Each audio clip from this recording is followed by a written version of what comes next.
As of this moment, the legends of Night City are etched in neon and blood, stories told in hushed tones at the afterlife bar.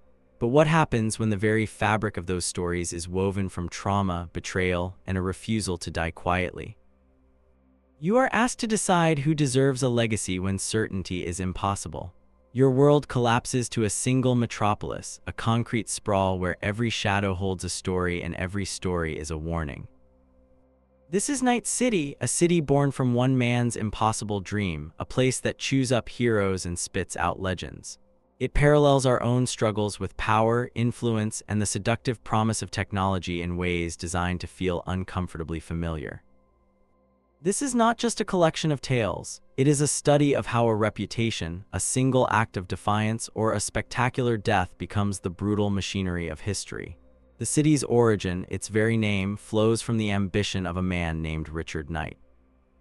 Born in 1954 in Pasadena, California, he was the second of 5 siblings, the son of 2 brilliant material scientists from Caltech.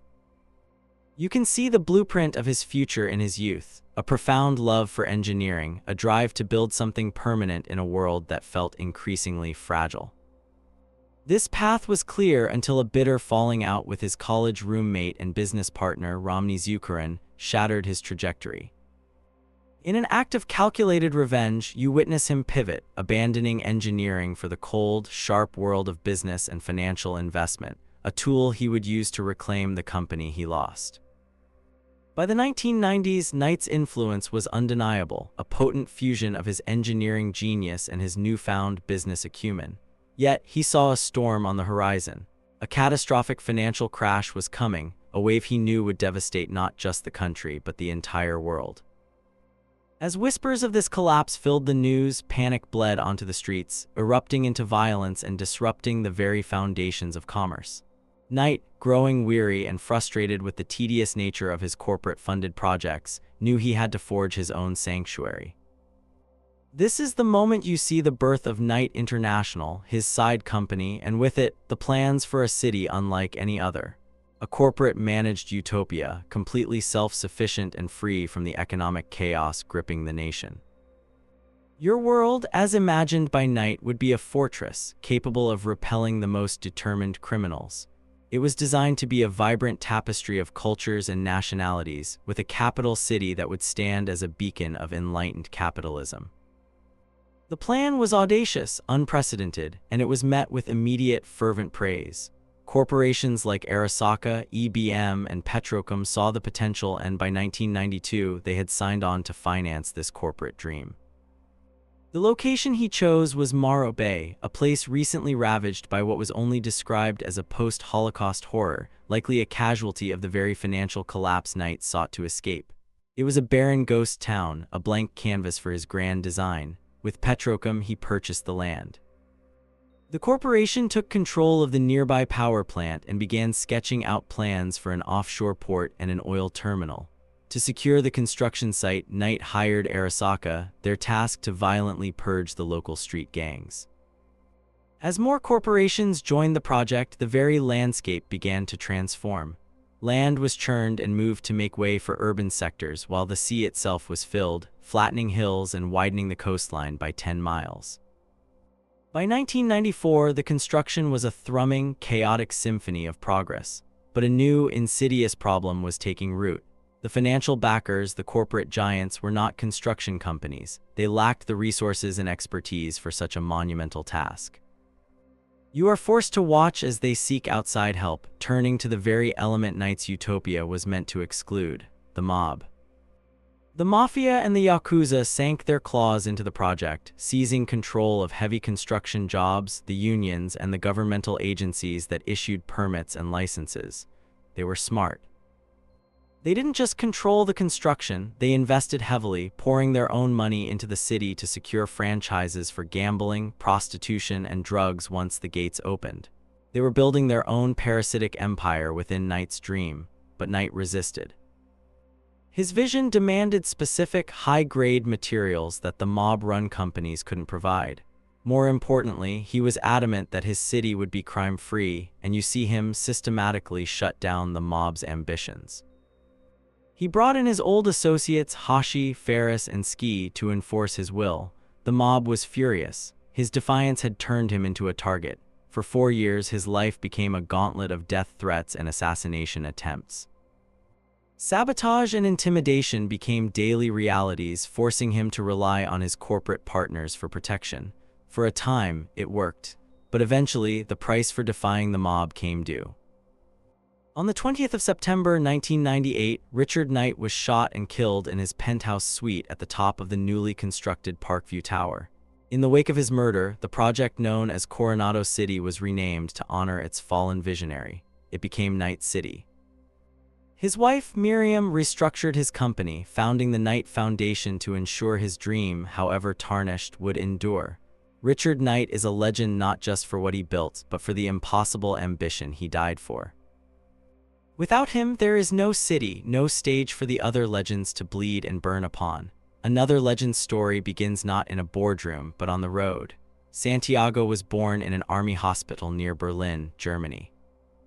His life was one of constant motion, a childhood spent traveling with his family, a reality that became the only one he knew. His mother was of mixed Native American and Hispanic heritage, his father a second-generation Filipino-American.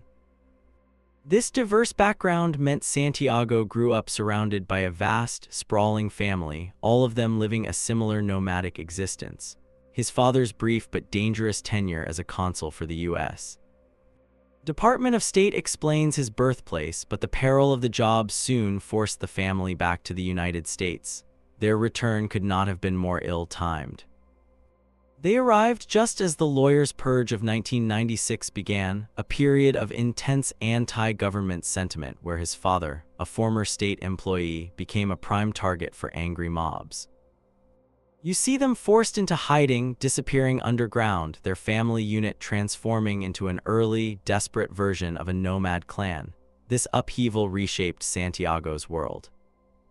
By 16, he barely recognized half the people he lived with, the lines of family blurring into a communal struggle for survival. Yet, despite the chaos, that early life of constant travel had hardened him. He remained unfazed by the instability. Small for his age before 18, he faced rejection and felt like an outcast even within his own community. This isolation ignited a new desire in him, a need to forge his own path. Just before his 19th birthday, he left his half-formed clan behind. He took on jobs that nomad culture scorned, becoming a hired soldier, a bodyguard, even a roadie for a string of employers. It was not a glamorous life, but it was his. It was on this new road that he met a solo named Rogue Amendiers. The two of them clicked instantly, becoming business partners, taking on gigs in and around the neon-drenched streets of Night City. It was here his identity solidified, a womanizer with a love for powerful guns and fast superbikes. He lived the life of a hired gun, and while he enjoyed the eddies and luxury it afforded him, you sense the darkness beneath. The edge runner life was a brutal one, pushing him to moments where he contemplated ending it all, but he always fought back from the brink. The year 2013 brought his greatest test. He was meeting with Rogue at the Atlantis Club when Johnny Silverhand, Rogue's former lover, burst in with a proposition. Rogue rejected it flatly, but Santiago, seeing the money Johnny was offering more than any gig he'd ever taken, saw only the opportunity. "Business comes first," he told her, overriding her personal history. The job was to rescue Johnny's on and off girlfriend, Alt Cunningham, from the clutches of the Arasaka Corporation. The high stakes only made Santiago more eager. The rescue was a partial success. They reached Alt, but they couldn't save her from her fate. As the crew made their escape, disappearing into the shadows to avoid Arasaka's wrath, Santiago and Johnny found refuge with the Aldecaldo clan in Mexico. It was here, among the Aldecaldos, that Santiago's true purpose began to crystallize. You see him earn their respect, his words and actions revealing a long-term vision for the nomads. He inspired them, motivated them to fight for something more, and the entire clan began to reshape itself under his influence. Shortly before the clan's leader, Juan Aldecaldo, passed away, they met. Juan saw the future in Santiago and urged him to continue his work, to help the Aldecaldos so they could, in turn, help others. After Juan's death, Santiago was named the new leader. At first, he felt the weight of the responsibility was too much, but he accepted it out of respect for Juan's last wish. As the new leader, he guided the Aldecaldos back to the United States in search of work and a chance to grow. It was then you witness him make a solemn choice. He took the surname Aldecaldo in honor of their fallen leader and because, for the first time, he had found a place he could truly call home, a family. By 2017, the nomad clans across the U.S. had formed the Seven Nations. During a meeting in Omaha, Santiago called for others to join his clan, and many unaffiliated nomads answered. The Aldecaldos swelled in number, becoming one of the most powerful nomad nations in the country. Then came the Fourth Corporate War, a conflict that raged from the 2020s to the 2040s, and the Aldecaldos were caught in the crossfire. Santiago rallied his people, striving to make them immune to the chaos. Knowing a drastic act was needed, he heard of a mission to strike at Arasaka, a mission involving his old partners, Johnny and Rogue. He dispatched the Aldecaldo Lobos, their elite warriors, to aid the assault on the Night City Tower. The attack was a success, bringing an end to the war. Sometime during or after this conflict, Santiago fathered a son, Trace, who would become a well-known media personality. He was a good father, telling his son stories of the old days, molding him into a leader. The clan saw this and began to call him Old Man as he continued to lead them into the late 2040s. By 2077, Santiago was gone, but his legacy was a living thing, breathing through the heart of the clan and the city. People admired what he had done, how he had transformed a small family into the largest nomad nation in America. Saul Bright, the new leader, saw him as a legend, but also criticized him for dividing his life too much between the city and his family, believing it made him less of a true nomad. But for Night City, he remains a legend for his years as an edge runner, his role in the Arasaka assaults, and the creation of a nation from the dust of the road. Rogue Menders was always a rebel. As a teenager, you see her reject the rigid hierarchy of gang life, choosing instead to walk her own path as a solo. She found success quickly, becoming a renowned mercenary in Night City, often partnering with others like Santiago to build her business.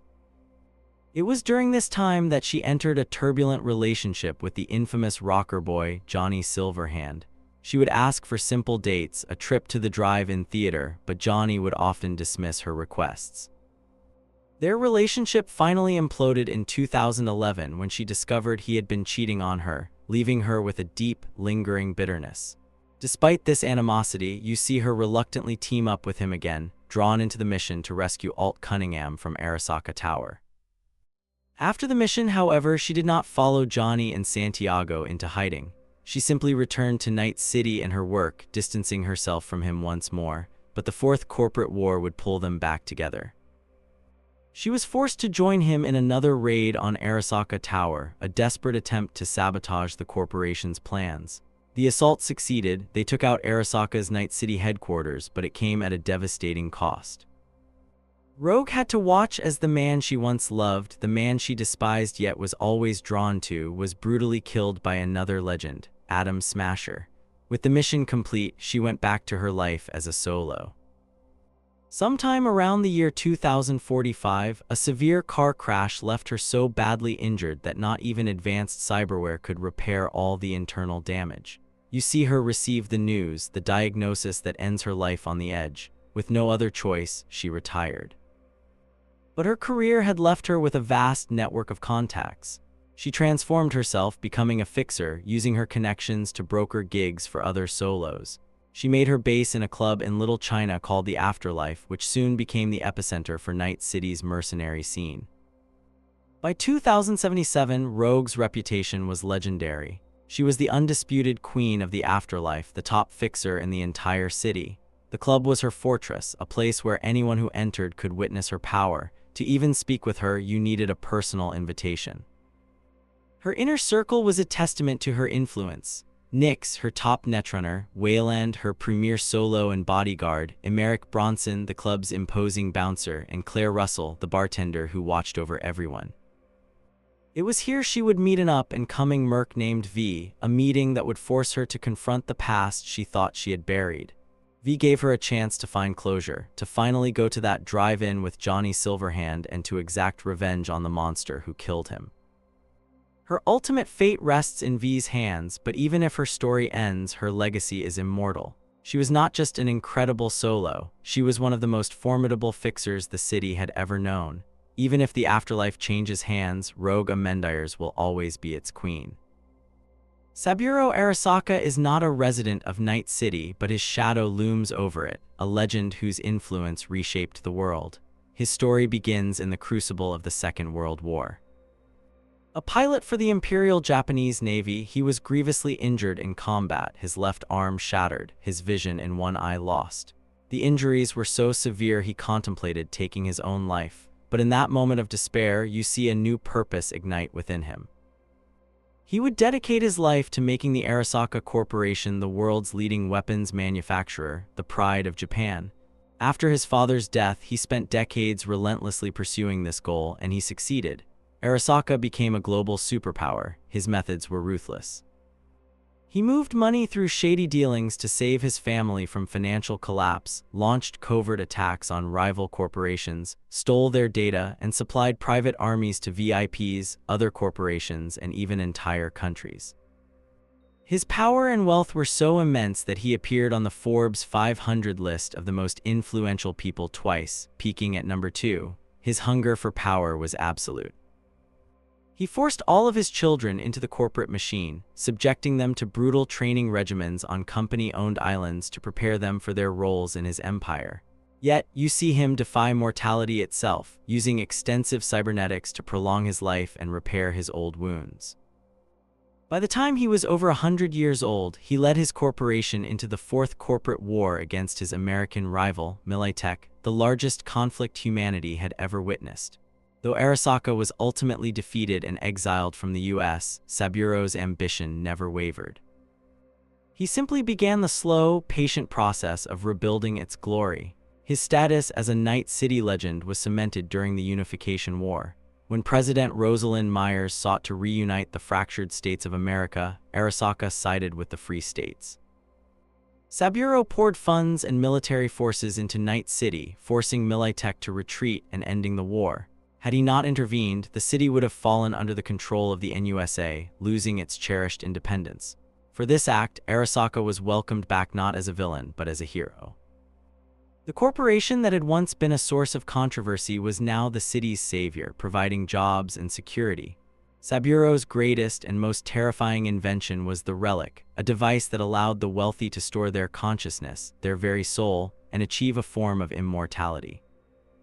It was a controversial technology, a symbol of the gulf between the rich who could live forever and the poor who could not.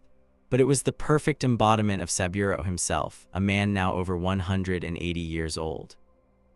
The methods he used to acquire it were just as legendary, kidnapping its original creator from a rival and sacrificing her to make it work, testing it on captured enemies from Militech, on anyone who dared to defy him.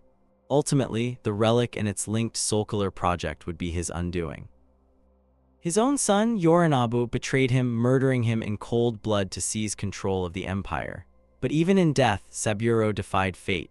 He had secretly stored his own personality on a prototype, Relic 2, and tasked his daughter, Hanako, with finding a suitable host for his return.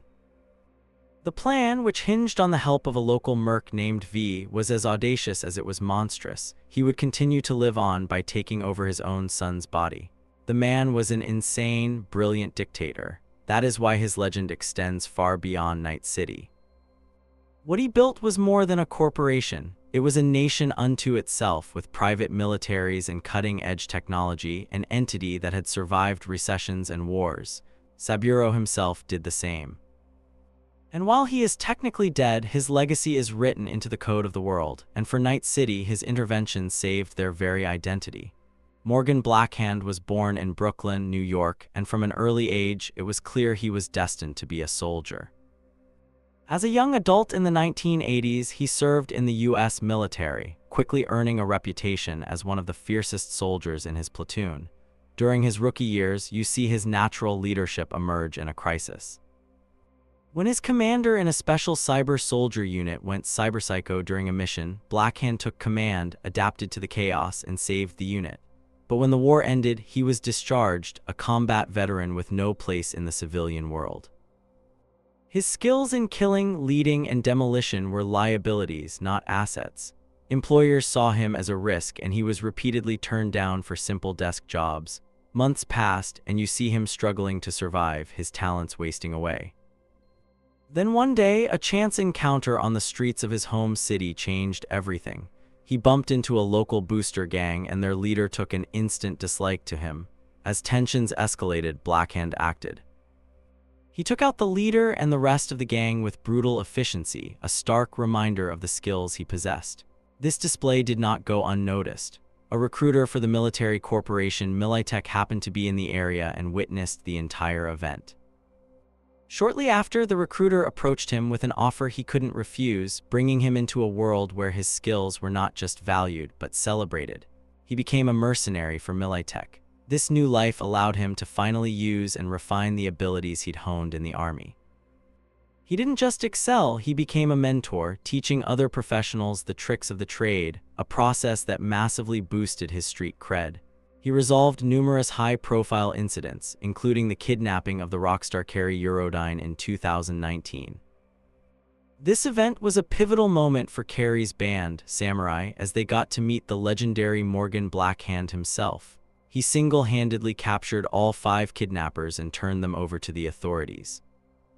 What amazed everyone was not just that he succeeded, but that he did it without killing a single one of them, despite being outnumbered 5-1. This act defined him as a true pragmatist.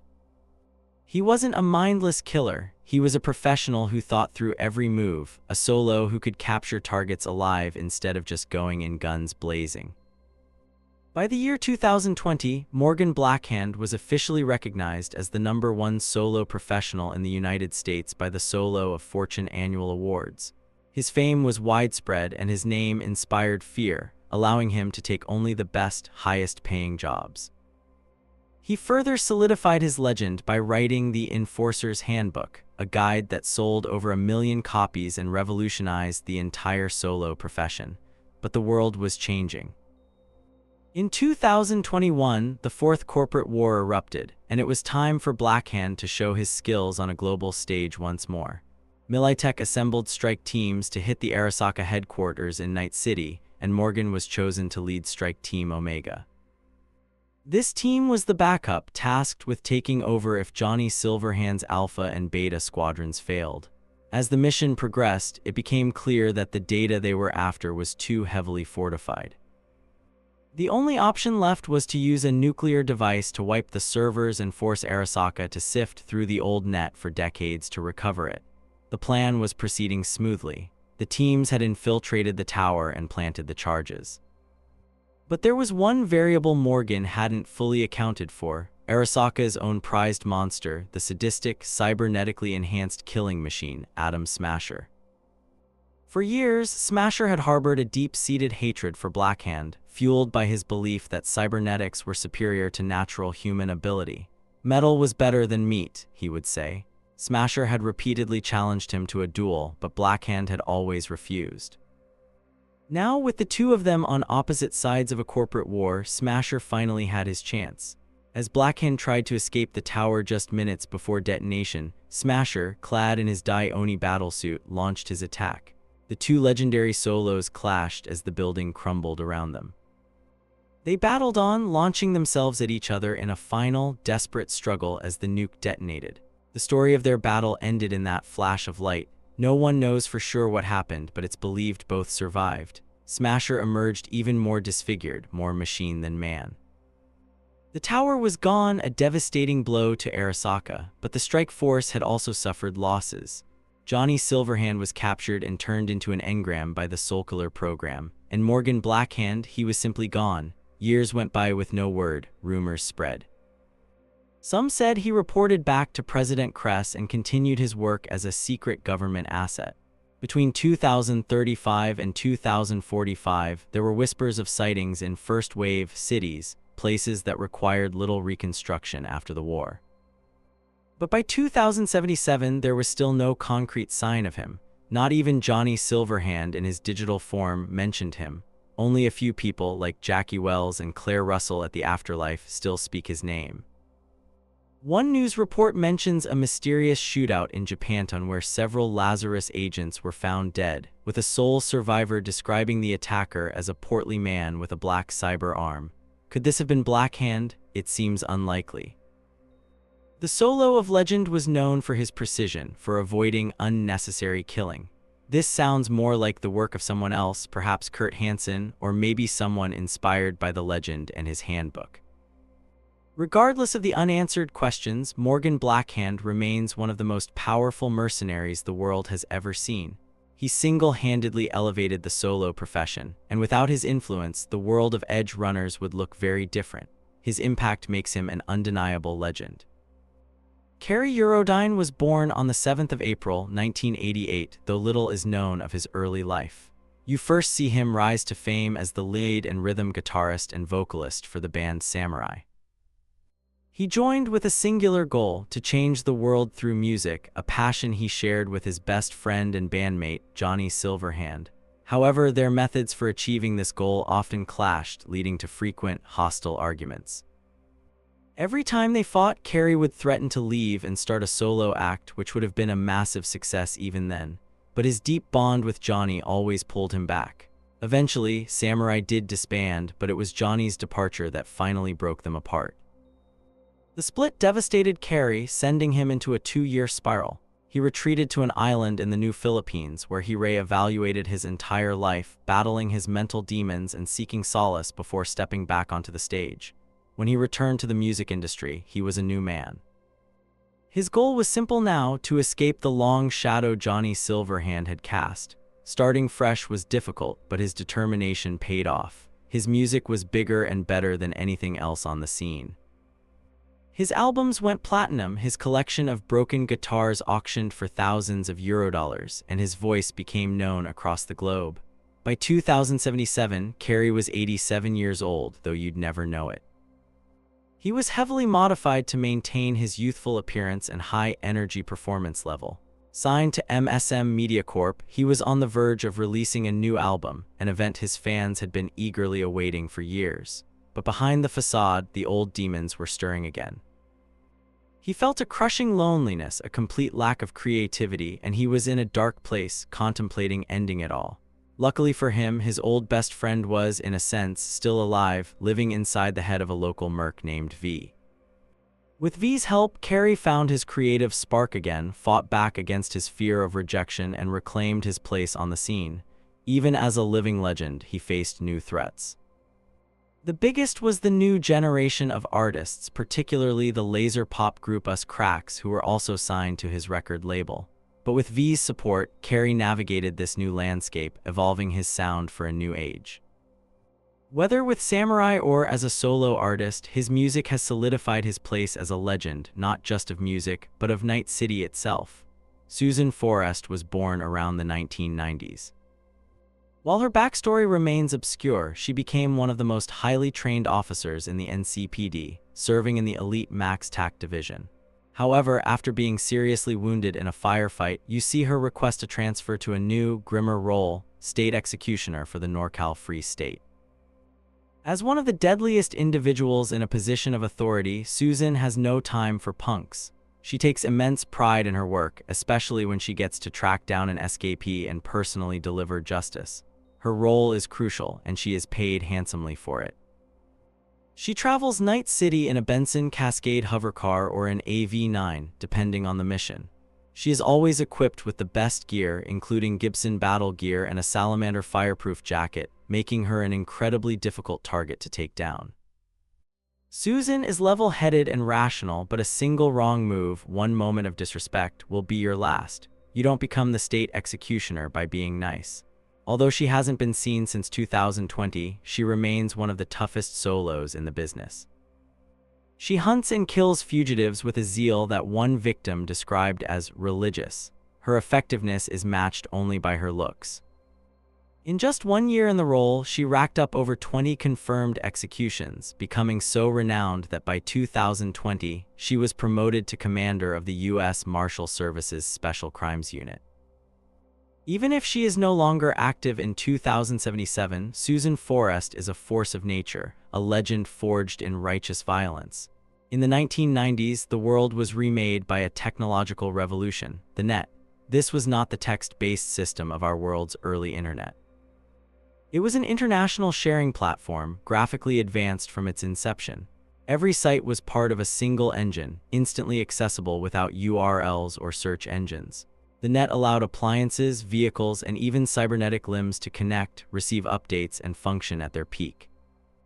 Most people accessed it through simple modems or smart devices, browsing advertisements, news, and entertainment. But to enter the true, three-dimensional virtual world, you had to be a skilled individual known as a netrunner, armed with a cyber modem to literally plunge into digital reality. Early on, netrunners explored vast, walled gardens like Atlantis or Pacifica, downloading data packs in a process similar to patching a massive online game. The net was a digital frontier, a world within a world. In 1992, a child named Rake Bartmoss was born, likely into a world saturated with this new technology. You can see the evidence of this in his precocious talent. By the age of just 4, he was already netrunning. In his youthful inexperience, he foolishly used his own name while exploring, unaware of the risks of being exposed. He soon realized his mistake and, using his rapidly growing skills, changed his digital identity and wiped his history clean. At the same time, another prodigy was making her mark on the net, Alt Cunningham. She wasn't just running it, she was creating new concepts, writing new code from inside the virtual world. She became known not only as a rare talent, but as one of the most skilled programmers on the planet. As the world survived the Y2K panic and entered the 2000s, the net grew stronger, and so did its runners. A new name emerged, Spider Murphy. She began netrunning in 2004 at the age of 9, using her first cyberdeck, a Hitachi Radio Shack 95, to hack into the Zetatech sales office and trick them into sending her a brand new, top-of-the-line Paraline 5750A deck. While she was pulling off these audacious hacks, Bartmoss was drifting between companies, writing software for them before inevitably double-crossing them and vanishing just before he could be caught. He would wipe his record clean and repeat the process. In 2004, he finally settled at a company called CCI Development, a place he felt was relatively free of wrongdoing. It was here he created the revolutionary daemon program, which allowed a user to run up to 5 programs simultaneously as subroutines. The program launched the company to new heights, but Bartmoss, true to form, got himself fired after embedding a political movie into the database code. In retaliation, he fried their entire computer system, bankrupting the company overnight. With the license for the daemon program now in his hands, he sold the source code to several software houses, making so much money he would never have to work again. He was just 17 years old. Now completely independent, he met Spider Murphy. She had sought him out to warn him that her corporate father was hunting him, looking to erase his digital sin from the system. Indebted to her, Bartmoss began training her, and as he taught her the secrets of the net, they became close friends. A few years later, Bartmoss, Spider Murphy, and 2 others known as Dog and Edgar were running the net just for the thrill of it. They targeted Netwatch, the net's police force, not for money or data, but just to prove it could be done, to show that the corrupt organization was vulnerable. As the Pacific region of the net was formed, Bartmoss dove in, and it was here he met the legendary Alt Cunningham. They formed a powerful bond, with Alt later describing it as some of the best netrunning memories she ever had. Around this time, Alt used her earnings to enhance her body, becoming surgically beautiful and upgrading her neural processors and interface plugs for easier navigation of the net. She even had a golden cyberarm installed with a hidden compartment for a pistol. Her programming skills were now world-renowned, and she was approached by a mysterious corporation, ITS, to develop new programs. It was for them that she began working on a revolutionary piece of technology based on human AI transfers, a program designed to store a person's intellect and personality so they could live on after death.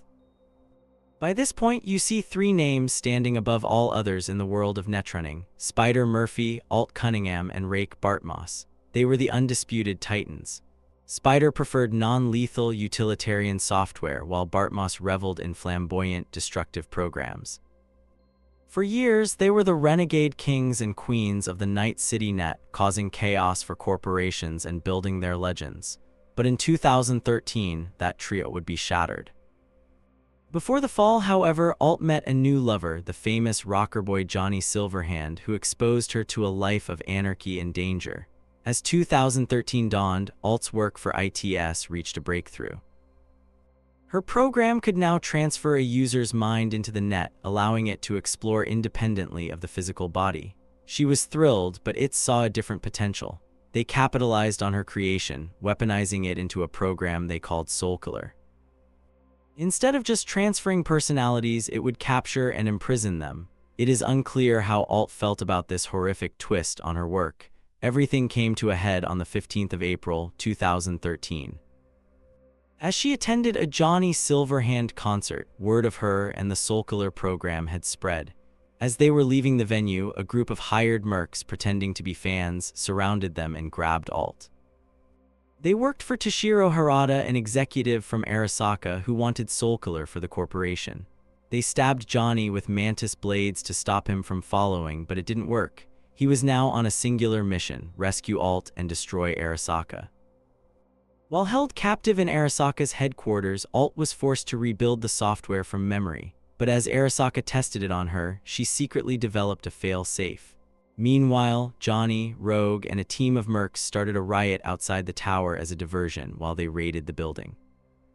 Knowing Johnny was coming, Harada used Soulkiller on her, but before it could succeed, Alt's fail-safe activated. She fought back from within the net, killing Arasaka's netrunning team. At the same time, Johnny incapacitated Harada's bodyguard. As the rescue party closed in, Harada locked her consciousness into the net.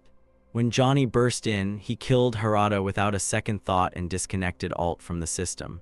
In doing so, you see him make a fatal mistake.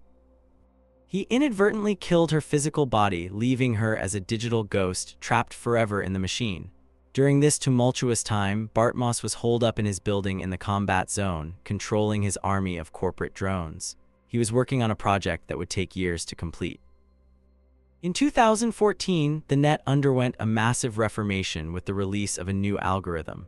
Bartmoss, ever the daredevil, remained jacked in while the system was unplugged and redesigned. The experience was nearly fatal. His heart stopped for a full 10 seconds. He recovered, but the event was a stark warning. The next year, he had a brief, regrettable affair with a netrunner named Kimi Tara, which left him so jaded that he swore off all physical relationships forever. As the 2020s arrived, Bartmoss had perfected his drone system.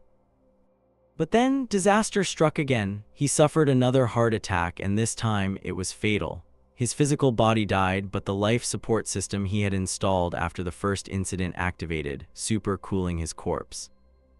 He had been in the net when it happened, and so his consciousness lived on, unable to return to its frozen shell. For 10 months, he tried to contact Spider Murphy, sending her emails about his physical death and his life memories to finish the book they had been writing. Eventually, she received a coded message containing his stories and the truth. He was still alive, but only in the net. She compiled their work into 2 books, Rake Bartmoss's Guide to the Net and Rake Bartmoss's Brainware Blowout. But before he said his final goodbye, he unleashed one last piece of mischief, a program called Succubus, which he released after his physical death to ensure Spider Murphy couldn't get her revenge. Then came the Fourth Corporate War. Militech, in their battle against Arasaka, contacted the digital ghosts of both Bartmoss and Alt, asking them to attack Arasaka from within the net. Alt agreed immediately, seeking vengeance. Bartmoss hesitated. Alt reached out to him, convincing him to join the fight.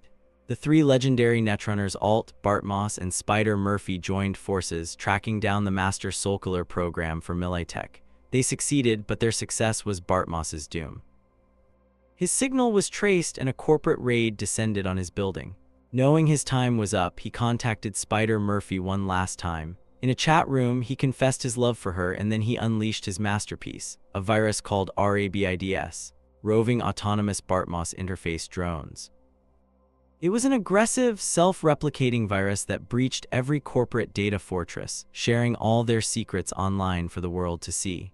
As the corporate raid killed him for the final time, the RABIDS virus triggered the data crash. It infected 78.2% of the net, causing AIs to mutate and go rogue. Netwatch panicked, unable to control the chaos. Their only solution was to build a massive firewall, the Black Wall, to lock the rogue AIs away and protect what was left of the net.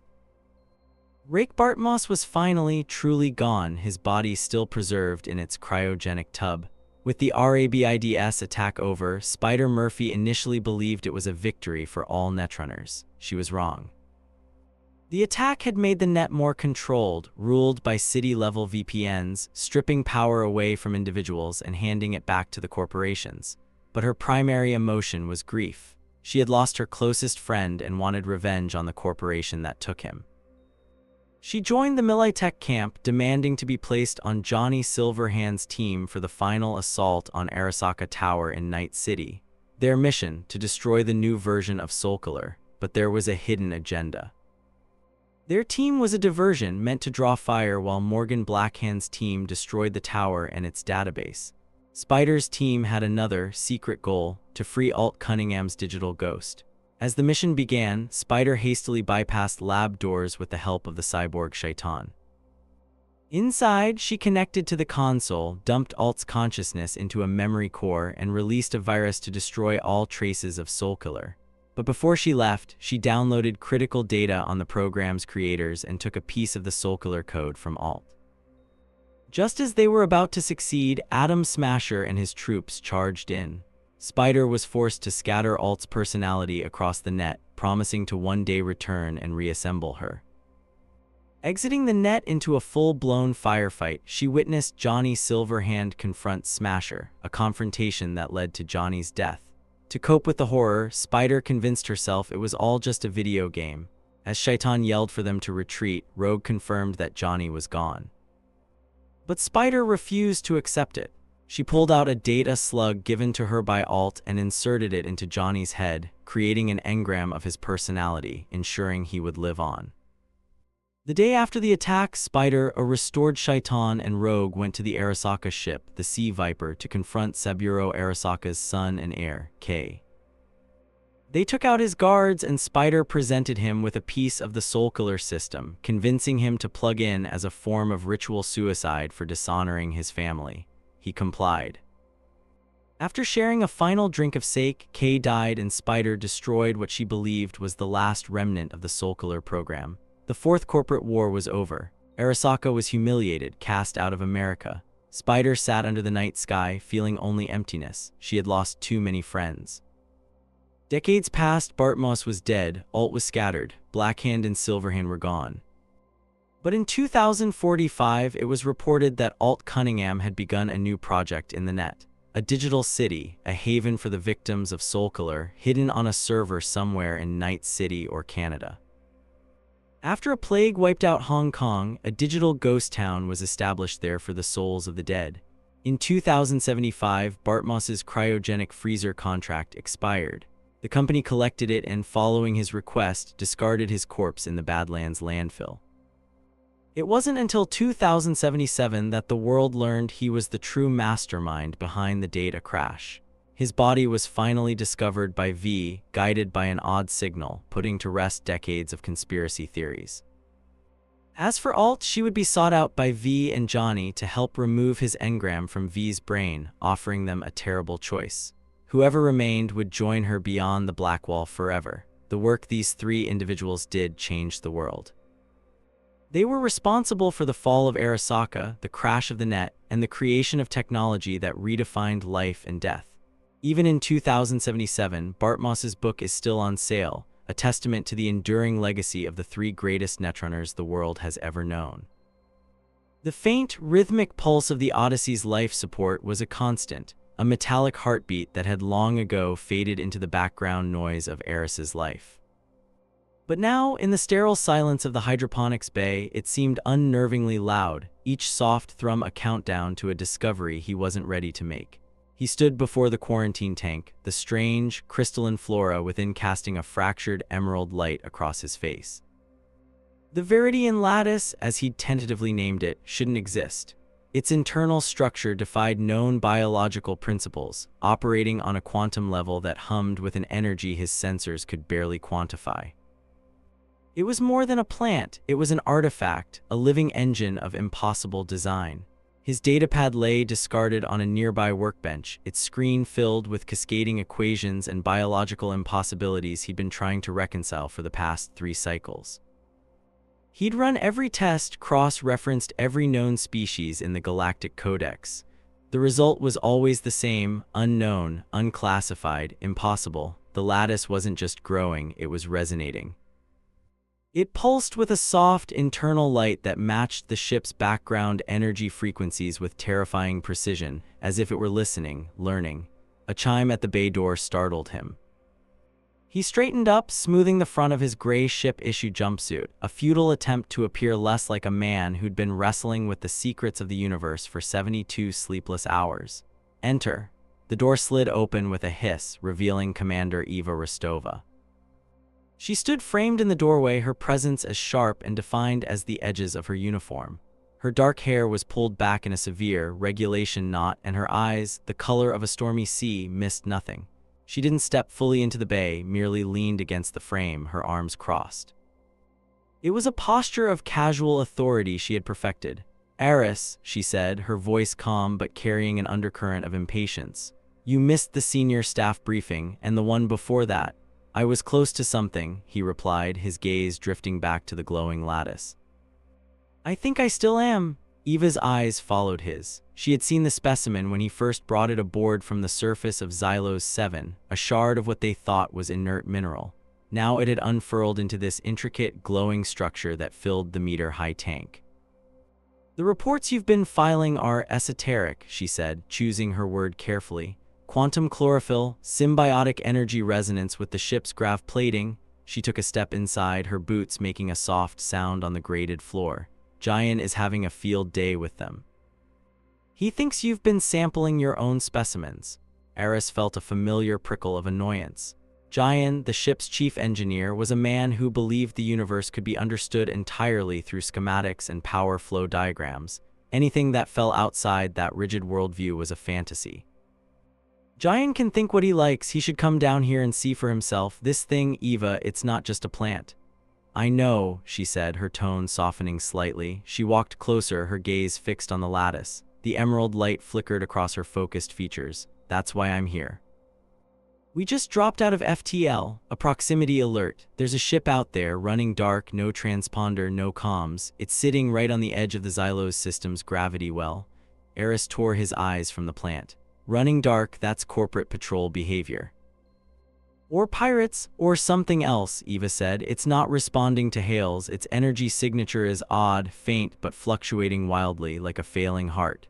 She looked at him, her expression serious. "And its trajectory indicates it came from the same region of space where we found your specimen." A cold knot formed in Eris's stomach. Coincidence was a luxury deep space rarely afforded. "You think they're connected?" "I think it's a possibility we can't afford to ignore," Eva stated.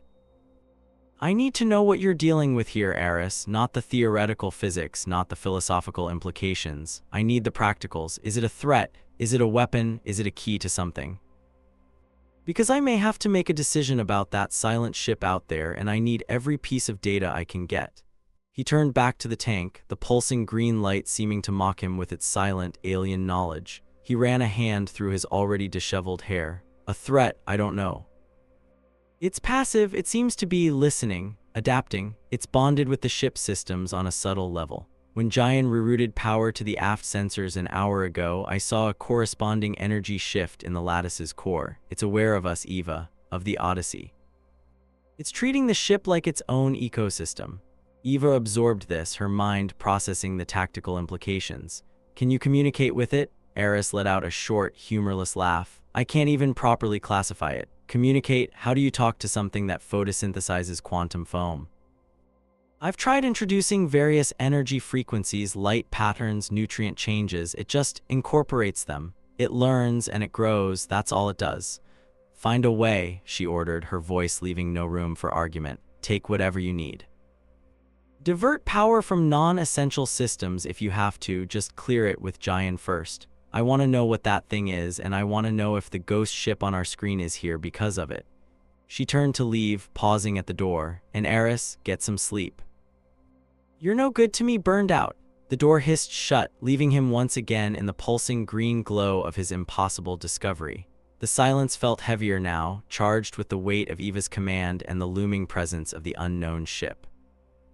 He looked at the Viridian lattice, no longer with just scientific curiosity, but with a growing sense of dread. He had brought a piece of Xylos 7 aboard his ship. Now, it seemed, Xylos 7 had followed them home. His first move was to disobey a direct order. Sleep was out of the question.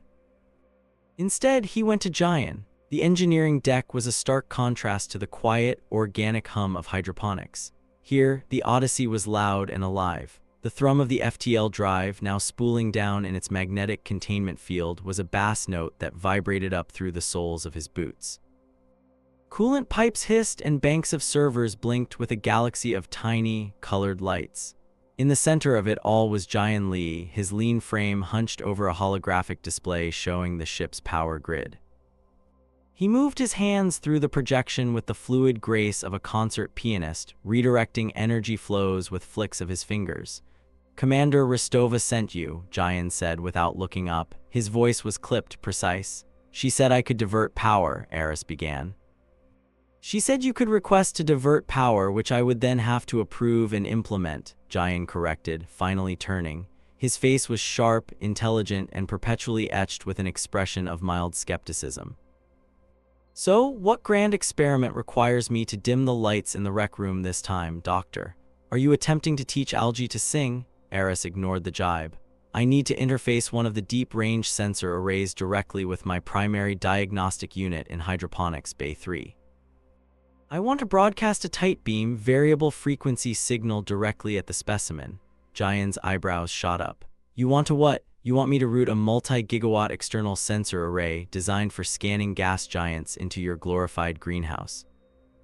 Do you have any idea how much power that would draw? The delicate calibrations required, one feedback loop and you could slag every system on this deck, not to mention flash fry your petunia."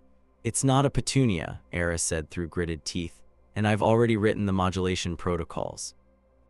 It's not a brute force signal, it's a series of complex, sequenced pulses. I think the lattice communicates through resonant frequencies.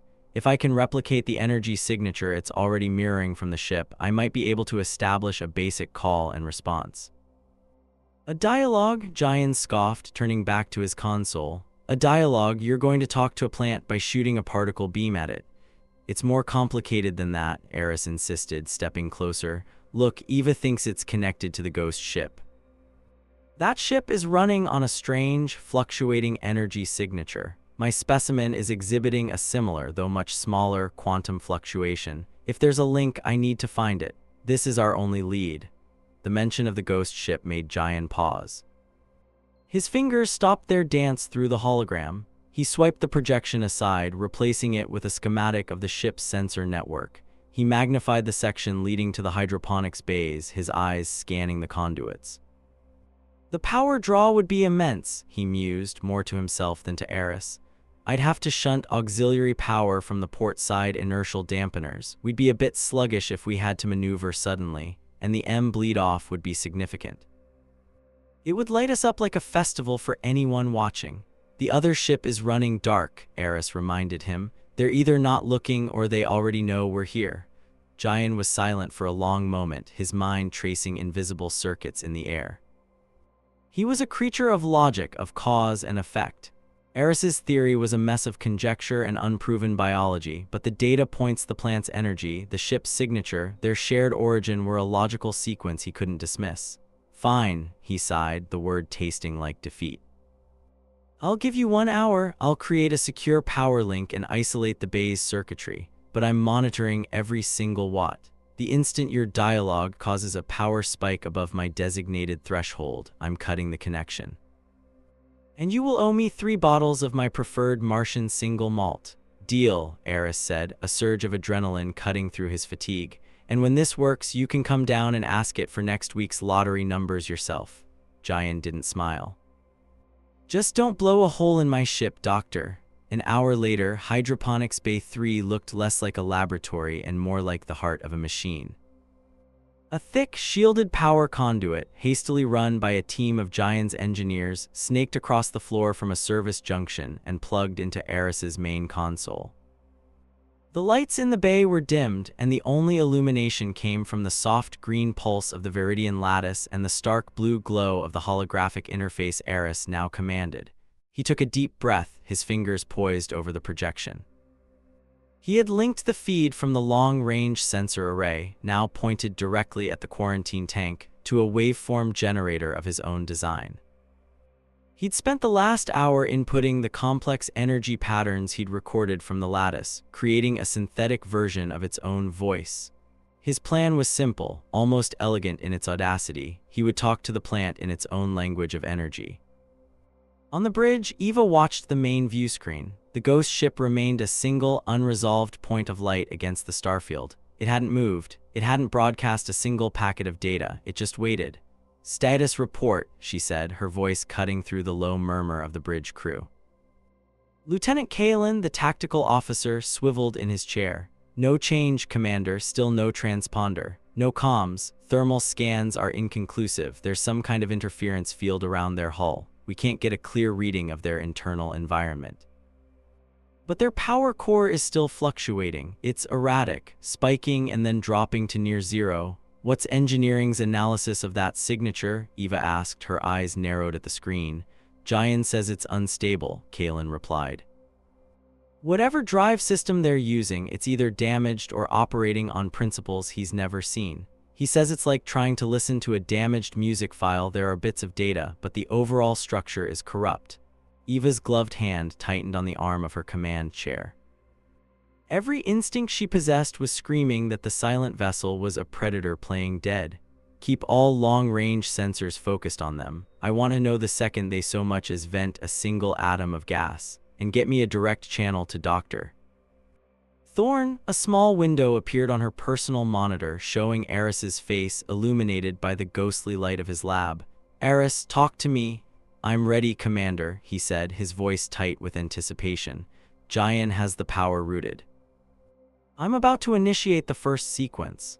"Understood," Eva said. "Proceed, but be advised your experiment is lighting us up. If they're looking, they see us now." "Copy that." Eris's image disappeared. Eva turned her attention back to the main screen, her knuckles white. She had just sanctioned a radical, unproven experiment while sitting in a standoff with an unknown vessel. It was a gamble of galactic proportions, and the stakes were the 400 souls aboard her ship. Down in hydroponics, Eris initiated the sequence. He sent the first pulse. It was a simple waveform, a digital mimicry of the lattice's resting resonance. A greeting. He watched the diagnostic monitors, his heart pounding in his chest. The energy from the repurposed sensor array hit the quarantine tank. For a second, nothing happened. The lattice continued its slow, steady pulse. Eris felt a pang of disappointment. Perhaps Jian had been right. Then, it changed. The soft green light of the Viridian lattice wavered, then intensified. The rhythmic pulse quickened, the emerald glow brightening until it flooded the entire bay. On his monitors, Eris saw the energy reading from the specimen's spike, but not randomly. It was mirroring his signal, amplifying it, and adding a new layer of complexity, a harmonic frequency he had never seen before. It was answering. He quickly analyzed the response. It was a query, a question encoded in the language of physics. The harmonic it had added was a mathematical constant, pi. It was a universal symbol of intelligence. "My God," he breathed. He began the second sequence, this time more complex. He encoded a representation of the periodic table in a series of layered frequencies. It was a basic primer on their biology, their chemistry, the building blocks of their existence. The lattice responded almost instantly. The light flared and the quarantine tank, made of reinforced plasteel, began to vibrate. A low hum filled the air, the sound of immense energy barely contained. The lattice's response was a torrent of data, a flood of new harmonics and resonant frequencies that overwhelmed his sensors. It wasn't just mirroring him anymore, it was teaching him. It sent back its own periodic table, one filled with stable elements that existed far beyond the limits of their own. It was a glimpse into a different kind of physics, a different universe. On the bridge, alarms blared. "Commander," Kalen shouted, his hands flying over his console. "Massive energy spike. It's not from the ghost ship, it's from us. Hydroponics Bay 3. Jian, what's going on?" Eva snapped into the comm. "It's Thorne." Jian's voice was strained, panicked. His specimen is putting out a massive energy field. It's interacting with the ship's hull, the power conduits, it's everywhere. I'm trying to shut it down, but the energy is self-sustaining.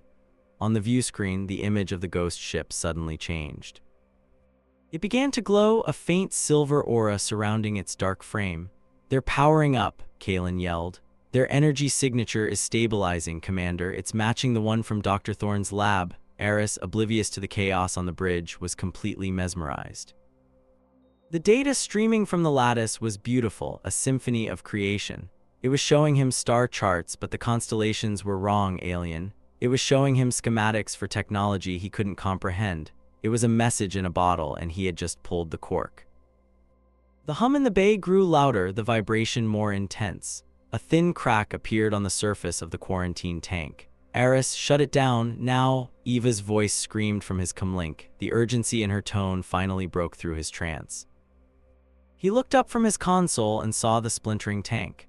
The emerald light was now blindingly bright. He reached for the emergency cutoff, his hand shaking. Before he could hit it, the ghost ship moved. It didn't accelerate, it didn't engage thrusters, it simply was no longer there. In its place, less than 5,000 kilometers from the Odyssey's bow, it reappeared in an instantaneous flash of displaced spacetime. It wasn't a ship, not in the conventional sense. It was a biomechanical nightmare, a lattice of crystalline structures and dark, organic matter, pulsing with the same green light as the specimen in his lab. It was a sibling, a behemoth version of the small sample he had nurtured, and it was broadcasting a single, clear message on all frequencies. Not in words, but in pure, raw energy, an energy that resonated deep in Eris's bones. It was the same signal the lattice in his lab was now screaming, a signal of recognition, a signal of reunion. The quarantine tank in front of him shattered. The Viridian lattice, now free of its prison, pulsed with a triumphant, blinding flare of light, and every system on the Odyssey went dead. The ship was adrift, powerless, silent, save for the single alien hum that now echoed through its metallic corridors. The emergency lights flickered on, casting the bridge in a hellish red glow. The main view screen was black, the ship's systems offline. They were blind, deaf, and helpless. Commander Rostova stood in the center of the chaos, her face a mask of cold fury. The silence was more terrifying than the alarms had been. "Damage report," she said, her voice dangerously quiet. It was Giant who answered, his voice a strained whisper over the emergency comm channel. "Total power failure, Commander. The main reactor is offline. The backup generators are gone." Something didn't just overload the grid, it erased it. The power conduits are fused solid. It's like the energy from Thorne's lab organism just consumed our power grid from the inside out. Life support, running on localized chemical batteries. We have maybe 12 hours. 12 hours. 400 crew members adrift in front of a colossal, unknown entity. Eva's mind raced through 1,000 dead-end scenarios. They couldn't fight, they couldn't run, they couldn't even call for help. "Dr. Thorne," she said into the comm, her voice laced with ice. "Report." The reply was hesitant, shaken. "Commander, the specimen, it's growing, it's breached the lab, it's tapping into the ship's frame itself. The conduits, the structural supports, it's integrating." "The ship, I think the ship is becoming part of it." A cold dread, unlike anything she had ever felt, washed over Eva. They weren't just facing a hostile alien, they were inside one. The Odyssey was being assimilated, transformed into a vessel for the strange life form Eris had brought aboard. The behemoth outside wasn't an attacker, it was a receiver, waiting for the seed it had planted to grow. "Can you stop it?" she asked, knowing the answer. "Stop it?" Eris's laugh was brittle, on the verge of hysteria. "Eva, it's rewriting the ship's molecular structure. It's not a parasite, it's a terraformer, and we're the planet." On the bridge, Lieutenant Kalen's station suddenly flickered to life, a single monitor glowing with the same eerie green light as the creature outside. It wasn't displaying tactical data.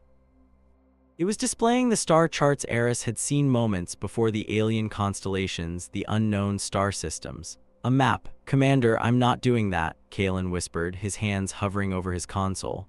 "The tactical display, it's showing us the way home." Eva stared at the screen. The map pulsed, a single destination highlighted among the alien stars. It was a map and an invitation, or a demand. The creature outside wasn't going to destroy them, it was going to take them. Take them to the place where the Viridian lattice was born, to the heart of a power they could not possibly comprehend. She looked at the faces of her crew, illuminated in the red emergency lighting and the ghostly green of the alien map. Fear, confusion, but also a flicker of something else. The indomitable spirit of explorers staring into the greatest unknown they had ever faced. Her decision was instant. They were adrift, dying. Their ship was being consumed. There was no rescue coming. There was only one path forward into the heart of the mystery. "Jian," she said, her voice ringing with newfound resolve, "tell me you can do something. Anything." There was a long pause. "The FTL drive," Jian's voice came back, slow and thoughtful. "It's isolated from the main power grid, protected by its own containment field. The energy that swept the ship, it wouldn't have been able to penetrate the core. But the navigation system is fried. We can't input a destination." "We don't need to," Eva said, her eyes fixed on the glowing green map on Kalen's screen. "The ship knows where it wants to go." "Commander, you can't be serious," Jian protested. "We don't know what's out there. We'd be jumping blind, navigated by an alien plant that just ate our ship for lunch. Our other option is to sit here and wait for life support to fail," Eva countered, her voice sharp. "This is no longer a science mission, Jian. This is a survival mission.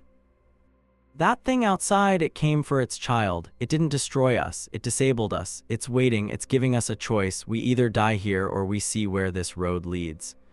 She walked over to Kalen's station, placing a hand on his shoulder. "Can you interface the tactical display with the FTL drive's navigation buffer? Feed it those coordinates." Kalen looked up at her, his eyes wide. "The systems aren't designed to talk to each other like that, and I don't have power." "You do now," Eris's voice cut in, a new energy in his tone. "The lattice, it's not just consuming the ship, it's energizing it. The patterns, it's forming new power conduits. Crystalline pathways woven into the hull. Your station, Lieutenant, it's being powered by the lattice itself. Try." Hesitantly, Kalen placed his fingers on the console. It hummed under his touch, alive with an energy that felt both organic and artificial. He brought up a command prompt, his fingers flying across the keys, writing new code on the fly, bridging the gap between human technology and the alien intelligence that now permeated the ship. "It's working," he breathed, his voice filled with awe. "The FTL drive is accepting the coordinates. It's an elegant data set, incredibly complex but perfect." "Jian," Eva commanded, "prepare the drive for a blind jump on my mark. Use whatever residual power you have in the containment field to initiate the sequence. Let the lattice do the rest." "Commander, this is insane." Jian's voice was a last plea for reason. "The universe is insane, Chief Engineer," Eva replied, her gaze fixed on the colossal green form that filled the space where her view screen used to be. "We're just along for the ride. Prepare the ship, that's an order." A heavy sigh echoed over the comm. "Acknowledged, FTL drive is spooling. We're jumping on your mark. May God have mercy on our souls." Eva stood straight, her hands clasped behind her back. She addressed the bridge, her voice steady and clear, a beacon in the terrifying dark. "All hands, this is the commander. Brace for FTL jump. We are proceeding to a new destination."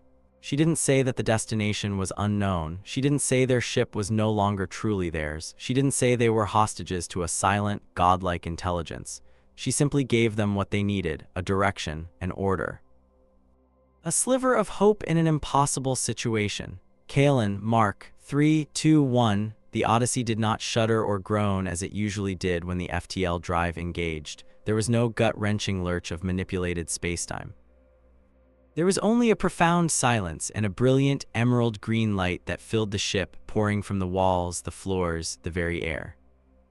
For a single, eternal moment, every crew member aboard the vessel saw what Eris had seen: the alien star charts, the impossible physics, the architecture of a new universe. They were no longer just a crew, but passengers connected to the strange, living intelligence that now guided their ship. And then they were gone. The space where the Odyssey had been was empty once more. The colossal biomechanical creature lingered for a moment, its internal light pulsing softly, a silent sentinel in the void. Then, with a flicker that was not there and then gone, it too vanished, leaving the Xylos system to its cold, silent orbit. The journey was not a journey. It was a transition, a state of being. Time and space lost their meaning inside the green-lit cocoon of the assimilated Odyssey. The crew felt no acceleration, no passage of days. They only felt connected. The lattice that had integrated with the ship now connected with them, a subtle, non-invasive link. It sustained them. The air remained fresh, the temperature stable.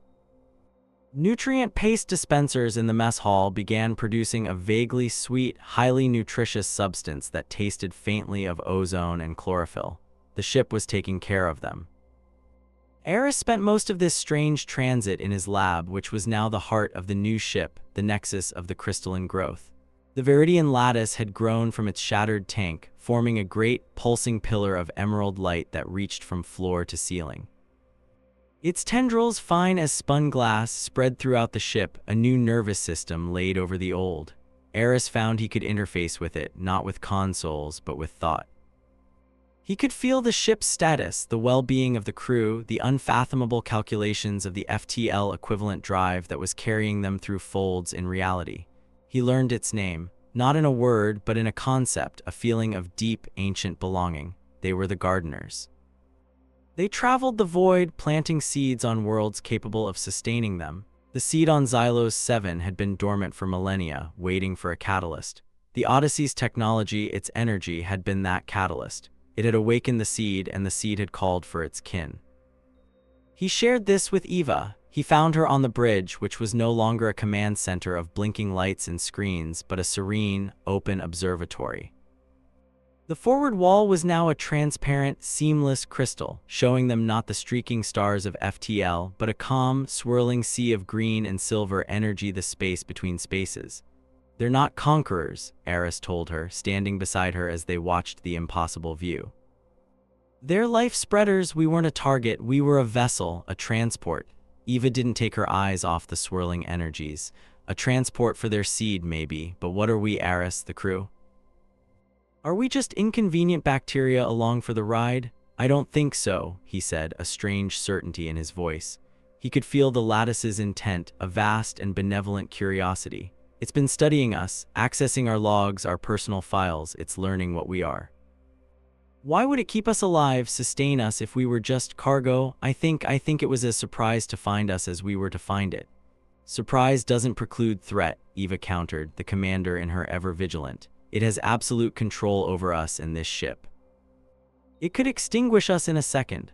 "But it hasn't," Aris insisted. "It chose not to, it chose to bring us along. That has to mean something." Before Eva could reply, the view changed. The swirling green nebula outside dissolved. In its place, stars snapped into focus. They had arrived. The bridge crew, who had taken to standing silent watches out of sheer habit, gasped in unison. They floated in a trinary star system.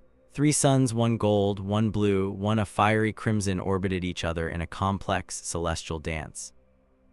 And around them, orbiting not a planet but the system's barycenter, was their destination. It was a structure so vast it defied comprehension. A ring, a halo of living crystal and dark, nebula-like matter that encircled the 3 suns.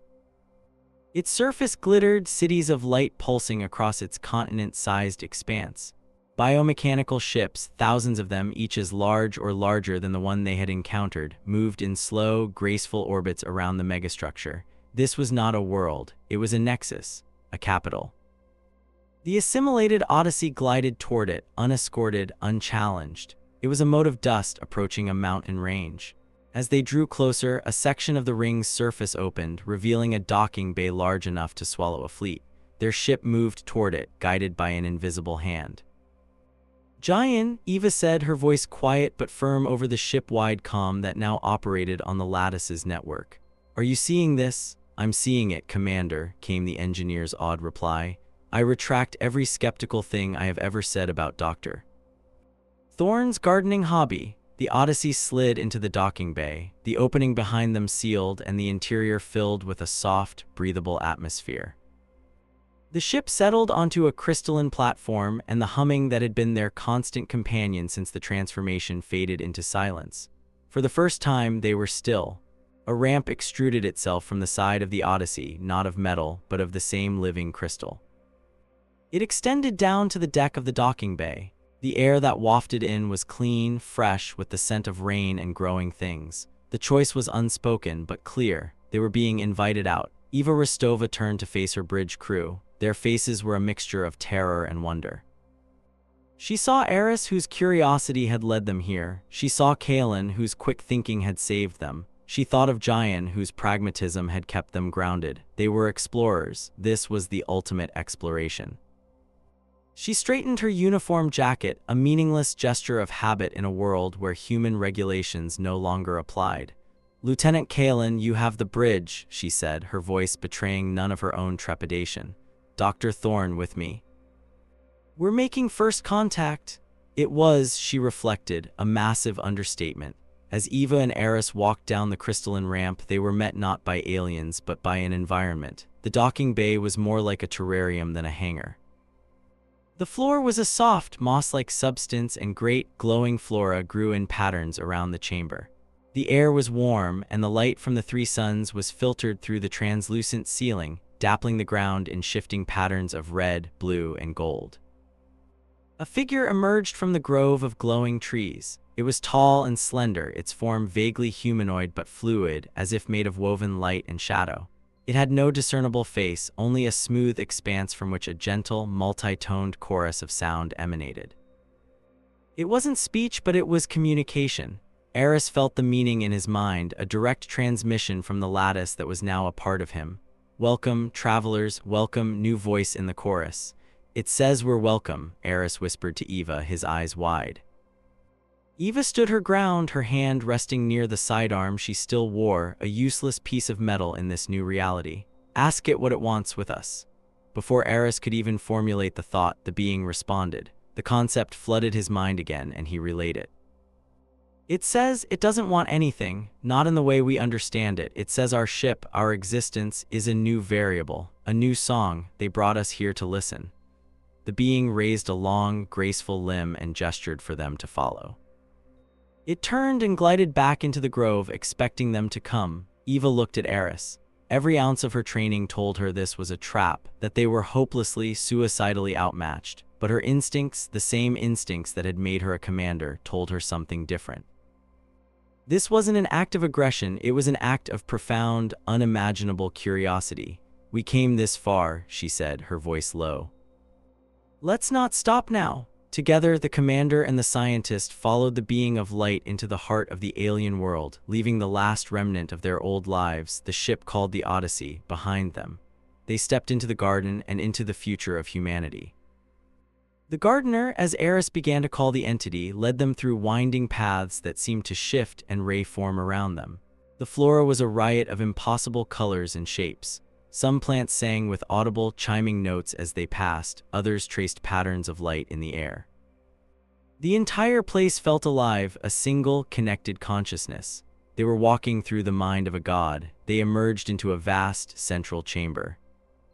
The ceiling here was open to the tripartite sky, and the light of the three suns converged in the center of the room, focused by the chamber's crystalline architecture into a single, blindingly brilliant beam. Floating within that beam were dozens of other gardeners, their forms shifting and indistinct, a convocation of light and thought. The chorus of tones grew louder, a symphony of welcome and inquiry. Eris felt the full force of their collective consciousness touch his mind. It wasn't an invasive probe, but an offering. They were opening their history to him, to humanity. He saw it all in a flash of understanding. They were ancient, older than the galaxy itself. They had watched stars be born and die. Their purpose was not to conquer, but to cultivate. They saw the universe not as a collection of matter and energy, but as a silent, fallow field, waiting for life. The Viridian lattice was their seed, and they spread it on the winds of solar flares and gravity waves, letting it find purchase where it could. They were not just gardeners, they were the personification of life's relentless, forward-moving impulse. They had encountered other intelligent species before, but never one like humanity, never a species so separate, so individual. The gardeners were a collective, their identities flowing into one another like rivers into a sea. Humanity was a cacophony of single, distinct voices, each with its own thoughts, fears, and desires. They found it fascinating, frightening, beautiful. "You are discrete," the concept came not from one of them but from all of them at once. "You are finite, you burn so brightly and so briefly. We do not understand, teach us." Eris looked at Eva, his face pale with the enormity of the revelation. "They want to learn from us," he said, his voice trembling. "They see our individuality, our mortality as something new, something they've never encountered. They want us to teach them how to be alone." Eva processed this, her strategic mind trying to find the angles, the leverage. But there were none. This was not a negotiation. It was a cultural exchange on a scale she could not have imagined. They held all the power, yet they were asking for tutelage. "What do they offer in return?" she asked, her voice steady. The answer came before Eris could translate. One of the beings of light drifted down from the central beam. It extended a limb toward Eva. In its hand of woven light, an image formed. It was the Odyssey, but it was different. It was whole, restored, its human and gardener technologies seamlessly integrated. It was more powerful, faster, more alive than it had ever been. Then the image shifted. It showed Earth. It showed the human colonies on Mars and Titan. It showed them flourishing, their environments subtly enhanced, their technology advanced by centuries. "We offer a partnership," the gardeners communicated. "A new voice in our chorus, a new color in our garden. We will share our knowledge of life. You will share your knowledge of self." Eva stood before the silent council of star beings, the fate of her species resting on her shoulders. She was a ship commander trained for combat and crisis management. She was not a diplomat, not a philosopher. Yet here she was, humanity's de facto ambassador to a civilization that treated galaxies like greenhouses. She thought of the divisions on Earth, the petty squabbles and endless wars. She thought of the slow, painful struggle for survival in the harshness of space. The gardeners offered an end to all of that. But at what cost? What would it mean for humanity to be a new voice in the chorus? Would they lose the very individuality the gardeners found so fascinating? She looked at Eris, who had brought this impossible situation to her doorstep. He was no longer just a scientist. He was a bridge, a translator between two completely different forms of existence. His face was filled not with fear, but with a profound, religious awe. He was ready to take the leap. Eva knew her duty. Her duty was to her crew and, by extension, to her species, to ensure their survival. What the gardeners offered was more than survival. It was transcendence. A dangerous, seductive, and irresistible offer. She took a deep breath, the fragrant alien air filling her lungs. She looked up at the being of light, the representative of a power beyond her comprehension, and gave the only answer a true explorer could. "We accept." Her voice, a single, distinct, and finite sound, echoed in the vast, silent chamber.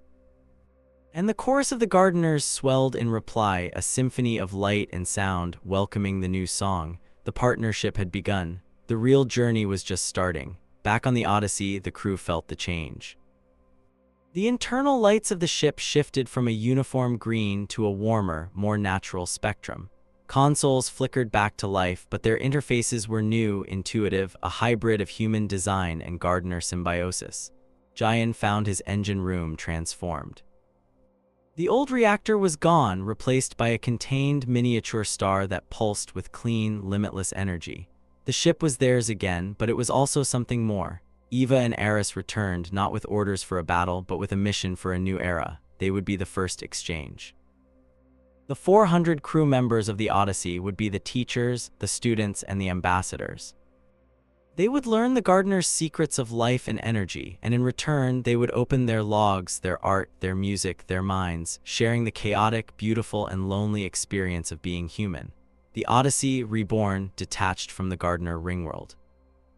Its new drive engaged not by tearing a hole in spacetime, but by gently folding it, a ripple in a pond rather than a violent rupture. Their destination was home. They were bringing back a message. A message of a future that was wilder, stranger, and more full of life than humanity had ever dared to dream. As Eva stood on her new bridge, looking out at the star-dusted blackness, she knew that the maps of the galaxy would have to be redrawn. Not just the physical maps, but the maps of what was possible, of what it meant to be alive. They had left Earth searching for new worlds. They were returning with the promise of a new creation. And at the heart of it all was a single, impossible seed found by a lonely botanist on a forgotten world, a seed that had grown into a new destiny for them all. She glanced over at Eris, who was watching the star flow with an expression of pure joy. His quarantine was over. He was no longer just studying life. He was a part of its grand, galactic design. And so were they all. The age of humanity had ended. The age of the garden had begun. What followed were months of careful, deliberate exchange. The crew of the Odyssey became scholars in a living university. Jian worked with Gardner constructs of pure energy, learning to manipulate physics in ways that made his engineering manuals look like children's books. He learned how to weave new alloys atom by atom, how to build engines that drew power from the vacuum of space itself. He was a builder, and he had been given the ultimate toolbox. Medical officer Lena Petrova, who had spent her career patching up plasma burns and treating radiation sickness, found herself in the biomechanical equivalent of a hospital. Here, the Gardners didn't cure disease, they rewrote the flawed biological code that allowed it to exist. They showed her how to regenerate tissue, how to halt cellular aging, how to coax the human body into a state of perfect, sustained health. The ethical implications were staggering, but the potential to end untold suffering was a prize she couldn't ignore. In Eris, he was the center of it all. He spent his time in the Great Chamber in silent communion with the Gardner consciousness. He shared with them the breadth of human experience, not just through data logs, but through his own memories. He shared the joy of his first scientific breakthrough, the crushing grief of losing his parents, the quiet satisfaction of a shared meal with friends, the sting of betrayal, the warmth of love. He gave them the raw, unfiltered, and often contradictory essence of a single human life. In return, they showed him the deep structure of the universe. He learned that life wasn't a random accident that occurred on a few specks of dust. It was the universe's underlying purpose. The laws of physics, the constants that governed reality, were all subtly tuned to favor the emergence of complexity, of consciousness. The universe, he realized, wanted to be alive. The Gardners were simply its most ancient and dedicated servants. Eva watched over her crew with a careful eye. She was their commander, and her first priority was their well-being. She ensured that no one was overwhelmed, that the integration of Gardner knowledge was a process, not an indoctrination. She organized sessions where crew members could simply talk, to share their fears and their hopes, to remain grounded in their humanity even as they touched the divine. She was the anchor, the voice of reason and caution in a sea of miracles. She had her own sessions with the Gardners. Hers were not about science or philosophy, but about structure, about society. She tried to explain the concept of a chain of command, of laws, of nations, of war. The Gardners struggled with this. The idea of one part of a whole intentionally harming another was alien to them. You build walls between yourselves, they communicated to her one day, a concept tinged with a profound sadness. You create separation, and then you suffer from the loneliness it creates. Why? We're afraid, Eva explained, speaking her thoughts aloud in the quiet chamber. We fear what is different. We fear the unknown, we fear each other. The walls are for protection. The only protection is to grow together, the Gardners replied. A forest is stronger than a single tree. It was a simple, elegant truth, and one that humanity had spent its entire history ignoring. Eva realized their mission was no longer just about bringing back new technology. It was about bringing back a new perspective, a fundamental challenge to the way their species lived. The day finally came when the Odyssey was ready. It bore little resemblance to the vessel that had limped into the Xylos system. Its hull was a mosaic of metallic alloys and living, crystalline structures. It glowed with a soft, internal light. It was a perfect synthesis of two paradigms of existence. The crew gathered on the bridge, which now felt more like a viewing lounge. As the ship prepared to depart, the Gardner Collective sent one last message, not just to Eris but to everyone. It was a feeling, a shared sense of profound gratitude and a gentle farewell. Go, the feeling said. Sing your song, we will listen. With a final, silent shimmer, the Odyssey folded space and was gone. The journey home was instantaneous. One moment, they were in the light of the trinary suns. The next, they were floating in the familiar, quiet space of their own solar system, the blue-white marble of Earth hanging before them like a jewel. A flood of communications immediately battered the ship. It was Sol Command, frantic, demanding to know who they were, where they had come from. The Odyssey had been declared lost, presumed destroyed, nearly a year ago. Eva took her place in the command chair. It felt solid, familiar, a piece of the old world in their new one. Open a channel, she said, her voice calm. Standard identification protocols. Lieutenant Kalen, his fingers flying over a console that seemed to sing under his touch, shook his head. Commander, their encryption it's like a child's puzzle. I can read their entire network. They're powering weapons. They've classified us as a hostile unknown. Of course they have, Eva said with a wry smile. We're different. We're unknown, so we must be a threat. She looked at the image of Earth on the main screen, a world full of fear and walls. Let's show them something different, she keyed her comm. Sol Command, this is Commander Eva Rostova of the exploratory vessel Odyssey. Please stand down your weapon systems. We're coming home. The response was a barked order from an admiral she knew well. Odyssey, that's impossible. Your transponder code is altered. Your energy signature is off the charts. Identify yourself or we will fire. Eva sighed. The old ways died hard. Admiral, if you fire on this ship, you'll accomplish nothing, and you'll miss out on the greatest discovery in human history. She turned to Eris. Doctor, are you ready? He nodded, a serene confidence on his face. He placed his hand on a crystalline node near his station. He closed his eyes, reaching out with his mind, connecting to the ship and through the ship to the Gardener network that transcended space. On Earth, strange things began to happen. In the polluted, arid deserts of what was once North Africa, a gentle rain began to fall, and from the dead soil, tiny green shoots began to appear. In the smog-choked skies above the Asian megacities, the pollution began to dissipate, neutralized by engineered microbes that bloomed in the upper atmosphere.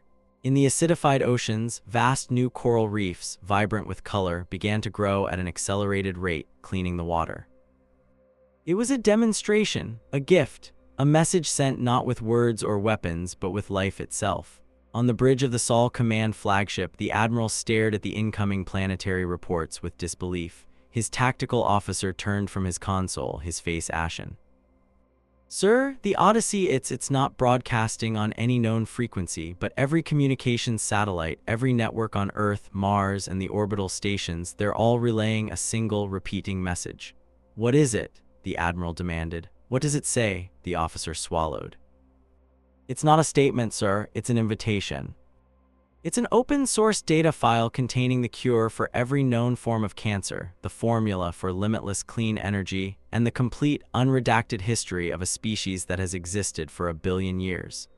The Admiral lowered his hand from the weapon's release. He stared at the strange, glowing ship on his view screen, a vessel that had returned from the dead bearing impossible gifts. He was a soldier, but he was not a fool. The war he had been about to start was already over. Humanity had not been invaded, it had been liberated.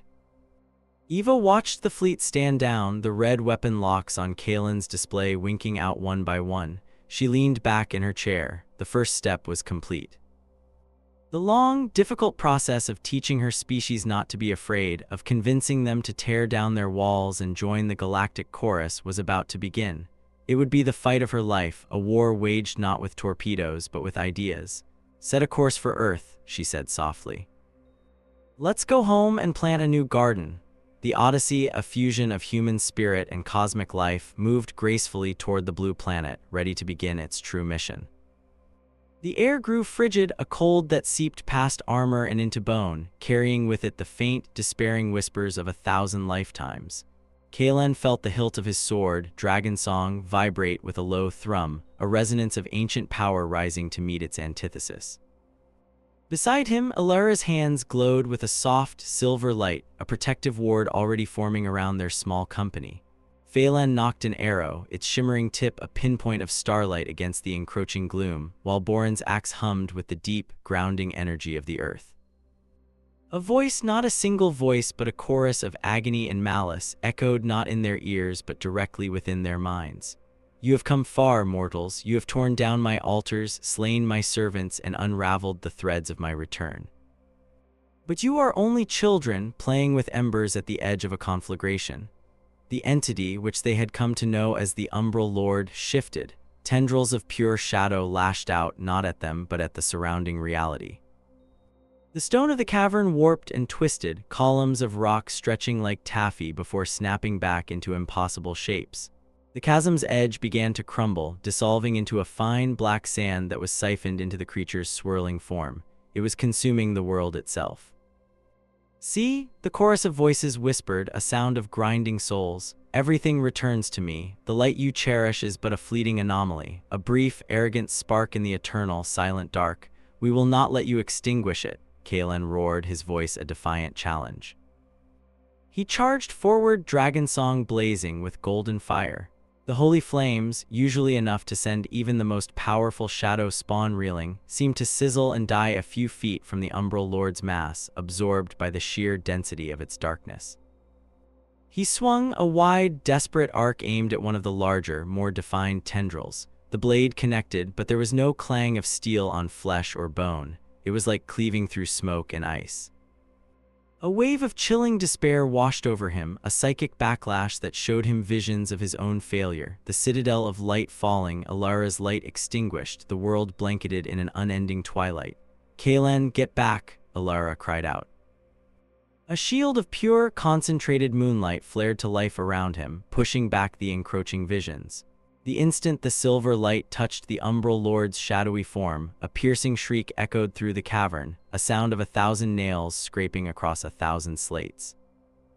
This was a pain it could feel. "The light, it fears the pure light," Phelan shouted, his observation swift and certain. He let his arrow fly. It streaked through the air, a sliver of dawn, and plunged deep into the entity's core. The impact was not physical but spiritual. The pulsing heart of malevolent energy faltered for a beat, and the entire shadowy mass convulsed. The umbral lord retaliated. It did not move, the space around it simply folded. One moment Borin was standing firm, his feet planted on solid ground. The next, a rift of pure void opened beneath him. He plunged downwards with a startled cry, his massive frame vanishing into nothingness. "Borin," Alara screamed, her concentration wavering. "Don't look away," Phelan yelled, already knocking another arrow. "It feeds on distraction. It feeds on despair." From within the shadowy vortex, a new shape began to form. A near-perfect replica of Borin, but its eyes were hollow pits of shadow, and its skin was the color of ash. It held a ghostly axe and charged at Kalen with its creator's brute strength. Kalen parried the blow, the impact jarring him to the teeth. It was like fighting a phantom, yet the force was undeniably real. "This abomination is using our fears, our bonds, against us," he grunted, struggling against the shadow Borin's relentless assault.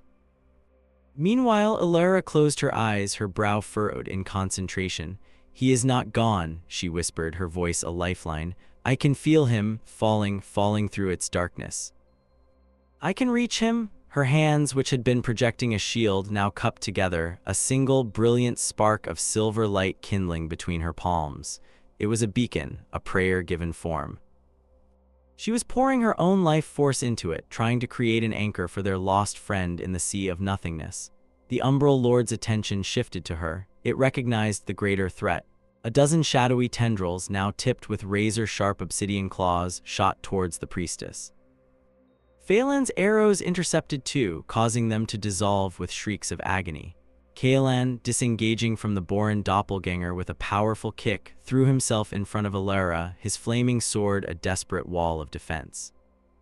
He cut down 3 more tendrils, but the others were too numerous, too fast. Just as the claws were about to find their mark, the ground erupted.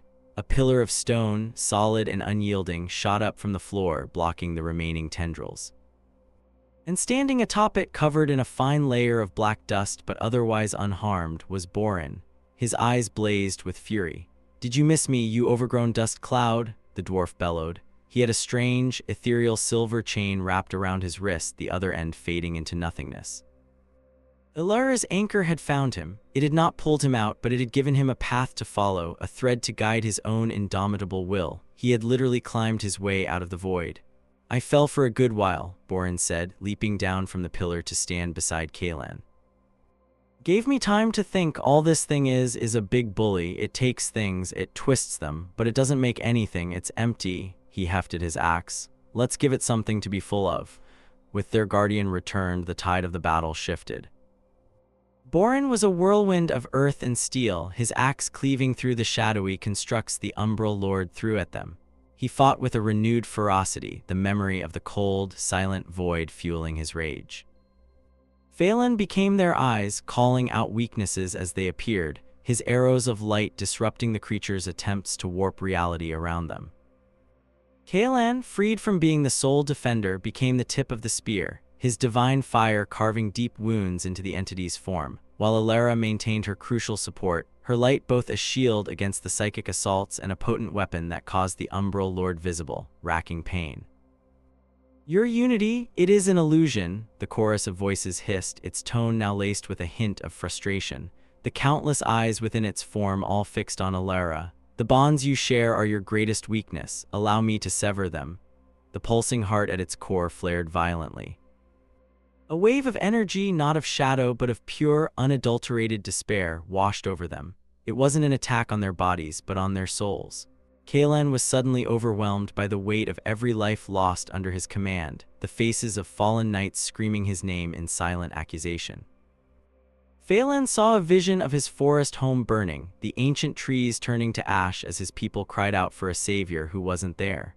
Borin was thrown back to the fall of his ancestral home, the groans of dying stone and the taste of bitter defeat filling his senses. But it was Alara who bore the brunt of the assault. The light she wielded was intrinsically tied to hope and faith. The wave of despair was a direct poison to her spirit. Her silver glow flickered violently and she cried out, stumbling to one knee as the faces of everyone she had ever failed to heal appeared before her, their spectral hands reaching out, blaming her. "Alara," Kaelan roared, fighting through his own torment. He saw her light fading and knew that if it went out, they would all be lost. It was Borin who reacted first. Ignoring the ghosts of his past, he slammed the butt of his axe into the stone floor. "Wake up," he bellowed, the sound a physical shockwave of stubborn, dwarven grit. "The past is stone.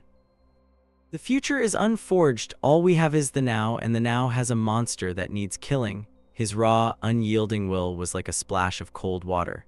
Phelan shook his head, the vision of the burning forest receding. He drew his bowstring taut, his aim steady once more. Kaelan blinked, the accusing faces of his fallen comrades blurring. They weren't accusing him, they were counting on him. He looked at Alara, who was still on one knee, her face pale, her light a guttering candle flame. "Alara," he said, his voice softer now, but filled with a conviction that cut through the psychic miasma. "Look at us, we are here, we are with you, your light has never failed us, do not let it fail you now." Her head lifted slowly. She saw Kaelan, his sword held ready. She saw Phelan, his arrow aimed at the heart of their foe. She saw Borin, a mountain of defiance standing between her and the darkness. Her friends, her reality. The despair receded, driven back by a simple, powerful truth. She was not alone. A slow smile touched her lips. "Thank you," she whispered. And then her light did not just return, it exploded. A column of pure, incandescent silver erupted from her, blasting upwards to the cavern roof. It was brighter than the sun, more searing than any fire. The Umbral Lord shrieked, a sound of pure, unadulterated agony, its shadowy form dissolving and boiling wherever the light touched it. The psychic assault shattered, the visions vanishing like smoke in the wind. "Now," Alara screamed, her voice ringing with newfound power. "Its heart is exposed." Through the gaps in the evaporating shadow, they could see it clearly for the first time. The core was not a light, but a crystal. A black, jagged crystal that seemed to absorb all light and hope, pulsing with a rhythm of utter malevolence. It was the source of the entity's power, its very soul. Kaelan needed no further encouragement. With a battle cry that was a prayer to the gods of light and war, he charged. Borin was right beside him, his axe a blur, carving a path through the last of the writhing shadow tendrils. Phelan let loose a single, perfectly aimed arrow. It did not fly at the crystal, but just to the side of it, where it exploded in a flash of blinding light, forcing the last of the creature's shadowy defenses to recoil.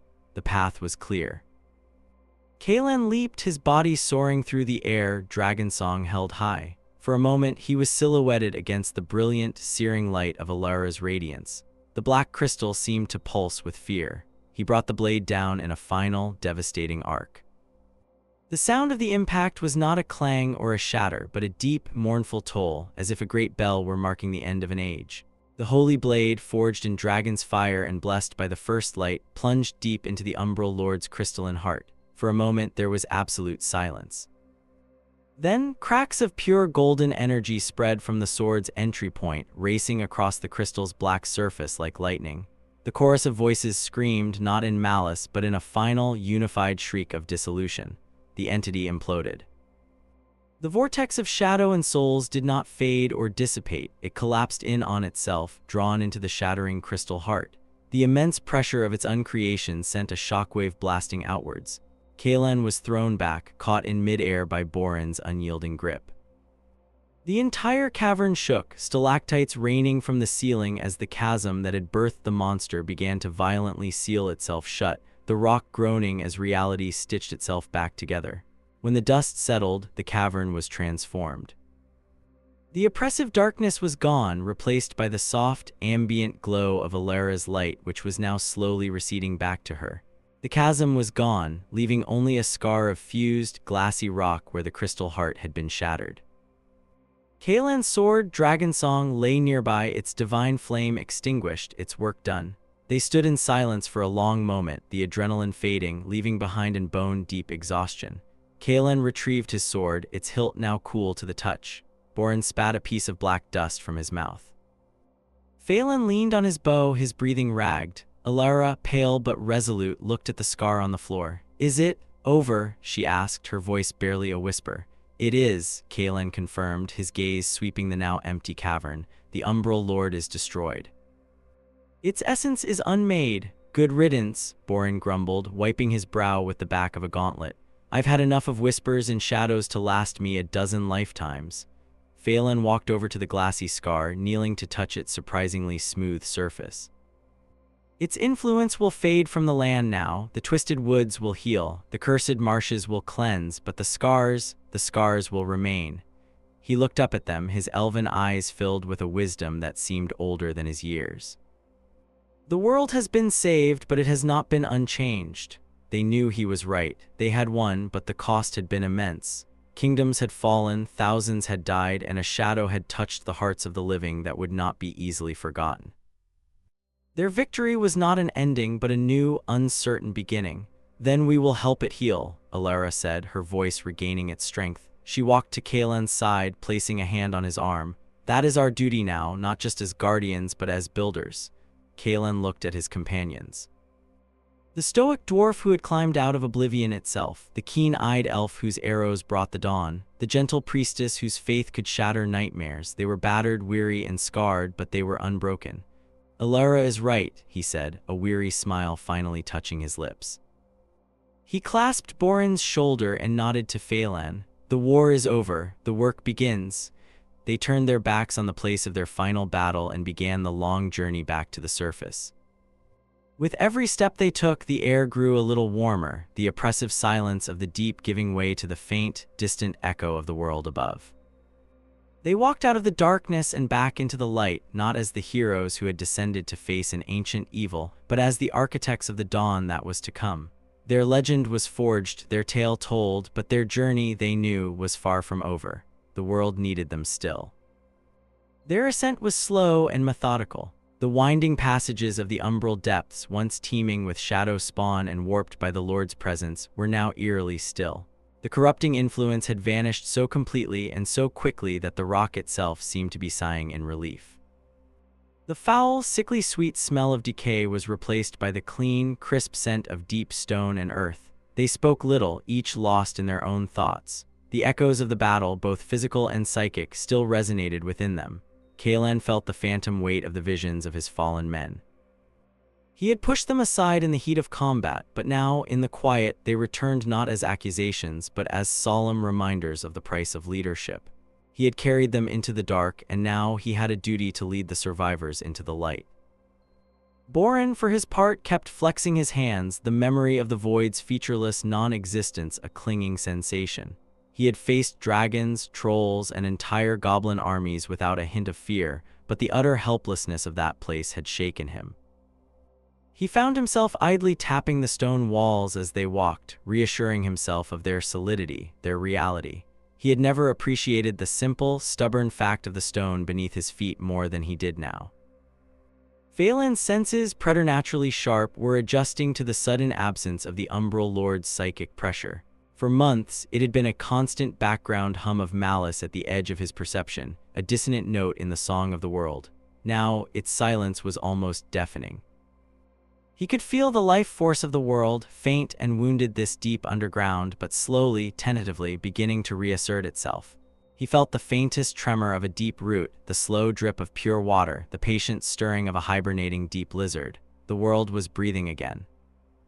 It was Alara who finally broke the silence, her voice soft in the echoing tunnel. Do you think, will people remember, not us I mean, will they remember the cost, or will the stories just speak of a great victory over a faceless evil? Kaelan considered this. The bards will sing of glory and kings will raise statues. That is their way. They will smooth the rough edges of the tale until it is a comfortable thing to hear. He paused, glancing back at her. But we will remember. And we will make sure the new generation of guardians, of leaders, remembers too. True strength isn't just about victory. It's about remembering the wounds and learning how to heal them. Well said, lad, Borin grunted. A lesson learned in blood is a lesson that sticks. And the worlds had a good, long lesson. After what felt like days of climbing, they saw it, a faint glimmer of light ahead. It wasn't the searing radiance of Alara's power or the holy fire of Kaelan's sword. It was pale, natural light filtering down from the world above. Their pace quickened, exhaustion momentarily forgotten. They emerged from the mouth of a cave onto a high mountain pass. The sun was setting, painting the sky in hues of orange, purple, and gold. The air was thin and cold, but it was fresh, clean, and alive. They all stopped, taking a deep, collective breath as if tasting the air for the first time. Below them, the world stretched out. From this vantage point, they could see for hundreds of miles. To the west, the twisted woods, which had been a knotted, gray blight on the landscape, now showed faint traces of green at its edges. To the east, the noxious purple haze over the cursed marshes seemed thinner, less menacing. The signs were small, almost imperceptible, but they were there. The healing had already begun. They made camp on the mountainside, a small fire warding off the alpine chill. For the first time in a very long time, they were not posting a guard against monstrous threats, but simply against the cold. The ordinariness of it was a profound relief. Borin produced a small, battered flask from his pack. "I've been saving this," he said, his voice thick with emotion. "Dwarven starfire ale, brewed from barley grown in the sunless fields of Kaz-Barad and fermented with glowing cave lichens. My father gave it to me. Said to only drink it when I had something worth toasting." He unstoppered it and poured a small amount into 4 simple tin cups. He handed one to each of them. "I can't think of a better time." He raised his cup. "To the fallen," he said, his voice a low rumble. "The fallen," they all echoed. "And to the living," Alara added, her eyes shining in the firelight. "The living," they repeated. "And to getting a hot bath and a soft bed," Phelan put in with a rare, small smile. They all laughed, a sound of pure, unburdened relief. The tension that had been coiled in their shoulders for months finally began to unwind. They drank the ale. It was potent, tasting of warm earth, stone, and a strange, fiery spice that seemed to light a small furnace in their chests. As darkness fell, a blanket of stars emerged with an impossible clarity in the thin mountain air. They lay back, looking up at the silent, shimmering cosmos. It said the light was a fleeting anomaly, Kaelan mused, staring up at a river of distant galaxies. An arrogant spark in the eternal dark. "It was wrong," Alara said softly, her hand finding his in the dark. "The dark is just the absence of light. The stars are small and the space between them is vast, but it is the stars we see. It is the light that gives the darkness its shape." "The elf lass is right," Borin mumbled, already half asleep by the fire. "Without a candle, you can't have a shadow." A comfortable silence fell between them again, the silence of shared understanding and deep, abiding friendship. They had been 4 separate individuals from different races and different walks of life, brought together by circumstance and a common enemy. A knight bound by duty, a priestess bound by faith, an elf bound by tradition, and a dwarf bound by honor. But in the crucible of their journey, in the shared hardships and the ultimate triumph, they had been forged into something more. They were a single unit, a family bound not by blood, but by the fire they had walked through together. The next morning, they began their descent from the mountain. The journey down was a mirror of their journey up through the world. The higher they had climbed towards the corrupted peaks, the more twisted and blighted the land had become. Now, with every step they took downwards, life returned. The sparse alpine grasses gave way to hardy shrubs, then to pine forests. They heard the call of a bird, the first they had heard in what felt like an eternity, and all four of them stopped to listen to its simple, beautiful song. They encountered their first settlement a few days later, a small, isolated mining village clinging to the mountainside. The people were gaunt and wary, their eyes still holding the shadow of fear that had permeated the land. But when they saw the four travelers coming down from the peaks, the knight in his scorched but shining armor, the priestess whose presence seemed to bring a palpable warmth, the elf moving with an otherworldly grace, and the dwarf with his unshakable solidity, a murmur went through the villagers. They recognized the symbols on Kaelan's surcoat, the sigil of the Order of the Silver Flame. They had heard the prophecies, the desperate hopes that a champion would rise to challenge the encroaching darkness. An old woman, her face a roadmap of hardship, stepped forward and offered them a loaf of coarse, dark bread. "The blight, the nightmares, they are less," she said, her voice trembling. "The air feels cleaner." "Did you?" She couldn't bring herself to finish the question, as if voicing the hope would make it untrue. Alara smiled warmly and accepted the bread. "The Umbral Lord is no more," she said, her voice clear and strong, carrying to every villager. "The long night is over." A wave of stunned silence was followed by a flood of raw, unadulterated emotion. People began to weep openly. Some cheered, their voices cracking. Others simply sank to their knees, whispering prayers of thanks. They were surrounded not as heroes to be worshipped, but as kin who had brought back the sun. They shared the bread with the villagers, and for that night they were not warriors, but guests, listening to stories of hardship and sharing their own tale of hope. This pattern repeated itself as they continued their journey. The further they traveled from the desolate peaks, the more the news of their victory seemed to race ahead of them. They were met not with parades and fanfare, but with something far more meaningful: the quiet, profound gratitude of a world beginning to heal. They saw farmers returning to long-abandoned fields, planting the first seeds in cleansed soil. They saw merchants reopening trade routes that had been too dangerous to travel. They saw children playing in the streets, their laughter no longer laced with fear. In the city of Silverwood, they met with the Elven Council. Phelan stood before them, not as the prodigal who had left to join the short-lived races, but as a hero who had honored their most ancient traditions by defending the balance of the world. He spoke of the unity he had found with his companions, arguing that the age of isolation was over. The threats to their world were too great to be faced alone. His words, backed by the gravitas of their deed, sowed the seeds of change in the ancient, unyielding heart of the Elven Kingdom. At the gates of the dwarven stronghold of Kazbarad, Borin was met by his king. The normally stoic dwarves let out a cheer that shook the very foundations of the mountain. He had not only avenged the fall of their sister holds, but had also reclaimed the honor of his people. He presented a single, shard-like fragment of the Umbral Lord's shattered crystal heart to the Dwarven Forge Masters. It was a thing of utter darkness, but Borin knew his people. "Melt it down," he had said. "Use its foul essence to forge something good. An alloy for plowshares or the base for a new bell. Let its end be a new beginning." It was a uniquely Dwarven way of turning evil into a tool for creation. Finally, they arrived at the capital of the human kingdoms, the great citadel of light, the city Kaelan had sworn to protect. The news had preceded them, and the city was in a state of joyous celebration. Here, they did receive a hero's welcome. Banners flew from every turret, and the streets were packed with cheering crowds. They stood before the throne of the young queen, whom they had last seen as a frightened but determined leader preparing for the potential end of her kingdom. Now, her face was bright with relief and joy. She rose from her throne and descended the steps, meeting them on the floor of the great hall. She did not offer them titles or lands or gold, though she would later. Instead, she took each of their hands in turn. "You have given us back our future," she said, her voice ringing with sincerity. "Words cannot express the gratitude of my people, of all people. You faced the end of all things and told it no, the world is forever in your debt." Kaelan, the knight who had left this city as a soldier going to a desperate war, looked at his queen and his people, and for the first time he saw not a burden to be protected, but a future worth building. "The debt is shared by all who stood against the dark, your majesty," he said. "We were merely the tip of the spear." In the weeks that followed, they were celebrated, but they also began the work they had spoken of.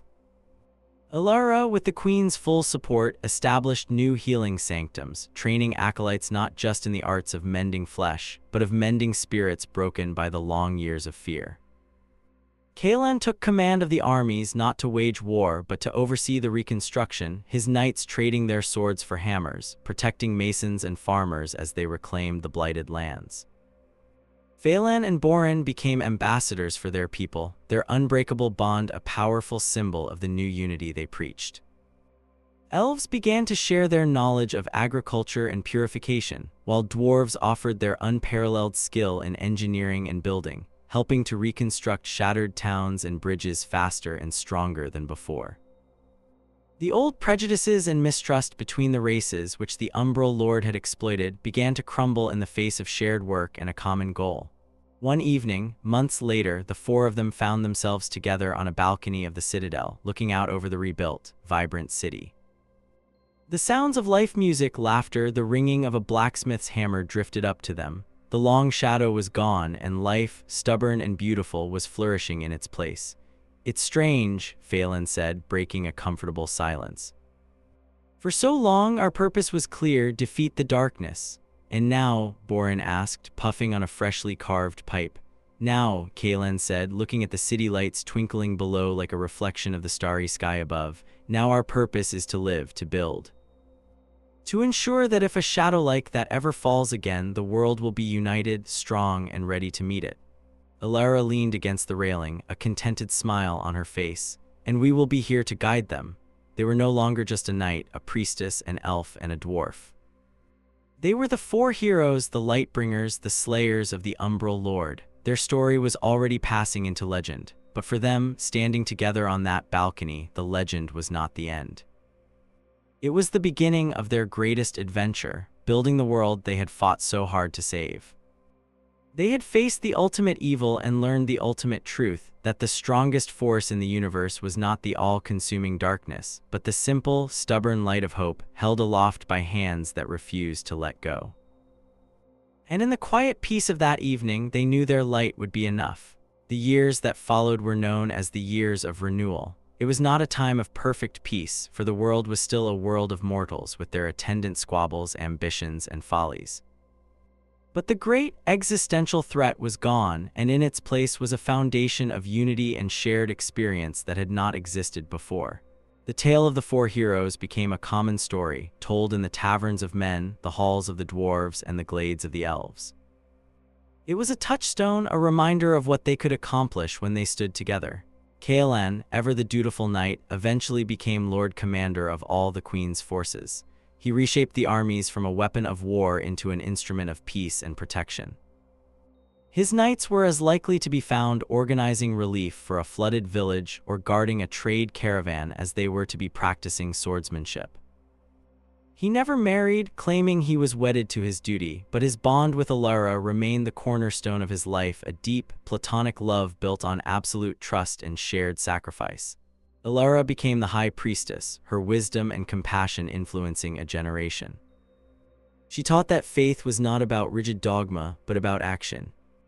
To have faith in the light, she would say, is to be a source of light for others. Her sanctums became centers of learning as well as healing, open to all races, fostering an environment of cooperation and understanding that slowly but surely eroded the ancient mistrusts. Borin returned to Kaz Bared, but not for long. The call of the open sky and the companionship of his friends was too strong. He became a roving ambassador, his booming laugh and blunt honesty becoming a welcome sound in the courts of both elves and men. He oversaw the greatest joint engineering project in history, the Sunstone Bridge, a magnificent span of dwarven forged steel and elven-grown living wood that connected the human heartlands with the borders of the elven forests, a physical manifestation of their new alliance. Many said that without Borin's stubborn refusal to take no for an answer from either side, it would never have been built. Phelan, surprisingly, became the most changed by their journey. He who had been a solitary wanderer found himself a statesman. He convinced the Elven Council to open a permanent embassy in the human capital, and he was its first ambassador. He brought with him the wisdom of his long-lived people, but he had learned a new wisdom from his mortal friends: the value of urgency, the beauty of a finite life lived to its fullest, and the power of a bond that could transcend race and time. He never lost his quiet, observant nature, but it was now tempered with a warmth and an engagement with the world he had once shunned. They did not always travel together anymore. Their duties were great, and the world was large. But they made a vow to meet once a year on the anniversary of their victory atop the mountain pass where they had first seen the healing world. They would camp under the stars, share Boren's starfire ale, and speak not of the darkness they had vanquished, but of the light they were building. On the 10th anniversary, they gathered as they always did. They were older now. Kaelan's hair was flecked with gray at the temples, and lines of care were etched around his eyes, but his shoulders were as straight as ever. Alara's serenity had deepened, her presence a calming balm. Boren's beard had more silver than red in it, and he walked with a slight limp from an old cave-in, but his spirit was undimmed. Phelan seemed unchanged by the passing decade, as elves do, but a depth had settled in his eyes that had not been there before. They sat around their small fire, the silence comfortable and familiar. 10 years, Boren said, breaking the silence. Feels like a lifetime ago, and like yesterday. The Sunstone Bridge was completed last month, Phelan reported. The first trade caravans have already crossed. The Queen and my king are planning a formal dedication ceremony. I sent a full company of knights to guard the workers, Kaelan added with a nod. They reported no trouble, just dwarves and elves trying to outdo each other with extravagant carvings on the railings. Phelan smirked. The elven carvings are clearly superior. They have a subtlety the dwarves cannot grasp. Subtlety, Boren snorted. You call that tangled mess of leaves subtlety? Our runes tell the history of the mountain. They have weight, meaning, Alara laughed, a sound like clear bells. They are both beautiful, and they are beautiful together. That is the point, isn't it? The two grumbled good-naturedly, their argument an old, familiar dance. Later, as the stars wheeled overhead, Kaelan looked out over the darkened landscape. Do you ever worry? He asked quietly. That something like the Umbral Lord could rise again. The levity of the moment faded, replaced by a shared, solemn memory. The world is a balance of light and shadow, Phelan said, his gaze distant. One can never truly extinguish the other. The Umbral Lord was a shadow that grew too long, that sought to consume everything. We did not destroy shadow itself, we merely restored the balance. So yes, Alara said, answering Kaelan's question, I worry, not that the same evil will return, but that new shadows will grow. From greed, from fear, from the hearts of mortals who forget the lessons learned in blood. Then we'll be there to meet them, Boren said, his voice a low, certain growl. He knocked the dottle from his pipe against the heel of his boot. And if we're not, those who come after us will. You've taught your knights well, Kaelan, and you, Alara, have filled the world with healers and scholars. The lads and lasses I've seen working on that bridge, elf and dwarf side by side. They won't be so easily divided as their grandparents were. Kaelan looked at his friends, at the small circle of light they made in the vast, quiet darkness of the mountain. Boren was right. Their greatest legacy was not the monster they had slain, but the world they were leaving behind. A world that was stronger, more united, and more prepared. A world that remembered. To the future, then, Kaelan said, raising his cup, and to those who will guard it.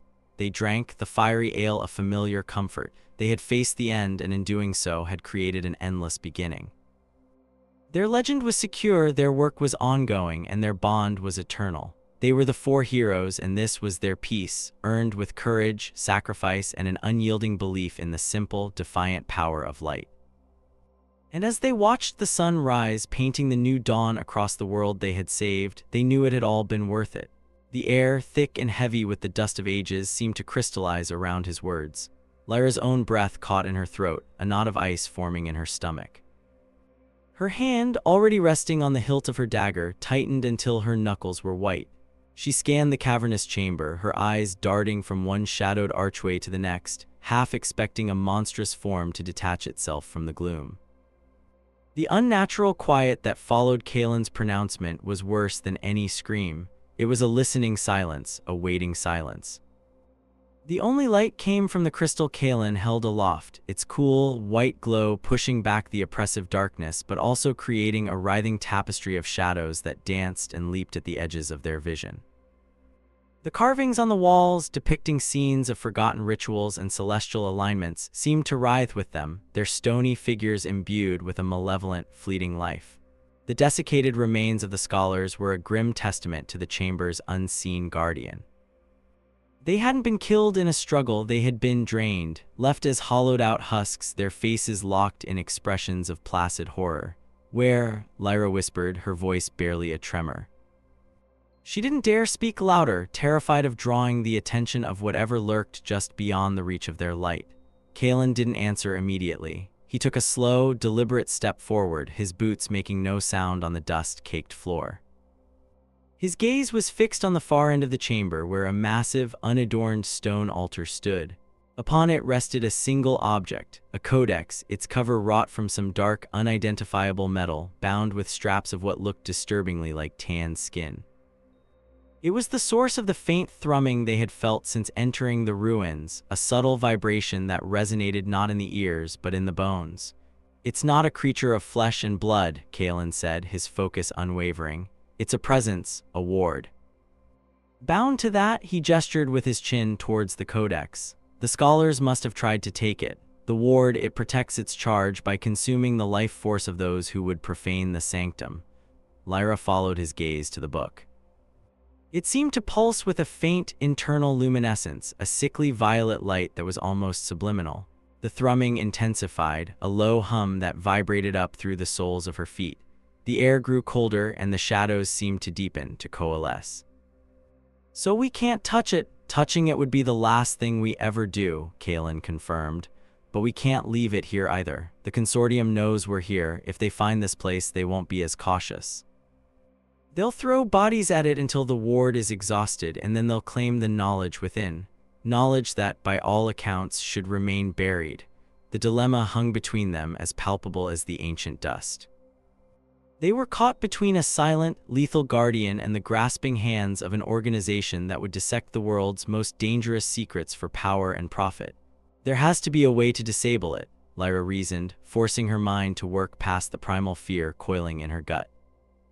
She was a cipher, a breaker of codes, and a reader of forgotten languages. This was a puzzle, albeit one with the most final of consequences for a wrong answer. Wards are constructs, they have rules. They have loopholes. She began to move slowly along the perimeter of the chamber, keeping the altar in her sight.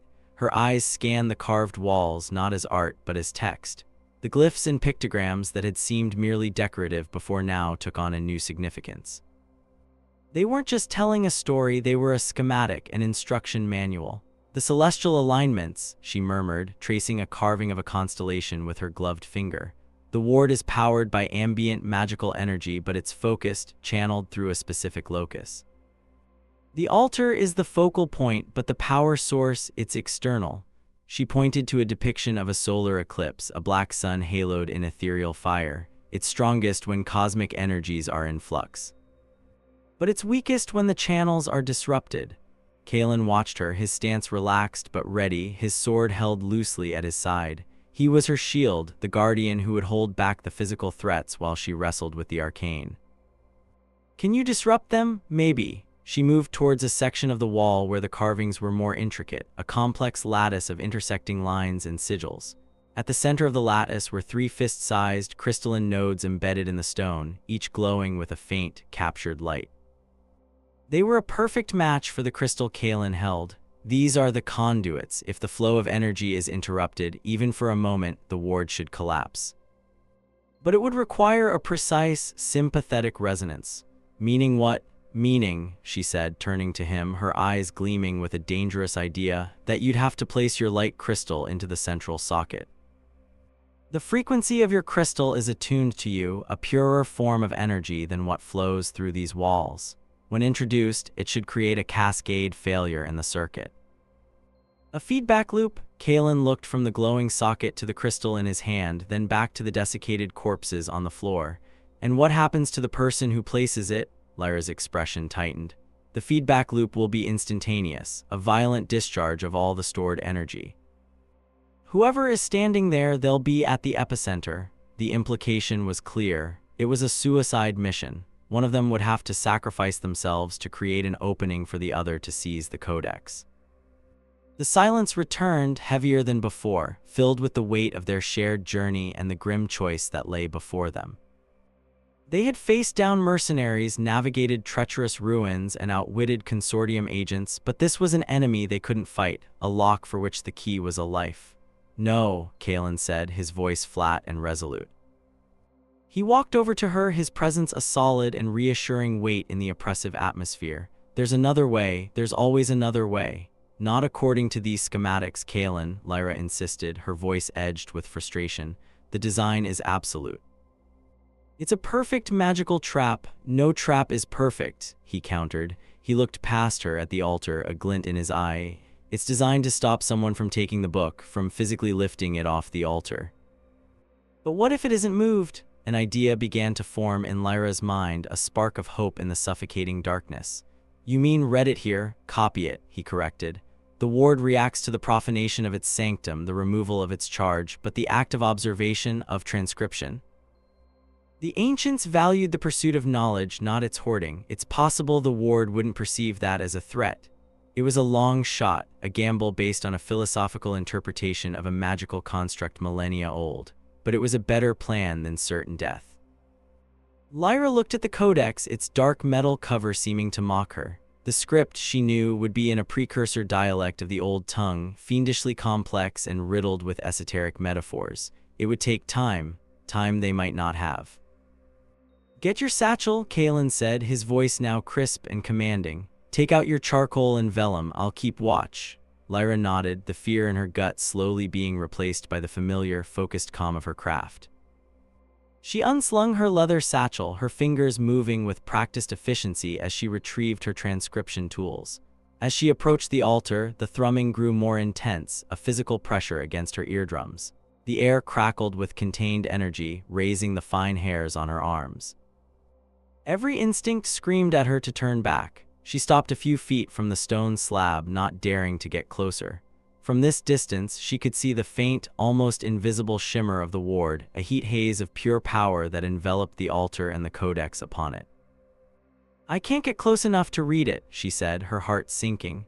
"The field extends too far." Kalen circled the altar slowly, his eyes narrowed in concentration. "The field is a sphere. Its weakest points will be at its poles, directly above and below."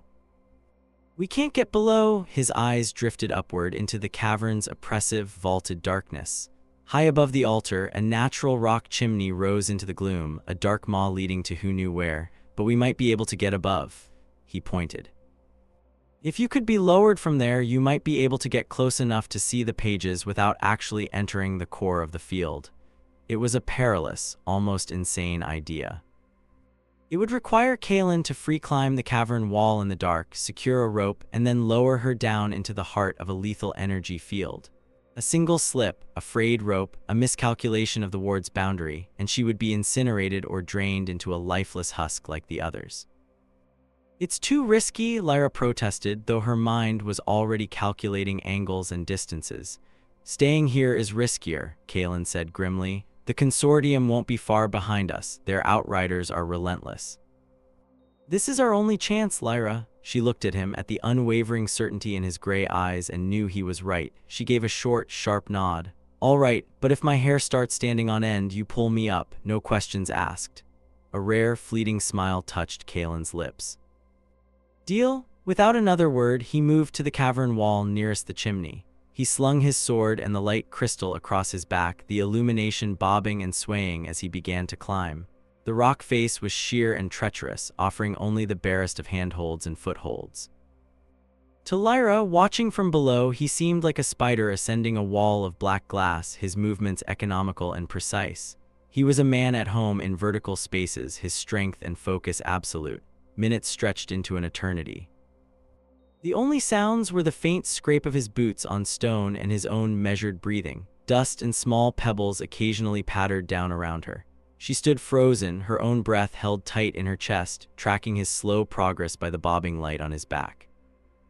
The darkness seemed to press in, eager to swallow the single point of light that held it at bay. Finally, the light stopped moving upward and traversed sideways. She heard a dull thud as Kalen found a secure anchor point and hammered in a piton from his pack. A few moments later, the end of a silk rope snaked down through the darkness, landing in a soft coil at her feet. "Are you secure?" she called up, her voice echoing strangely in the vast space. As a mountain's root, his voice floated back down, confident and clear. "Tie it." Double hitch. Lyra's fingers, though cold, moved nimbly, securing the rope around her waist with the practiced knots of a seasoned traveler. She packed her transcription tools into a smaller pouch that she tied to her belt. Taking a deep breath to steady her nerves, she looked at the silent, waiting altar. "Ready," she yelled. The rope went taut and she felt herself being lifted off the floor. The ascent was dizzying. She spun slowly, the entire cavern revolving around her as Kaelin, acting as a living counterweight, hauled her upward. The floor, with its grim tableau of death, receded below. The air grew thinner, colder. She reached the ledge where he was braced, a narrow shelf of rock barely wide enough for two. He had anchored the rope to a massive stalagmite, the piton a secondary, failsafe measure. His face was streaked with grime, but his expression was calm. "Now for the hard part," he said, his voice low. He began to feed the rope back through his hands, and Lyra felt herself begin a slow, controlled descent. She was no longer being pulled up, but lowered down, a spider on a thread, descending directly over the altar. The thrumming of the codex grew from a vibration in her bones to an audible hum that filled her ears.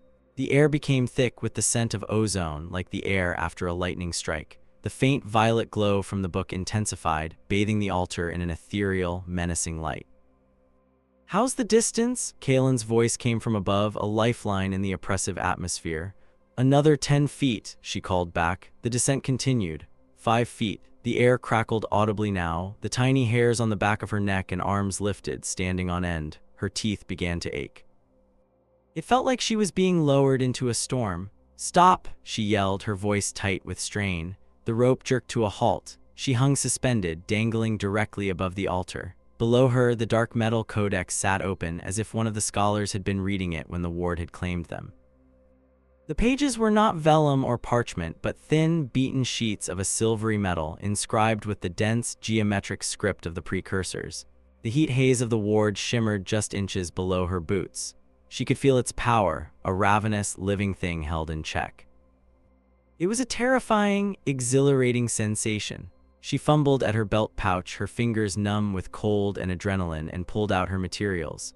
Holding a sheet of vellum against a small, flat board, she began to draw, her charcoal stick flying across the page. She couldn't understand the text, not fully, not here, not under this pressure.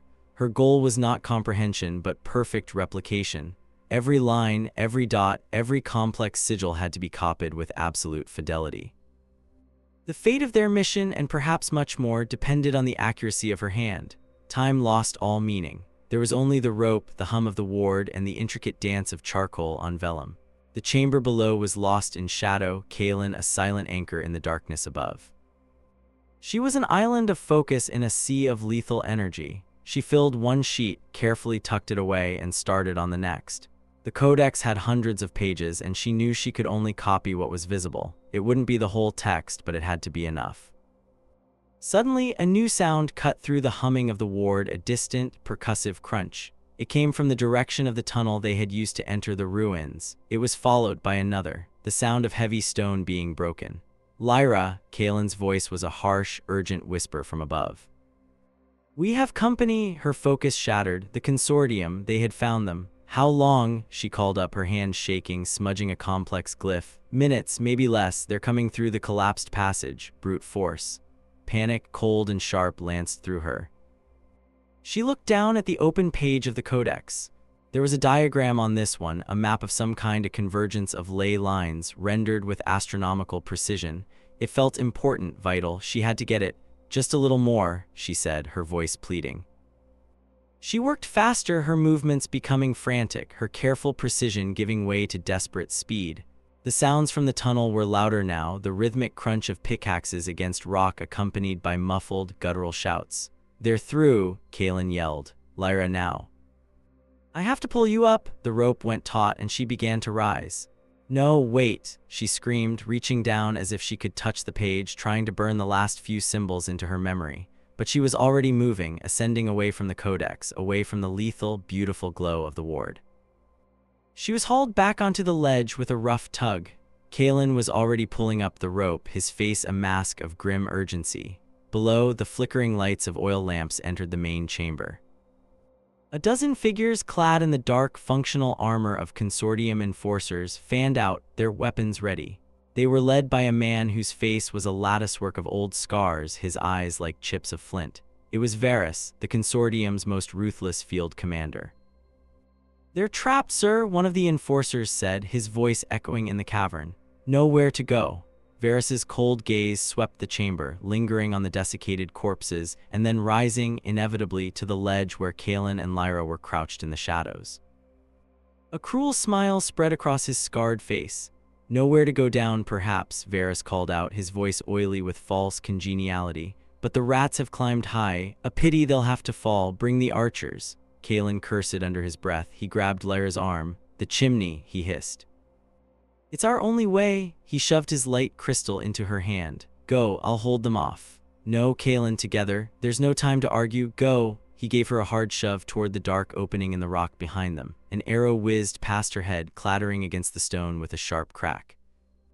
Another followed, then a volley. Kalen drew his sword, the blade a sliver of defiant light in the gloom, and deflected a shaft that would have struck her. "The knowledge is more important than I am," he said, his eyes boring into hers. "Now go." With tears of frustration and fear stinging her eyes, Lyra turned and scrambled into the chimney. It was a tight squeeze, the rock rough and unforgiving. It was utterly black, a vertical tunnel leading to an unknown fate. Behind her, she heard the ringing clash of steel on steel as Kalen met the first of the enforcers who had managed to scale the wall with grappling hooks. She heard his battle cry, a sound of pure, untamed fury, followed by the screams of his opponents and the triumphant, ugly laughter of Varus. She had to keep moving. She couldn't let his sacrifice be for nothing. Using the crystal for light, she began to climb, her body screaming in protest, her mind filled with the sounds of the desperate battle raging below. The sheaf of vellum pages tucked into her tunic felt as heavy as a gravestone. The chimney was steeper and narrower than she had imagined, a claustrophobic tube of rock that seemed to stretch on forever. The air was stale and thin, her lungs burned. Her fingers, raw and bleeding from the climb, struggled to find purchase on the jagged stone. The sounds of the fight faded beneath her, replaced by the rasp of her own breathing and the frantic beating of her heart. She didn't know how long she climbed. It could have been minutes or hours. Time ceased to have meaning in the suffocating, vertical darkness. There was only the next handhold, the next upward pull, the single-minded goal of survival. Just as her strength was about to give out, just as her grip began to fail, her outstretched hand met not rock but open air. A faint, cool breeze, smelling of pine and damp earth, washed over her face. With a final, desperate surge of adrenaline, she hauled herself up and over the edge, collapsing onto a carpet of moss and pine needles. She was on the mountain's surface, hidden within a small, overgrown ravine. The night sky was a canopy of brilliant, unblinking stars, a stark contrast to the oppressive darkness from which she had just emerged. The moon, a sliver of silver, cast long, distorted shadows through the ancient trees. She lay there for a long time, gasping for air, her body trembling with exhaustion and shock. The vellum pages were safe. She had the knowledge, but Kalen was gone. The cost of their victory was a price she didn't know how she could bear to pay. A lone wolf howled in the distance, a mournful, lonely sound that echoed the aching emptiness that had opened up inside her. But grief was a luxury she couldn't afford. Varus and the consortium would not give up. They had seen her escape. They would be searching the mountainside. She had to move, to put as much distance as possible between herself and the ruin. Forcing her aching muscles to obey, she staggered to her feet. She took a moment to get her bearings, consulting the stars as Kalen had taught her. The rendezvous point they had agreed upon, an abandoned watchtower on the border of the wastes, was 2 days' hard journey to the north. It had been a contingency plan, a place to meet if they were separated. A flicker of irrational hope sparked within her. Maybe he would escape. Maybe he would find his way there. Clinging to that sliver of hope, Lyra began to run. She moved through the forest like a phantom, her cipher training serving her well. She avoided open ground, kept to the deepest shadows, and made no sound. Every rustle of leaves, every snap of a twig sent a fresh jolt of fear through her. The forest, usually a place of solace, now felt alive with unseen threats. By dawn, she had reached the lower slopes of the mountain range. She found a shallow cave hidden behind a waterfall, a place where she could rest and take stock. Her body was a tapestry of cuts and bruises. She was exhausted, hungry, and heartbroken, but she was alive. She carefully pulled out the vellum pages. In the dim, watery light of the cave, she spread them out on a dry rock. The symbols and diagrams seemed to mock her, a secret language purchased at a terrible price. She stared at the celestial map, the convergence of ley lines. It depicted a location deep within the sunken city of Eridor, a place long thought to be nothing more than a myth. The Codex was not just a collection of arcane lore, it was a map, a key to a place of immense power. This was what the Consortium was after. Not just knowledge, but the power to remake the world in their own image. And now, she was the only person who stood in their way. The weight of her responsibility settled upon her, heavier than any mountain. Kalen had trusted her to protect this knowledge. She could not fail him. She spent the day resting fitfully, her sleep plagued by nightmares of falling and the clang of steel. As dusk began to settle, painting the sky in hues of orange and purple, she prepared to move again. She ate the last of her rations, a piece of dry bread and a strip of jerky, and drank deeply from the waterfall's pure, cold stream. She bound her wounds as best she could with strips of cloth torn from her tunic. The journey north was a grueling ordeal. She traveled by night and hid during the day, constantly on the lookout for Consortium patrols. On the second night, she saw their signal fires on the peaks behind her, a network of orange eyes in the darkness, and knew they were sweeping the mountains for her. The hunt was on. Her path took her through treacherous terrain, knife-edge ridges where the wind threatened to tear her from the rock, and deep, tangled woods where unseen things watched her from the shadows. She moved on pure instinct and adrenaline, her grief a cold, hard knot in her chest that fueled her resolve. She thought of Kalen's final words, his sacrifice, and it became a mantra that pushed her onward. The knowledge is more important. On the morning of the third day, she saw it. A dark spike on the horizon, silhouetted against the pale morning sky, the Sentinel's spire, the abandoned watchtower. The rendezvous, her heart leaped with a desperate, painful hope. She quickened her pace, all but running the last few miles, ignoring the protests of her exhausted body. As she drew closer, the tower resolved into a crumbling ruin of black stone, overgrown with ivy and sorrow. It stood alone on a wind-blasted hill, a monument to a forgotten age. She approached cautiously, circling the tower, searching for any sign of an ambush. The silence was absolute, broken only by the mournful cry of the wind whistling through the empty arrow slits. There were no tracks, no sign of a recent campfire, nothing. He wasn't here. A wave of despair, cold and final, washed over her, threatening to pull her under. She had been a fool to hope. Kalen was gone. She was truly alone. She slumped to the ground at the base of the tower, the last of her strength finally giving out. She drew her knees to her chest, buried her face in her arms, and for the first time since fleeing the ruin, she allowed herself to weep.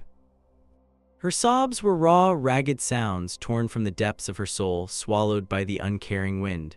She didn't know how long she sat there, lost in her grief. But as the sun began to climb higher in the sky, a sound pricked her ears, the faint jingle of a harness. Her head snapped up. She scrambled behind a pile of fallen stones, her dagger in her hand, her heart hammering against her ribs. She peered through a gap in the rocks. A lone figure was approaching on horseback, riding slowly, wearily from the south. The man was slumped in the saddle, his armor battered and stained. His left arm was bound in a crude, blood-soaked sling. Even from a distance, she recognized the set of his shoulders, the proud way he held his head despite his obvious injuries. Kalen, she breathed, the name a prayer. It was him. He was alive. She burst from her hiding place and ran towards him, shouting his name. He looked up, his face pale and drawn, but his eyes lit up when he saw her. He urged his horse into a slow canter. She met him as he dismounted, stumbling into his embrace. He held her tight with his good arm, his face buried in her hair. She could feel the tremors of exhaustion running through him. "I thought you were dead," she choked out, her voice muffled against his chest. "It takes more than a few Consortium thugs to kill me," he murmured, his voice rough with fatigue, though they gave it their best effort. He pulled back, his hand gently tilting her chin up. His eyes searched her face. "You're all right?" The pages, she nodded, unable to speak, and tapped the front of her tunic. He let out a long, shuddering sigh of relief. Good, that's all that matters. He had fought his way out. He had fought through Varys and his men, found a horse, and ridden for 2 days, all while grievously injured.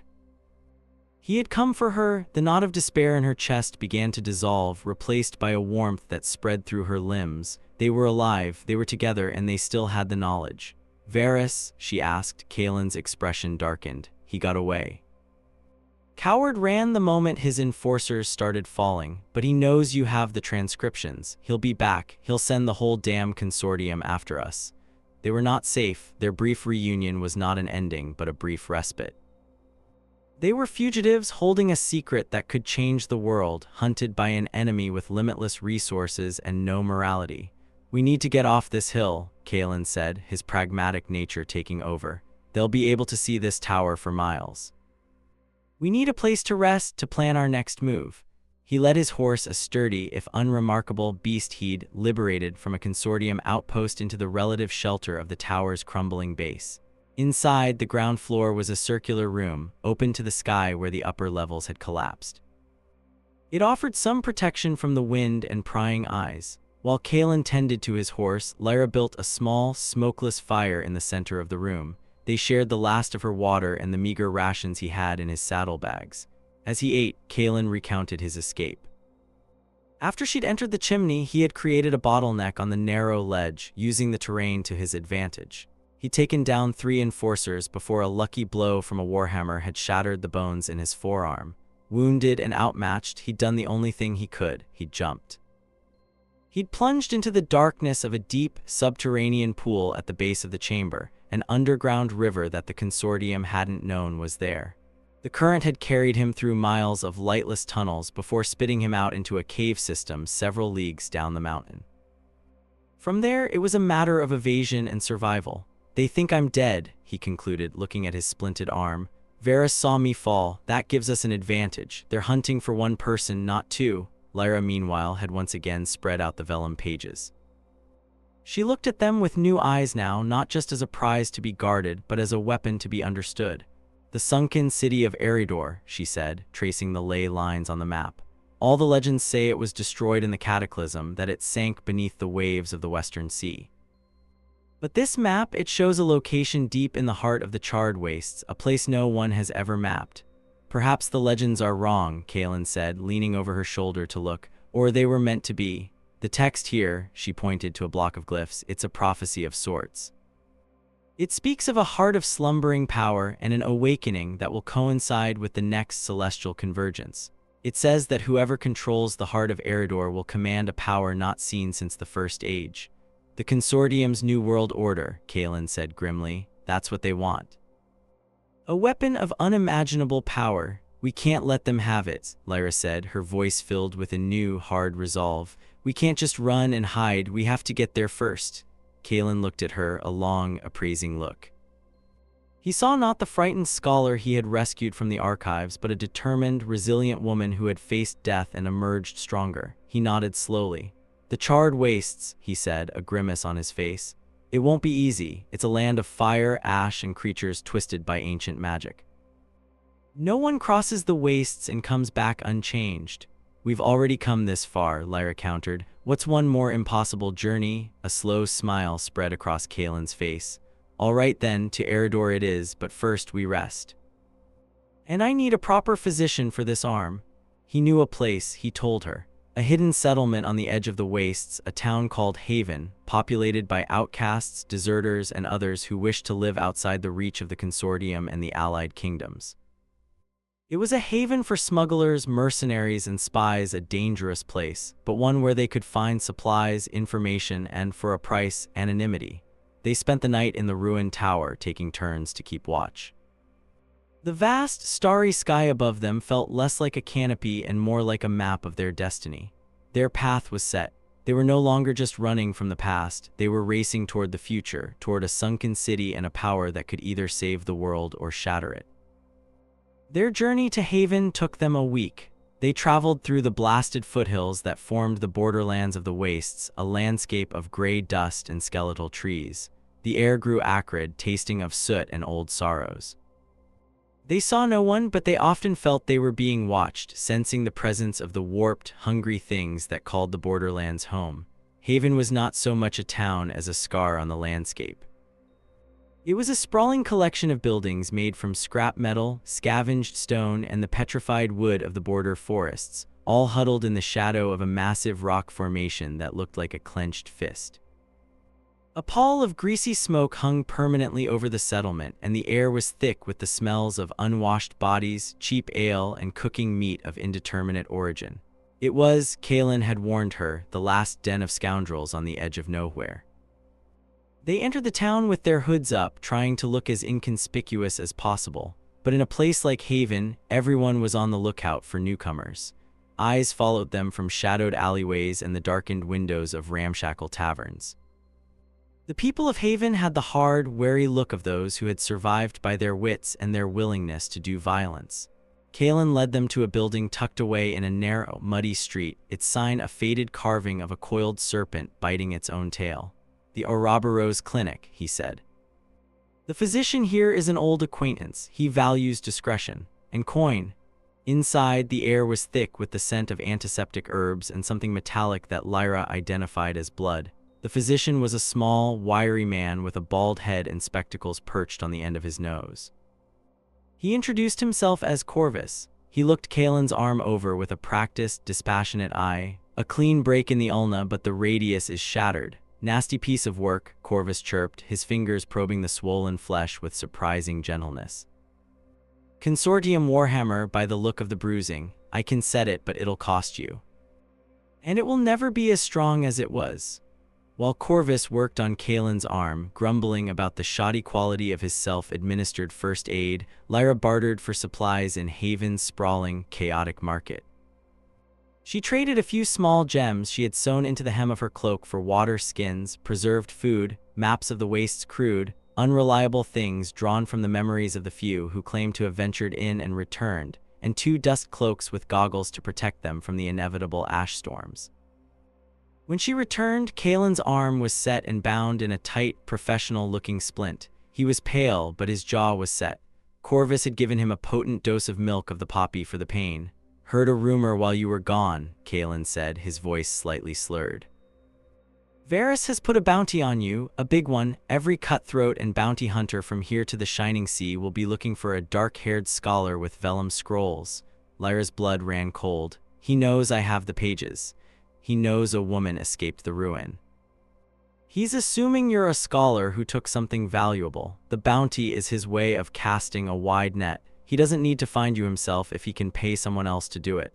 Haven had just become infinitely more dangerous. Every pair of eyes that had followed them now felt like a potential threat. They were mice in a city of cats. "We need to leave," Lyra said urgently. "Tonight." "My thoughts exactly," Kaelin agreed, pushing himself to his feet with a slight wince.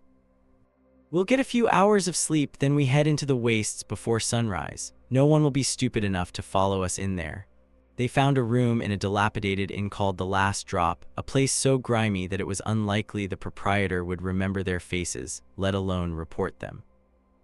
The room was small, with a single lumpy mattress and a window that looked out onto a trash-strewn alley. It was perfect. Lyra took the first watch while Kaelin, his body succumbing to the poppy and his own exhaustion, fell into a deep sleep.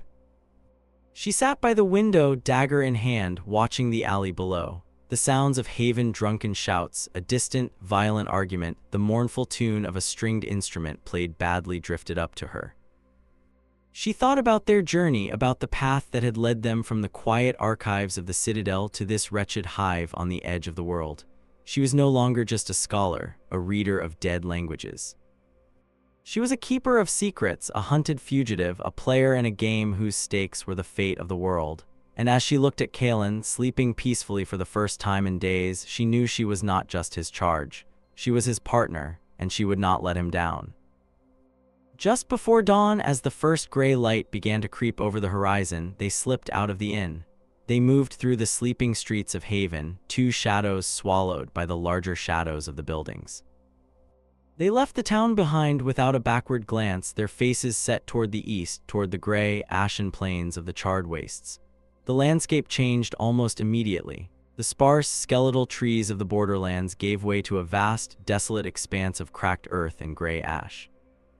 The ground was littered with strange, blackened rock formations, twisted into agonized shapes, the fossilized remains of some ancient, cataclysmic fire. A fine, gritty dust filled the air, coating everything in a layer of gray. The sky above was a permanent, sickly yellow haze, the sun a pale, impotent disk that offered little warmth. They pulled on their dust cloaks and goggles, the world becoming a muffled, monochromatic vista. The silence was profound, unnatural. Nothing lived here. There were no birds, no insects, no signs of life at all, only the whisper of the wind as it stirred the endless fields of ash. The cataclysm was not a single event, Lyra said, her voice muffled by her cloak. She had to speak loudly to be heard over the wind. It was a war. A war fought with magic that could unmake reality. This is one of the scars it left on the world. Kalen simply nodded, his eyes scanning the horizon. Even with one arm in a sling, he was a figure of vigilance, his hand resting on the hilt of his sword. In a place like this, the threats were not always visible. They walked for hours, the terrain unchanging. It was a hypnotic, soul-crushing landscape that seemed designed to drive a person mad. The map Lyra had purchased was useless, its landmarks long since eroded or buried by the shifting ash.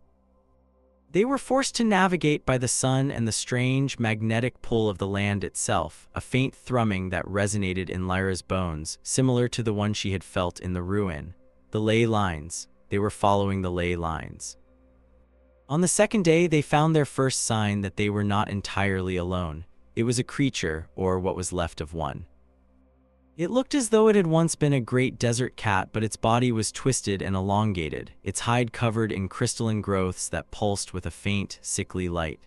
It lay dead, its throat torn out, but not by a predator. The earth around it was blackened and melted, as if it had been struck by lightning from below. Ground leeches, Kalen said, his voice grim. They're drawn to motion. They erupt from the ash and drain the life from anything that passes overhead. We need to keep moving, and we need to tread lightly. The wastes were not just empty, they were actively hostile, a living trap. Every step was a gamble. They began to walk on the larger, more stable rock formations whenever possible, leaping from one to the next to avoid touching the ashen ground for too long. It was slow, exhausting work, made all the more difficult by Kalen's injury. That night, they took shelter in the hollowed-out carcass of some colossal, long-dead beast. Its ribcage, bigger than a house, formed a cage of bone that offered some protection from the wind and whatever hunted in the dark. As Lyra tended to the fire, Kalen stood watch at the entrance, his sword drawn. "Do you ever miss it?" Lyra asked, breaking the silence. "The citadel, the quiet, the books." Kalen was quiet for a long moment, his gaze fixed on the desolate landscape outside. "Sometimes," he admitted. "I miss the peace, but a cage, even a gilded one, is still a cage. I was a guardian of knowledge that no one was allowed to read, a warden in a library of ghosts. Out here," he paused, searching for the words. "Out here, the world is real, the dangers are real." But so is the freedom, Lyra understood. She too had felt the stifling comfort of the citadel. She had loved her work, but a part of her had always yearned for the world described in her books, for the adventures and discoveries that lay beyond the library walls. She had never imagined it would be like this, but she felt more alive, more herself than she ever had before. Their conversation was cut short by a low, chittering sound from outside. Kalen stiffened, raising his sword. Lyra grabbed her dagger, her heart pounding. The sound grew louder, closer, multiplied. It was coming from all sides. Peering through the gaps in the bone cage, they saw them. Dozens of small, hunched figures moving with a jerky, insect-like gait.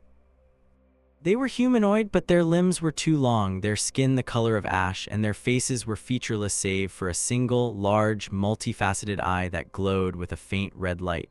Ash ghouls, scavengers of the wastes, drawn to the light and warmth of their fire. They swarmed the skeleton, their long, sharp fingers scrabbling at the bone, searching for a way in. Their chittering rose to a fever pitch, a chorus of inhuman hunger. "They can't break through the bone," Kalen said, his voice tight, "but they can wait, they're patient." They were besieged. They had enough water for a day, maybe two. The ghouls could wait for weeks. They were trapped. Lyra looked around their makeshift prison, her eyes falling on their small fire. An idea sparked in her mind, born of desperation and a half-remembered passage from a book on arcane zoology. "Their eyes," she said, "they're creatures of darkness. They hunt by infrared light. What happens if you give them too much light?" Kalen looked at her, then at the fire, and a slow grin spread across his face. A flash. A sudden, bright flash. He had a small pouch on his belt containing various alchemical supplies. He pulled out a block of magnesium and a small packet of flash powder. It was a risk. The explosion could bring the whole skeleton down on top of them, but it was better than dying of thirst or being torn apart by ghouls. Working quickly, Lyra used the driest of their tinder to create a small, contained pile. Kalen placed the magnesium on top and sprinkled it with the flash powder.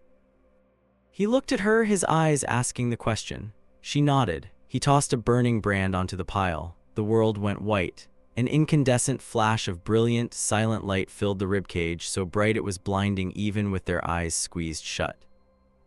It was followed an instant later by a deafening bang that shook the very bones of their shelter. A wave of high-pitched, agonized shrieks erupted from outside, a sound of pure, unadulterated pain. When their vision cleared, the ghouls were gone. They had fled, their sensitive eyes seared by the unexpected sunburst. The silence that descended was a blessed relief. "I think," Kalen said, blinking spots from his eyes, "that I like your ideas." They didn't wait for the ghouls to return. They packed their things and left the shelter of the skeleton, plunging back out into the monochromatic twilight of the wastes.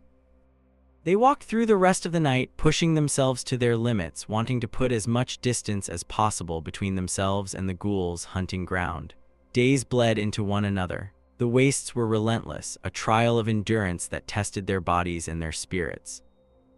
They faced blistering days and freezing nights. They survived a glass storm where superheated winds picked up sand and fused it into razor-sharp shards that fell like deadly rain. They navigated a maze of canyons where the whispers of the dead seemed to echo from the rock walls, trying to lure them to their doom. Through it all, they relied on each other. Kalen's strength and combat prowess protected them from the physical threats, while Lyra's knowledge and quick thinking helped them navigate the arcane and environmental hazards. They were no longer just a warrior and a scholar. They were a unit, a team forged in the crucible of their journey. Finally, after what felt like an eternity, they saw a change in the landscape. The flat, ashen plains began to rise, forming jagged, glassy hills. The air grew thick with a strange, metallic tang, and the faint thrumming of the ley lines grew stronger, a constant vibration that buzzed in their teeth. According to the map in Lyra's head, they were close. They crested a high ridge of obsidian-like rock and stopped, breathless. Below them, nestled in a vast, circular crater, was a city. It was not the sunken ruin of the legends. It was a breathtaking, impossible sight.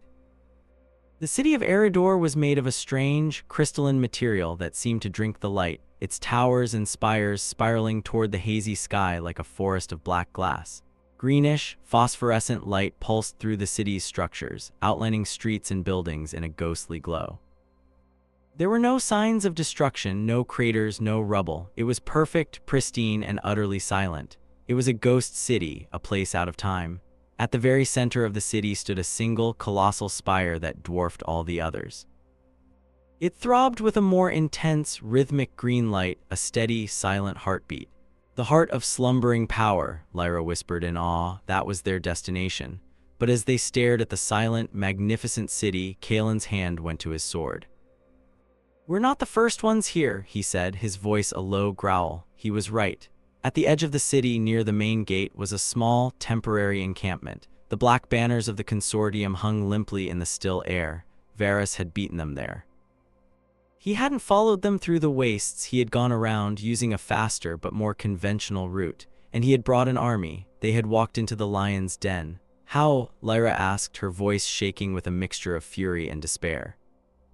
"How could they have possibly found it?" Kalen pointed toward the camp. A group of consortium mages were standing around a large, intricate device, a mess of spinning brass rings and glowing crystals. It was a scrying engine, powerful enough to pierce the magical interference of the wastes. "They didn't find the city, they found us. They tracked our life signs. They let us do the hard work of navigating and then just waited for us at the destination. All their hardship, their struggle through the wastes had been for nothing." They had served as a beacon, leading their worst enemies directly to their goal. Varus himself emerged from the command tent, his scarred face alight with triumph as he stared at the city. He had no idea Kaelin and Lyra were watching him from the ridge. He believed his quarry was still lost in the wastes and that they had all the time in the world to unlock the city's secrets. "This changes nothing," Kaelin said, his voice hard as iron. He looked at Lyra, his eyes intense. "They may have the numbers, but we have the key." He tapped his forehead. "The knowledge from the codex. They are standing at the front door, but we know how to open it. We can still get in there first." Their only advantage was stealth. The consortium believed them to be far away or dead. They could use that. They waited until nightfall. The city of Eridor glowed more brightly in the darkness, its pulsing green light casting an eerie luminescence over the landscape. The consortium camp was a small island of orange firelight in a sea of ghostly green. Under the cover of darkness, they began their descent from the ridge, moving like shadows down the glassy slopes. They bypassed the consortium camp, circling wide to approach the city from the opposite side, where the cliffs of the crater were steepest and least guarded. The walls of Eridor were smooth and seamless, offering no handholds. The gate was a solid sheet of the same crystalline material, sealed tight, but Lyra, consulting the transcriptions in her mind, knew that the entrance was not a matter of force. She led Kaelin to a section of the wall where a series of faint, almost invisible glyphs were etched into the surface. "It's a sonic lock," she whispered. "It responds to a specific vocal frequency, a resonant chant." She took a deep breath and began to sing. The words were from the precursor tongue, a language not meant for human throats. The melody was strange and atonal, rising and falling in hypnotic cadences. As she sang, the glyphs on the wall began to glow, their light echoing the rhythm of her voice. Kaelin stood guard, his sword ready, watching the distant lights of the consortium camp. When she sang the final note, a low hum vibrated through the wall. A section of the seamless black crystal shimmered and then dissolved, revealing a dark, arching doorway. They had found a way in. They slipped through the opening, which sealed itself behind them with another low hum. They were inside the ghost city of Eridor. The silence here was even more profound than in the wastes. It was the silence of a tomb. The air was still and cold and carried a faint, metallic scent. The streets were wide and clean, untouched by the passage of time. The strange, crystalline buildings soared above them, blocking out the sky. The only light was the eerie green phosphorescence that pulsed from within the walls themselves, as if the city were alive, breathing in its sleep. "Where is everyone?" Kaelin murmured, his voice sounding loud in the oppressive quiet. "They're not gone," Lyra said, a shiver running down her spine. "They're waiting." She pointed to the walls of the nearest building. Within the translucent black crystal, faint, humanoid shapes could be seen, frozen in place like insects in amber. The entire population of Eridor was entombed within the very fabric of their city. It wasn't a weapon that destroyed them, she realized with a dawning horror. It was a preservation spell, a stasis field of unimaginable scale. They feared the cataclysm, so they chose to sleep through it, waiting for the world to heal. And the central spire, the throbbing heart of the city, was the control mechanism for it all, the key to waking them up. Or, in the hands of the consortium, the key to ensuring they never woke up at all, while their power was siphoned for a new and terrible purpose. They began to make their way toward the central spire, sticking to the shadows, their senses on high alert. The city was a maze of silent streets and empty plazas. It was beautiful and terrifying in equal measure. As they crossed a wide, circular plaza, a new light flared to life. In the center of the plaza, a humanoid figure materialized, constructed from the same green light that flowed through the city. It was tall and slender, its features indistinct, and it carried a long, glowing spear. An automaton, a guardian. It turned its blank face toward them, and its single, silent purpose was clear. It raised its spear. Kaelin pushed Lyra behind him. "Go," he yelled. "Get to the spire." "I'll handle this," he charged, his steel sword meeting the automaton's light spear with a jarring clang that echoed through the silent plaza. The guardian was impossibly fast and strong, its movements precise and fluid. Kaelin was on the defensive, his injured arm a clear liability as he parried and dodged the relentless assault. Lyra hesitated, torn between helping him and following his orders. Another guardian materialized at the far end of the plaza, and then another. They were activating the city's immune system, responding to the intrusion. "Go now," Kalen roared, shoving the guardian back with a desperate shield bash. Knowing he was right, Lyra turned and ran. She sprinted through the silent streets, the sounds of Kalen's desperate battle fading behind her. More guardians were materializing ahead, stepping out of the walls to block her path. She couldn't fight them, but she could outthink them. She remembered a diagram from the Codex, a schematic of the city's transit system. She ducked into a side alley, finding a small, glowing platform. Placing her hand on a control panel, she visualized her destination, the base of the central spire. The platform hummed, and the world around her dissolved into a blur of green light. She was hurtled through the city's infrastructure, a ghost in the machine. She rematerialized in a vast, circular chamber at the base of the spire. The air here thrummed with immense power. In the center of the chamber, a massive, pulsating green crystal hovered in the air, held aloft by a swirling vortex of energy. This was the heart of Eridor. Around the crystal were a series of control consoles, their surfaces covered in the familiar, complex glyphs of the precursors. This was the control room. She had made it, but she was not alone. Standing before the central console, his back to her, was a figure in the dark robes of a consortium mage. And beside him, his scarred face illuminated by the glow of the heart, was Varus. "Ah, the little scholar," Varus said without turning around. He had a small, silver orb in his hand, a detection ward. "We knew you were in the city. We just had to wait for you to lead us to the prize. Thank you for disabling the outer defenses for us." The mage beside him laughed, a dry, rasping sound. Lyra's heart sank. It had been a trap.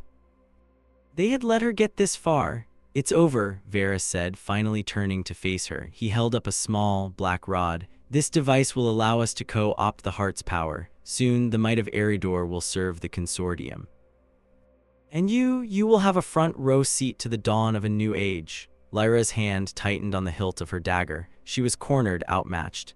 Kalen was fighting for his life against an army of automatons. But she still had the one thing they didn't, a true understanding of the system she was standing in.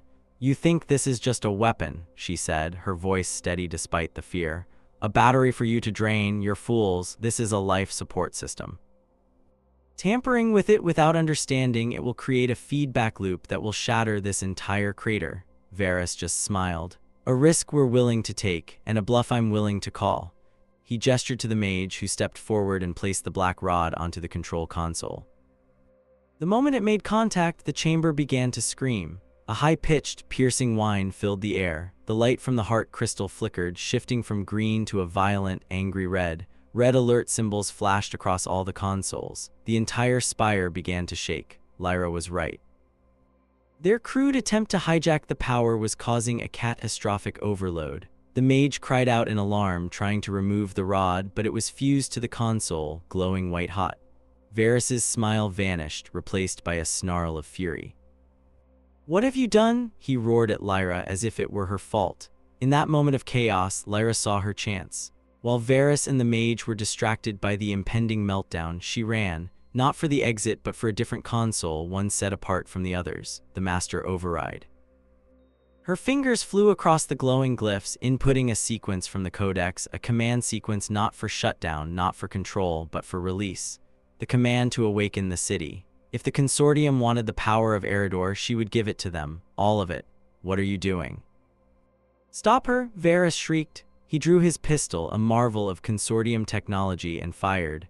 The energy bolt seared the air past Lyra's head, striking the console and showering her with sparks. But she was already finished. She slammed her palm down on the final glyph.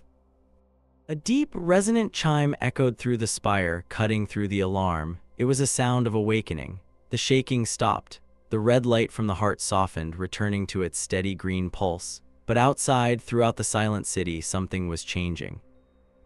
Within the translucent walls, the entombed figures began to stir. A hand twitched, an eye opened.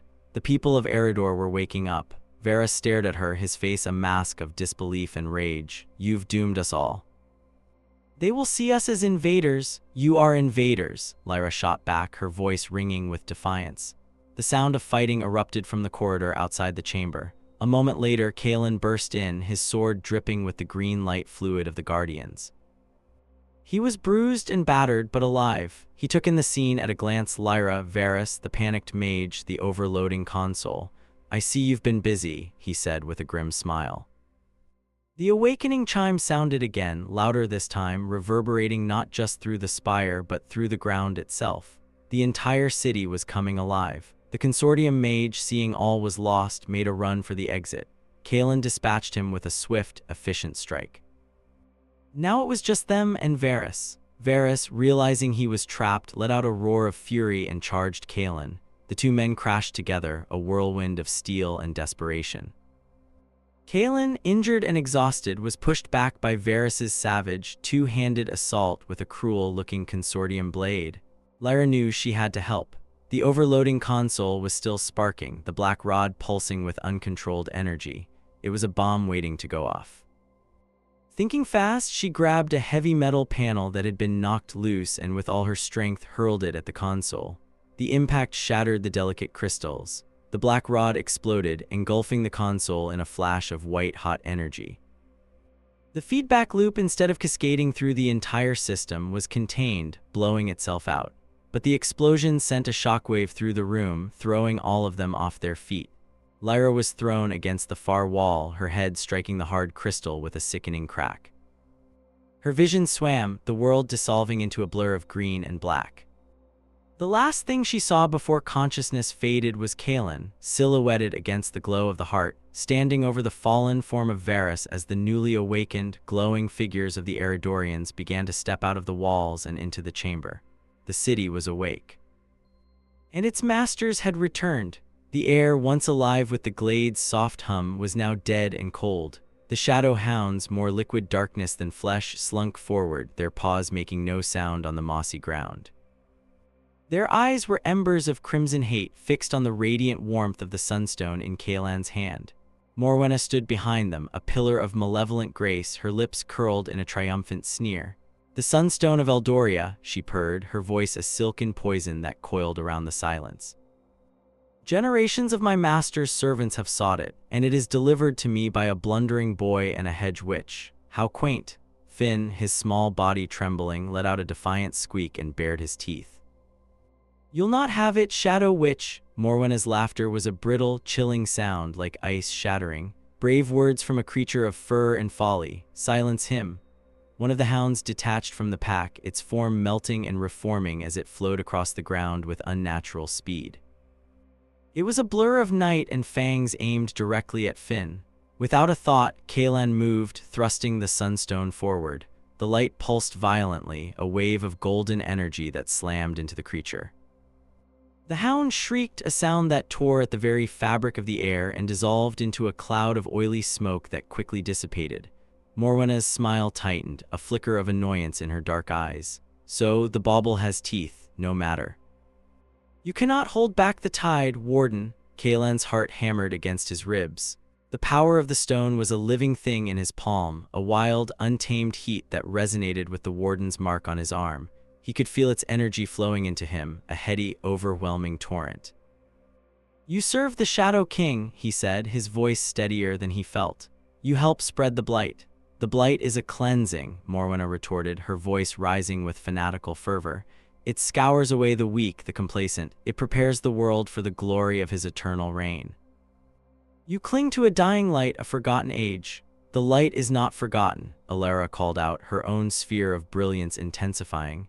Glyphs and symbols, ancient and potent, began to swirl within her light, casting intricate, dancing patterns on the trees. "It is in the hearts of those who resist you." "Hearts can be broken," Morwenna hissed, raising a hand. The shadows around her surged, coalescing into sharp, glistening tendrils that whipped through the air, aimed not at Kalan or the stone, but at Alara. Kalan reacted instinctively. He shifted his grip on the sunstone, trying to direct its defensive power towards Alara, but the energy was chaotic, raw. It was like trying to aim a lightning strike. He managed to project a weaker pulse of light, deflecting a few of the shadow tendrils, but others slipped through, striking Alara's shield of light.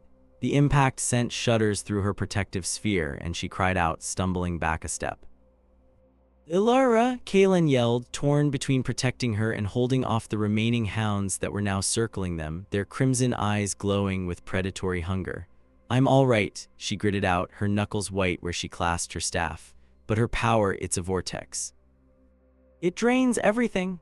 Finn, recovering his courage, darted between the circling hounds, a tiny, fast-moving target. He chittered and squeaked, nipping at ankles of pure shadow, forcing the beasts to divide their attention. It was a suicidal distraction, but it was buying them precious seconds. Morwenna focused her will, her eyes glowing with a sinister purple light. You have a choice, Warden. Surrender the stone and I will grant the girl a swift end. Resist and I will unmake her piece by piece before your eyes. A cold fury unlike anything he had ever known washed over Kaelin. It was the ancient anger of the Wardens, a righteous fire that burned away his fear. He felt the sunstone respond to it, its light flaring to an almost blinding intensity. I will never surrender anything to you. He channeled that fury into the stone. He didn't try to control the blast, just to unleash it. A concussive wave of pure sunlight erupted from the crystal, not as a beam but as an omnidirectional explosion of power. The world went white. The shriek of the shadow hounds was cut short as they were instantly vaporized. The ancient trees of the glade groaned, their leaves scorching from the sudden heat. The oppressive cold vanished, replaced by a searing warmth. When Kaelin's vision cleared, Morwenna was staggering backward, her arm thrown up to shield her face. Her perfect features were marred by burns, her silken robes singed and smoking. The shadows that clung to her writhed as if in agony. She looked at him not with triumph, but with pure, venomous hatred. You will regret that, boy, she snarled, her voice raspy. A portal of swirling darkness tore open the air behind her. The master will have his prize, and I will have my revenge. She stepped back into the portal, and it snapped shut with a sound like tearing cloth, plunging the glade back into a wounded twilight. The immediate threat was gone, but the silence she left behind was heavy with menace. Kaelin swayed on his feet, the strength draining out of him as quickly as it had come. The sunstone's light dimmed to a gentle, steady pulse, its warmth now soothing rather than searing. He looked at his hands, they were trembling. Ilara rushed to his side, her own light fading as she lowered her staff. Kaelin, are you hurt? I don't know, he breathed, his legs finally giving way. He sank to his knees, still clutching the stone. That power, it was too much. Finn scampered up his leg and onto his shoulder, nuzzling his cheek. You did it, you sent the scary lady packing. For now, Ilara said, her gaze sweeping across the scorched and damaged glade. She'll be back. And she won't be alone. She knelt in front of Kaelin, her expression a mixture of awe and concern. The stone, it responded to you, to your will. Kaelin looked down at the gem. It felt like a part of him now, an extension of his own being. He remembered the fury, the instinct to protect, and how the stone had answered.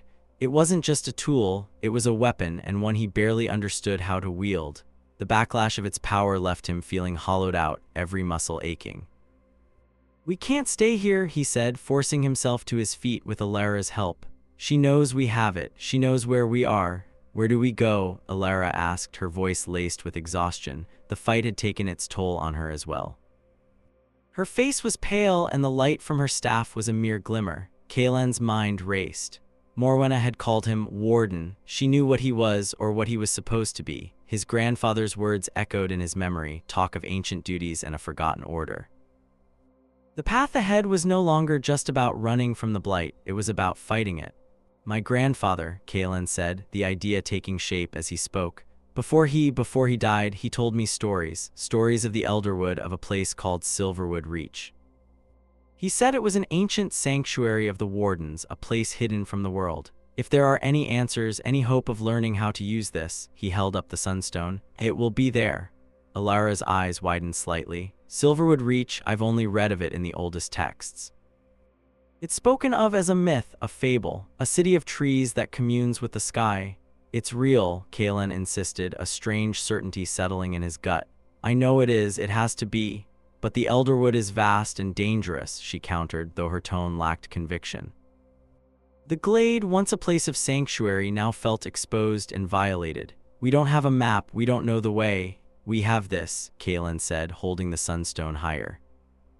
As he focused his intent, a thin, shimmering line of golden light projected from the crystal's surface, pointing northwest, deeper into the forest. It hung in the air, a glowing, ethereal compass needle. "I think the stone knows the way." Alara stared at the beam of light, her skepticism warring with the undeniable magic before her. "A magical guidepost," she whispered. The legends did speak of the sunstone as a key, not just a weapon. A renewed sense of purpose, fragile but persistent, began to push back the exhaustion. They had a destination. They had a chance. "All right," she said, her voice firming. She straightened up, her grip tightening on her staff. "To Silverwood Reach, then, but we need to move quickly and we need to be smart. Morwenna will be hunting us. The forest itself is her ally now." They took one last look at the desecrated glade. The great tree that had housed the stone was blackened on one side, its ancient bark split. The vibrant moss was singed brown, and the air still carried a faint, acrid smell. A place of peace had become a battlefield. It was a stark reminder of what was at stake. Kalen secured the sunstone in a leather pouch at his belt, though he could still feel its warmth against his hip. With Alara at his side and Finn perched watchfully on his shoulder, he turned to follow the faint, golden path leading into the deepening gloom of the Elderwood. Their journey had just begun, but the stakes had been raised to a terrifying new level. They were no longer just survivors, they were fugitives, carrying the last hope of a world succumbing to shadow. The first few days of their journey were a blur of nervous tension and relentless travel. They moved by the dim, filtered light of day and rested in short, fitful bursts during the darkest hours of night. The golden thread of light from the sunstone was their only constant, a silent, unwavering guide through the trackless wilderness. It led them over steep, root-choked ridges, through murky, whispering fens, and across swift, flowing streams that ran black with blight corruption. The forest had changed. It was no longer the neutral, wild place Kalen had known. It felt actively hostile. Thorny, blighted vines would snake across their path without warning, and the shadows under the canopy seemed to writhe and deepen as they passed. The air was often heavy with a silence that felt watchful, and the normal sounds of the wood's birdsong, the chatter of squirrels, were conspicuously absent. Alara's knowledge of herb lore and nature signs was invaluable. She identified plants that could be used to mask their scent and others that provided quick, if bitter, sustenance. She taught Kalen how to read the subtle signs of blighted ground, the unnatural stillness of the air, the way the lichen grew in sickly, gray patches on the north side of trees. "The blight isn't just a corruption," she explained one evening as they huddled in the shelter of a rocky overhang, a small, smokeless fire of her own magical making providing a meager warmth. "It's a presence. It has a will of a sort. It's the Shadow King's will spread thin across the land. It feels us, it reports back to his servants." Kalen looked at the sunstone pouch at his belt. The gentle warmth it emanated was a constant comfort against the encroaching chill. "It can feel the stone, too, can't it?" Alara nodded grimly, "like a beacon. Our scent-masking herbs and my small illusions might hide us from beasts, but to a creature like Morwenna, the stone must shine like a lighthouse in a storm. It's a miracle she hasn't found us yet." "She will," Kalen said, his voice low. The memory of her burning, hate-filled eyes was seared into his mind. "We're in a race. We have to get to Silverwood Reach before she finds a way to corner us again." Finn, who had been curled up in Kalen's lap, lifted his head, his ears twitching. He let out a low growl, his gaze fixed on the darkness beyond their small circle of firelight. "What is it, Finn?" Kalen whispered, his hand instinctively going to the hilt of his short sword. Alara extinguished their magical flame with a gesture, plunging them into near-total darkness. They waited, their breathing held, listening to the sounds of the night. At first, there was nothing but the sighing of the wind through the blighted leaves.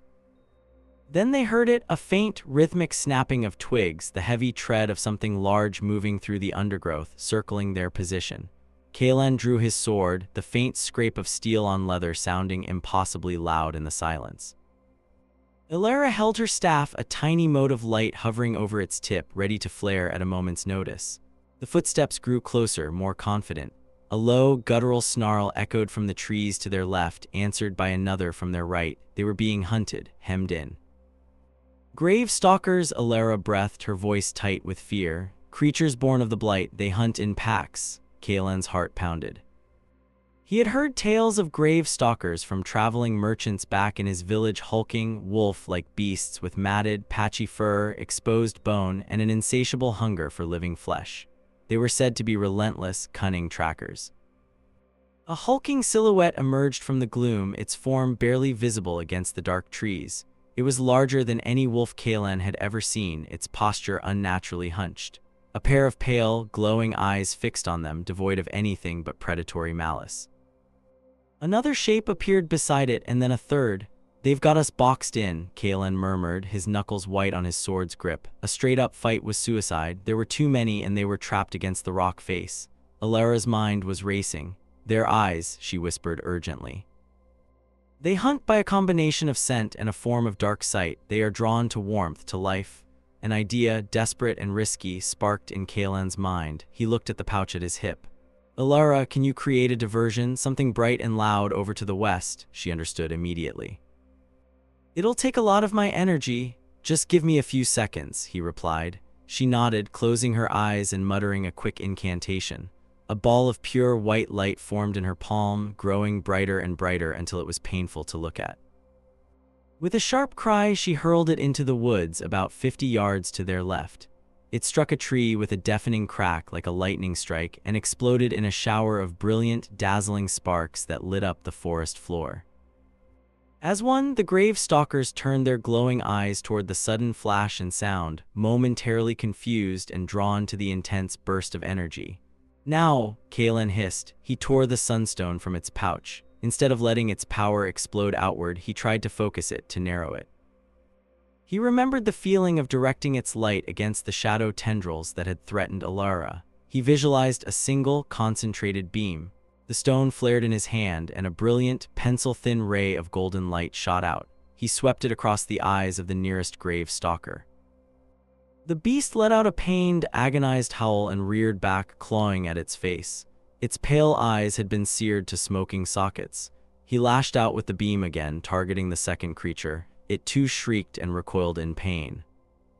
The third, learning from its packmates, ducked and snarled, but the momentary advantage was all they needed.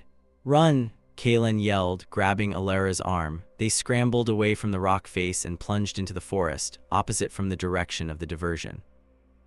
Finn clung to Kaelan's shoulder, a small, furry anchor in the chaos. Behind them, the howls of the blinded grave stalkers were joined by the furious snarls of the rest of the pack. The hunt was on again. They ran blindly, crashing through undergrowth, thorns tearing at their clothes and skin. The guiding light of the sunstone was now a liability, a beacon for their pursuers.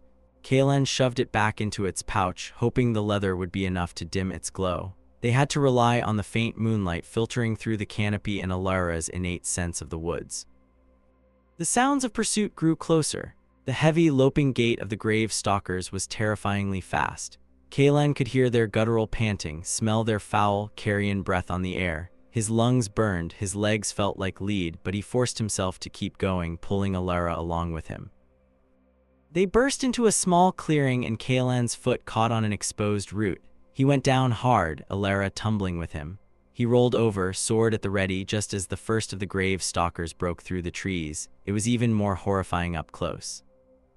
Its fur was patchy, revealing rotting gray flesh and slick, yellowed bone beneath. Its jaws dripped with a black, viscous saliva, and its remaining eye glowed with feral intensity. It launched itself at them, a blur of teeth and claws. Kaelan thrust his sword upward, a desperate, clumsy prayer. The beast's momentum carried it onto the blade. There was a sickening crunch as the point pierced its chest, but the creature was so consumed by mindless hunger it barely seemed to notice. Its jaws snapped shut inches from Kaelan's face as he struggled under its crushing weight. Suddenly, Alara was there, slamming the butt of her wooden staff into the side of the creature's head with all her might. The wood connected with bone with a sickening crack. The beast shuddered, its single eye rolling back in its head, and it finally went still. Kaelan shoved the heavy carcass off him, gasping for air, his body trembling with adrenaline, but there was no time for relief. The rest of the pack was entering the clearing, fanning out, their pale eyes glowing in the dark. They were surrounded. "This is it," Kaelan panted, getting to his feet, raising his bloodied sword. "Alara, get behind me. We fight together," she said, her voice shaking but resolute. She held her staff before her, a small, defiant light beginning to form at its tip. Finn, from his perch on Kaelan's shoulder, let out a high-pitched, chittering battle cry, a sound of pure, terrified defiance. The pack leader, a massive brute with scarred flesh and jagged, broken teeth, took a step forward and let out a low, rumbling growl that promised a violent end. The others tensed, ready to spring. Just as the pack was about to charge, a new sound cut through the night. It was a clear, piercing note like a hunting horn, but more melodic, more ancient. It echoed through the trees from somewhere above them. The grave stalkers froze. Their heads shot up, ears twitching, their predatory focus completely broken. A palpable fear and instinctual terror radiated from them. The pack leader, who seconds before had been the embodiment of brutal confidence, whimpered and took a step back. Another horn blast, closer this time. It was answered by another from a different direction. With yelps of panic, the grave stalkers turned and fled, melting back into the darkness of the forest as if the devil himself were on their heels. In seconds, the clearing was empty, save for the three companions and the cooling corpse of the beast Kaelan had slain. Silence descended, broken only by their own ragged breathing. Kaelan and Alara exchanged a look of stunned disbelief. "What was that?" Kaelan finally managed to ask. "I don't know," Alara whispered, her eyes wide, scanning the treetops. "I've never heard a sound like it." A soft rustling came from the branches of the massive oak tree that dominated the clearing. A figure dropped silently to the ground, landing in a graceful crouch. As the figure straightened, the moonlight caught the details of their form. It was a woman, tall and lean, clad in mottled green and brown leathers that blended perfectly with the forest. A longbow was slung over her shoulder, and a pair of wickedly curved knives were sheathed at her hips. Her face was stern, framed by long, dark braids, and her eyes, sharp and intelligent, seemed to see right through them. Two more figures dropped from the trees, flanking her. They were similarly dressed, moving with a silent, practiced ease that spoke of a lifetime spent in the wild. They were hunters. The woman in the center took a step forward, her gaze falling on the dead gravestalker, then on Kaelan's sword, and finally on the pouch at his belt, from which a faint warmth was still emanating. "You travel with a bright fire in a dark wood," she said, her voice clear and strong, with a crisp, clipped accent Kaelan had never heard before. "It is a wonder the stalkers were the first to find you." "You are a long way from any civilized lands, boy." Kaelan, still reeling from the fight and the sudden rescue, could only stare. Who are you?" The woman's stern expression softened almost imperceptibly. "We are the silent wardens of the Elderwood. The guardians of Silverwood Reach." She looked directly at Kaelan, her eyes narrowing in recognition as she saw the faint, shimmering mark on his forearm. "And you, Kaelan of Oakhaven, son of Alistair, have been expected." The revelation left Kaelan speechless. These were the people his grandfather had spoken of, the hidden protectors he had thought long vanished. The woman, whose name was Lyra, was their leader. She and her two companions, a grim, bearded man named Kale and a younger, silent woman named Rena, guided them away from the clearing. They moved with a speed and stealth that Kaelan and Alara could not hope to match. They didn't follow paths, they became part of the forest, using hand signals to communicate, their feet making no more noise than falling leaves. They led them up into the high wood, a region of the forest where the trees were so colossal their branches formed a second canopy, a world away from the forest floor. They navigated across a network of sturdy rope bridges and platforms built seamlessly into the ancient boughs. After an hour of climbing and swift travel, they arrived at Silverwood Reach. It was not a city of wood and stone, but a living settlement woven into the very fabric of the forest. Houses and workshops were nestled in the hollows of immense silver-barked trees, connected by gracefully arching bridges. Soft, golden light emanated from glowing mosses and fungi cultivated in intricate patterns along the branches, casting a warm, gentle illumination over the entire settlement. It was a place of breathtaking beauty and profound peace, a stark contrast to the blighted world below. Lyra led them to a central platform built around the trunk of a tree so vast it defied imagination. An old man sat there, cross-legged on a woven mat, his eyes closed in meditation. He was clad in simple, earth-toned robes, his face a roadmap of wrinkles, and his long, white hair was tied back in a simple knot. Despite his age, he radiated an aura of immense calm and power. "Elder Thuron," Lyra said with a respectful bow, I have brought them. The old man opened his eyes. They were a startling pale gray like a winter sky, and they seemed to hold the wisdom of ages. He looked at Kalen, and a faint, sad smile touched his lips. Alistair's boy, you have your father's eyes, but your grandfather's stubborn chin. Kalen bowed his head, unsure of what to say. You knew my father and my grandfather? I knew them both, Thuron said, his voice a soft, resonant rumble. Your grandfather, Ronan, was one of our own, a warden who chose to live in the outer world, to stand as a lonely watchman on its edge. He knew this day would come. He prepared you as best he could. He then turned his gaze to Alara. And you, child of the light, your path has been a difficult one, has it not, to be gifted with a magic so at odds with the encroaching dark. Welcome. You are safe here? Alara, who had been looking around in wide-eyed wonder, gave a small, grateful curtsy. Thuron's eyes finally rested on the pouch at Kalen's belt. The sunstone, it has been a long time since its light graced these boughs. Its awakening has sent ripples through the fabric of the world. It is why we sought you out. Its uncontrolled power is a beacon not only to our enemies but to us. Kalen finally found his voice. Morwenna, she serves the Shadow King. She tried to take the stone. Thuron's expression grew grave. Morwenna is the hand of the Shadow King, his most favored servant. She is ancient and powerful. You were fortunate to escape her. He gestured for them to sit. You have questions. Ask them. Kalen sat, fins scampering down from his shoulder to curiously sniff at the wooden platform. What is all this? The wardens, I thought it was just a story my grandfather told me. It is a story that is all too real, Thuron explained. We are the descendants of the first wardens, an order founded in the Dawn Age to stand against the Shadow King. We were tasked with protecting the balance of light and dark in the world. For millennia, we kept him sealed in his lightless prison, but our order dwindled. The world forgot the old threats, and our vigilance became a whisper, then a myth. Now the Shadow King's prison weakens. The blight is the first sign of his returning power. It is his very essence seeping back into the world, poisoning it, preparing it for his return. And the Sunstone? Alara asked. The Sunstone of Eldoria is one of the 3 great elemental keys, Thuron said. Forged by the ancient mages to be a conduit of the world's pure life force, it represents the sun, the source of all light and life. Alone, it is a powerful weapon against the shadow, as you have discovered, but its true purpose is greater. It is 1/3 of the key needed to reinforce the Shadow King's prison. The other 2 are the heart of the mountain and the Starfall gem.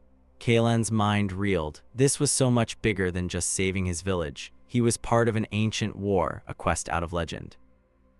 The warden's mark on your arm, Thuron continued, looking at Kalen, is not a mere symbol.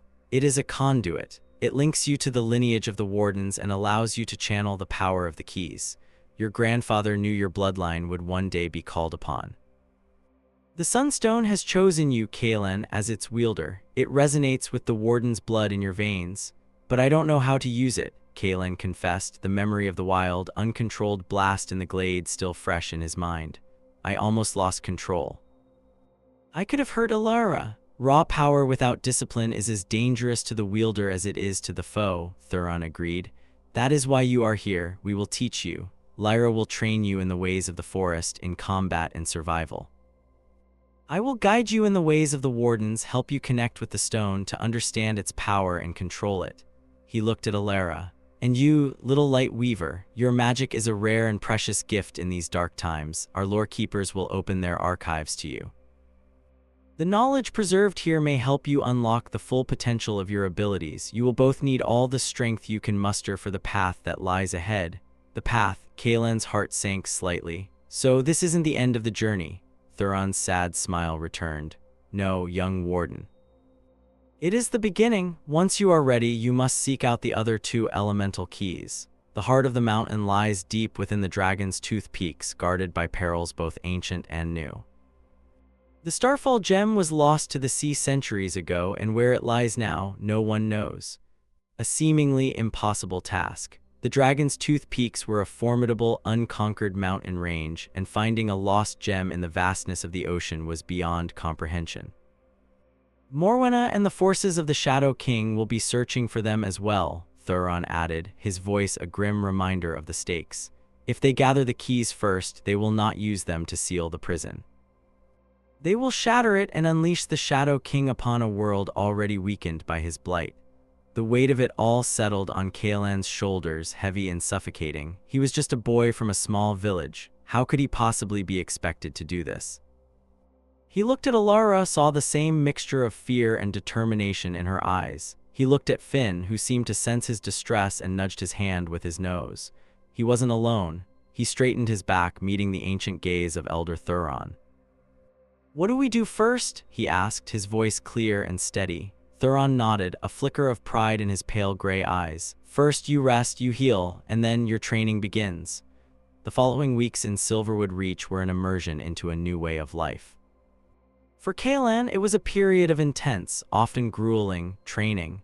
Lyra was a demanding and relentless teacher. She taught him to move silently through the forest, to read tracks a layman would never see, to use a bow with deadly accuracy. She drilled him in swordplay, not with the clumsy swings he'd used before, but with the fluid, precise movements of a warden, a style that emphasized economy of motion and using an opponent's momentum against them.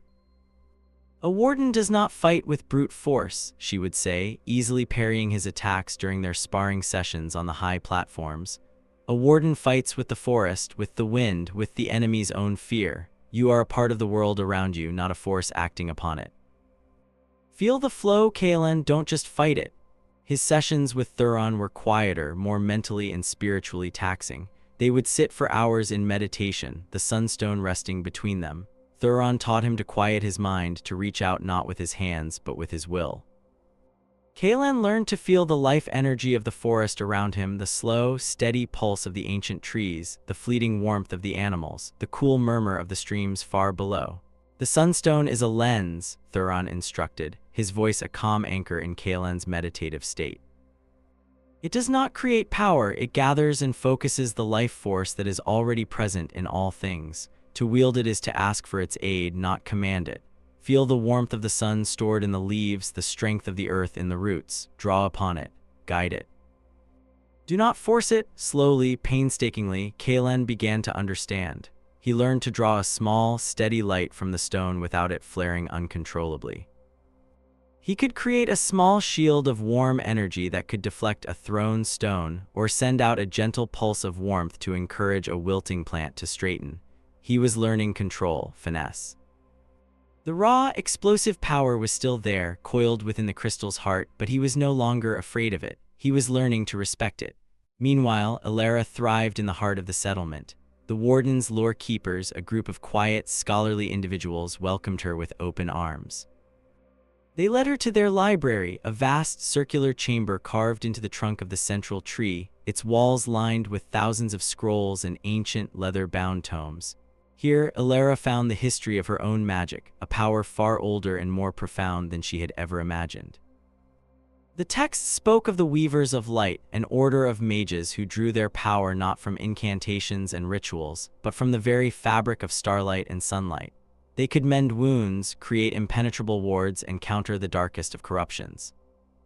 She learned new glyphs, new patterns of power, and ways to channel her energy with far greater efficiency. Her own abilities grew in leaps and bounds.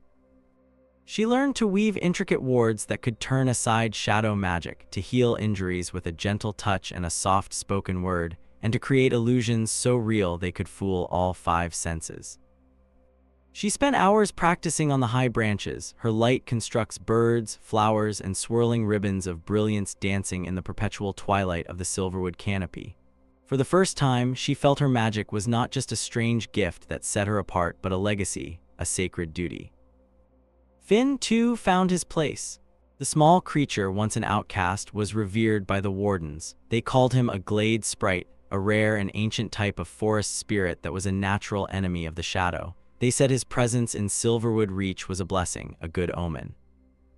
Finn, for his part, enjoyed the endless supply of sun berries and the attention lavished upon him by the Warden children who would follow him around, giggling at his acrobatic antics.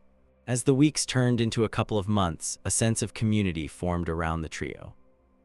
They were no longer just three fugitives. They were part of a hidden, defiant pocket of resistance against the growing dark. Kaelan and Alara found a rhythm, a partnership. They would train together in the evenings, Kaelan practicing his sword forms while Alara wove shields of light for him to test his focus against. Their shared purpose forged a bond between them deeper than either had anticipated. One evening, as they sat on a platform overlooking the darkening forest below, Alara turned to him, her face serious in the soft glow of the moss lights. "My studies have found something, Kaelan," she said, her voice low. "Something troubling, more troubling than a shadow king trying to escape his prison?" Kaelan asked, a hint of gallows humor in his tone. "It's about the elemental keys," she continued, not smiling. "The ancient texts say they are attuned to the world's ley lines, the currents of magical energy that flow beneath the earth. To use them to reinforce the prison, the wielder must perform a ritual at a place where these lines converge, a place of immense power." "It's called the Nexus?" "Okay," Kaelan said slowly. "So we find the keys and we take them to this Nexus." "The Nexus is not a place you can just walk to," Alara said, her eyes filled with worry. "According to the oldest maps, the site of the Nexus is now occupied by the fortress of Gorgoroth, the Shadow King's capital." The name fell like a stone into the peaceful evening. Gorgoroth, a place of legend, a name whispered to frightened children. The blighted, ruined heartland from which the Shadow King's power had first spread across the world, ages ago. "So, to seal the prison," Kaelan said, the grim reality dawning on him, "we have to take the three most powerful artifacts in the world and walk them into the heart of the enemy's stronghold." Alara nodded silently. The impossible task had just become unthinkable. Kaelan stared out at the endless sea of trees, the weight of his destiny heavier than ever. Their training, their growing power, it all suddenly felt woefully inadequate. Before he could spiral into despair, Lyra's voice cut through the twilight. She was approaching their platform, her expression uncharacteristically grim. "Thuron has summoned the council," she said without preamble. "Our scouts have returned from the lowlands. The news is not good. The blight is spreading faster than ever. Entire towns to the east have been swallowed. And Morwenna's forces are on the move. They are no longer just hunting. They are marching." She paused, her sharp eyes meeting Kaelan's. "They are marching towards the Dragon's Tooth Peaks." Kaelan and Alara exchanged a look. The enemy wasn't waiting.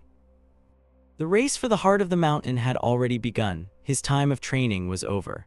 The council chamber of Silverwood Reach was a natural amphitheater formed by the encircling roots of the great central tree. Elder Thuron sat at its heart, flanked by Lyra and the other senior wardens. Kaelan and Alara stood before them, the air thick with grim anticipation. A scout, a weary woman named Anya with a fresh scar across her cheek, was finishing her report. "We saw them with our own eyes, a legion of orcs led by a sorcerer cloaked in shadow. They carry banners bearing the emblem of the lidless eye. They are not raiding, they are forging a road through the foothills, a direct path to the base of Mount Scartle." "Mount Scartle," Thuron mused, his fingers steepled before him. "The ancient gateway to the dwarven kingdom of Khazad-Dar. The heart of the mountain is said to lie in its deepest vaults." "The dwarves sealed their gates centuries ago," Lyra stated. "They have not been seen in the world of men since the last great war." "Not even orcs can break through the living rock of Scartle." "Perhaps not from the outside," Thuron countered, his gaze heavy. "But the blight is insidious. It does not only corrupt the land but the hearts of its people. Greed, paranoia, despair, these are the tools of the Shadow King as much as any sword or spell. We cannot assume Khazad-Dar remains untouched." He turned his gaze to Kaelan. "The enemy has made the first move. We must answer. Your time of preparation is at an end. You must go to the Dragon's Tooth Peaks. You must find a way into Khazad-Dar and secure the heart of the mountain before Morwenna's forces can claim it." The finality of his words hung in the air. Kaelan felt a tremor of fear, but he pushed it down, replacing it with a cold resolve he had learned from Lyra. He nodded once. "We will leave at first light." "You will not go alone," Lyra said, stepping forward. "The journey is too perilous."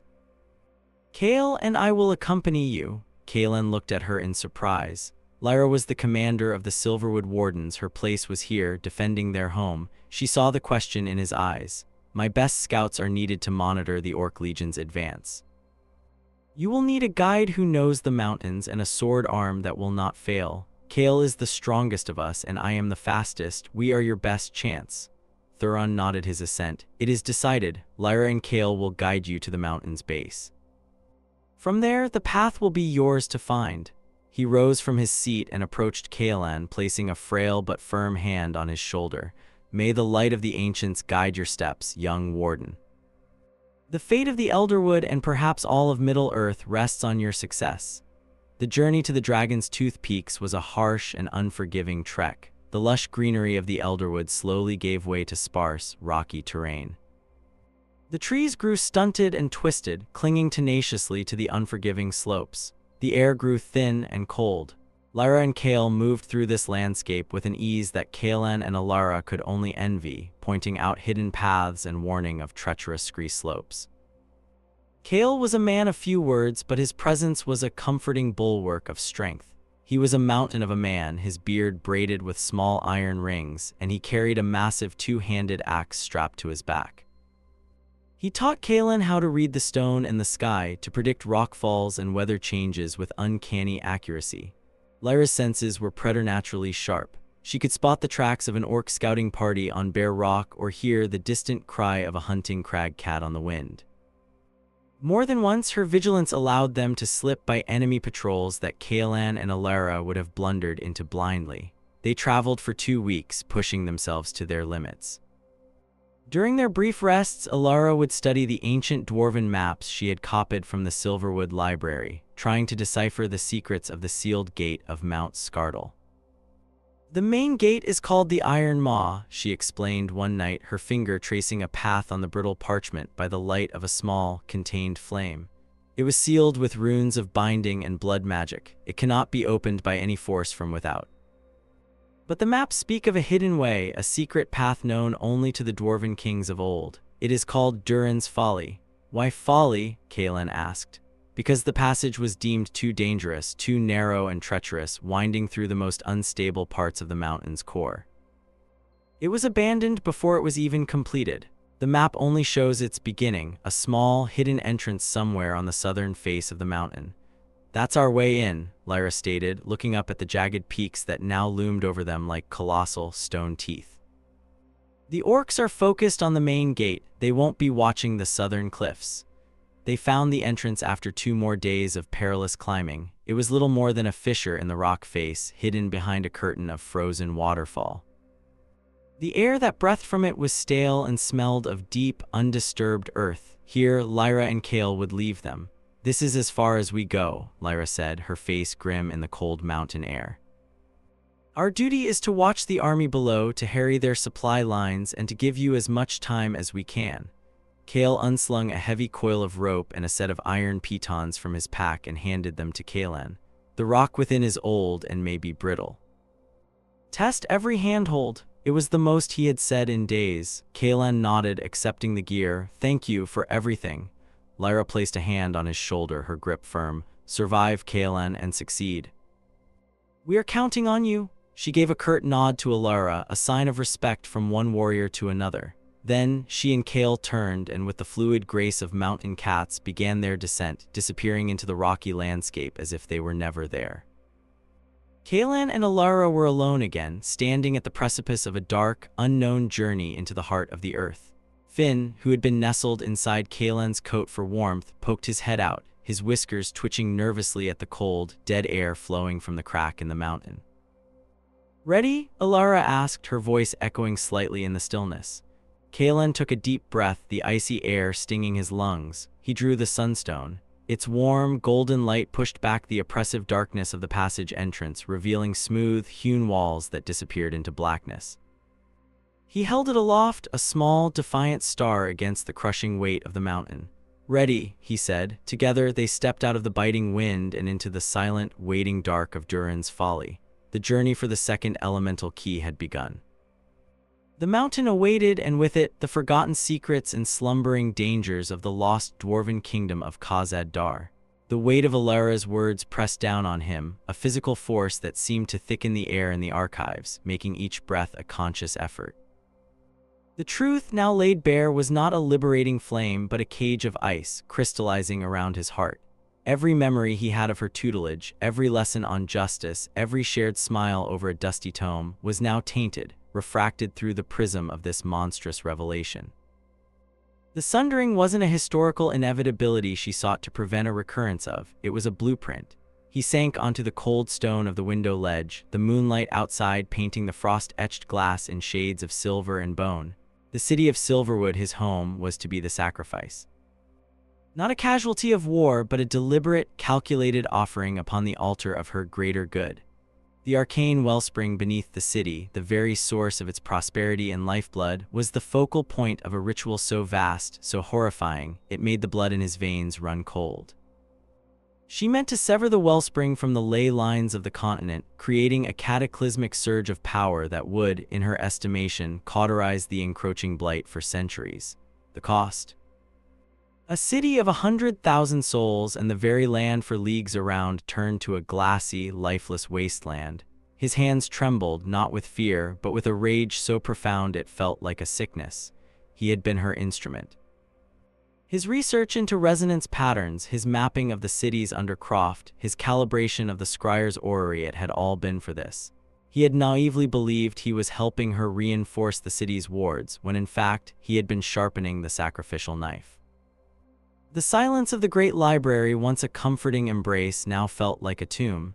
Each shadowed alcove seemed to hold a whispering ghost, each creak of aging wood a judgment. He had to get out. He couldn't breathe here, not in her space, not surrounded by the very knowledge she had twisted into a weapon of mass destruction. Pushing himself to his feet, Cale moved with a purpose he hadn't felt moments before. The shock was beginning to recede, replaced by the chilling clarity of a man with nothing left to lose.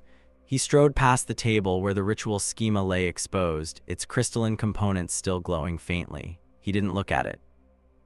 To look at it was to acknowledge the part of him that had been so easily duped, the eager student who had followed his mentor into the abyss without a single question. He made his way through the labyrinthine corridors of the spire, his soft-soled boots making no sound on the polished obsidian floors. The guards at the lower levels gave him a nod of recognition. He was the archmage's protege with unrestricted access. The irony was a bitter taste in his mouth. Tonight, that access would be his most valuable tool. He didn't go to his own quarters. They would be the first place Alara would look for him once she realized he was gone. Instead, he descended into the sublevels to the workshop of Fenris, the spire's grizzled old artificer. Fenris was a master of his craft, but more importantly, he was a pragmatist who held no great love for the political machinations of the Mages' Council. He valued logic and function over ambition, and Cale hoped that would be enough. The workshop was a chaotic symphony of brass and copper, filled with the scent of ozone, solder, and quenching oil. Gears and cogs lay in gleaming piles, half-finished automatons stood like silent sentinels, and schematics were pinned to every available surface. Fenris was hunched over a workbench, his magnification goggles pushed up onto his bald head, meticulously adjusting the escapement of a fist-sized clockwork bird. "A bit late for a social call, isn't it, lad?" Fenris grunted without looking up. His voice was a low rumble, like stones grinding together. "I need your help, Fenris," Cale said, his voice tight. The old artificer finally turned, swiveling on his stool. He took in Cale's pale face, the frantic energy in his eyes. He set his tools down with a quiet click. "This isn't about recalibrating another Farsight lens, is it? Alara is going to destroy the city." The words came out in a rush, a torrent of confession and accusation. Cale explained everything he had found: the ritual, the true purpose of the Wellspring Project, the sacrifice of Silverwood.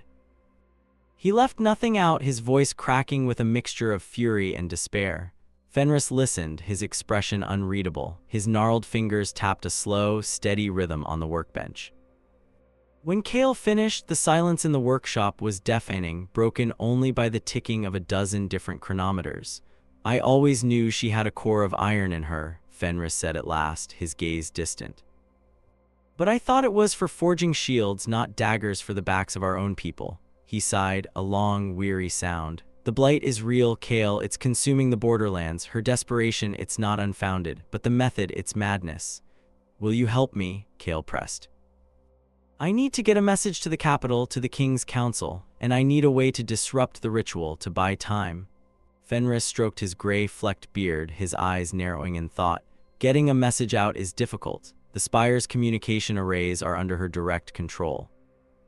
She'll be monitoring everything, especially now that she knows you've seen her plans. A messenger hawk would be shot from the sky before it cleared the city walls. He looked around his workshop, his gaze falling upon the clockwork bird on his bench. But a message doesn't always have to be written. He picked up the bird. This is a private commission, a singing lark for a noble's daughter in the capital. Its song is keyed to a specific resonant frequency meant to harmonize with a crystal music box he also commissioned. It's scheduled to be sent with the morning caravan. Fenris's eyes glinted.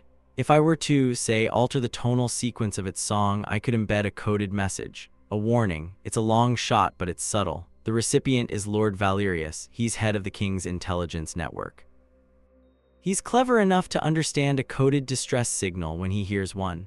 Hope, a fragile seedling, began to sprout in Kale's chest. And disrupting the ritual, that's the harder part, Fenris admitted, standing up and walking over to a large, canvas-covered object in the corner of the room. The arcane wellspring is a force of nature. Trying to stop a ritual of that magnitude head-on would be like trying to dam a tsunami with a bucket. You can't stop it. But you might be able to detune it. He pulled back the canvas, revealing a device that looked like a massive, intricate tuning fork made of a strange, non-reflective black metal. A complex array of crystals and power conduits was fused to its base. This is a resonance dampener, Fenris explained. I built it years ago, a theoretical project. The idea was to create localized zones of magical silence for containing volatile experiments. It's never been tested on this scale. The wellspring draws on dozens of major ley lines, each with its own harmonic frequency.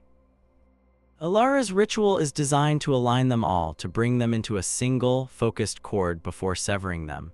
If you could get this device into the primary focusing chamber beneath the grand dais, it could introduce a dissonant frequency. It wouldn't stop the ritual, not outright, but it would throw the harmonics into chaos. The energy buildup would falter, collapse. It would buy you time, days, maybe even a week, before she could recalibrate and try again. Kale stared at the device. It was his only chance. The focusing chamber is the most secure level of the wellspring complex. It's guarded by her personal sentinels, the Crimson Guard. Aye, Fenris said, a grim look on his face. And the only way in is through the main conduit, which is shielded against all forms of magical transport. You'll have to go in physically, and you'll have to go in now before she realizes you're not just missing, but actively working against her. The plan was desperate, bordering on suicidal, but it was a plan. Kale felt the cold dread in his stomach begin to burn, transforming into resolve. He had helped build this catastrophe. It was his duty to unmake it. How do we get it there? Kale asked.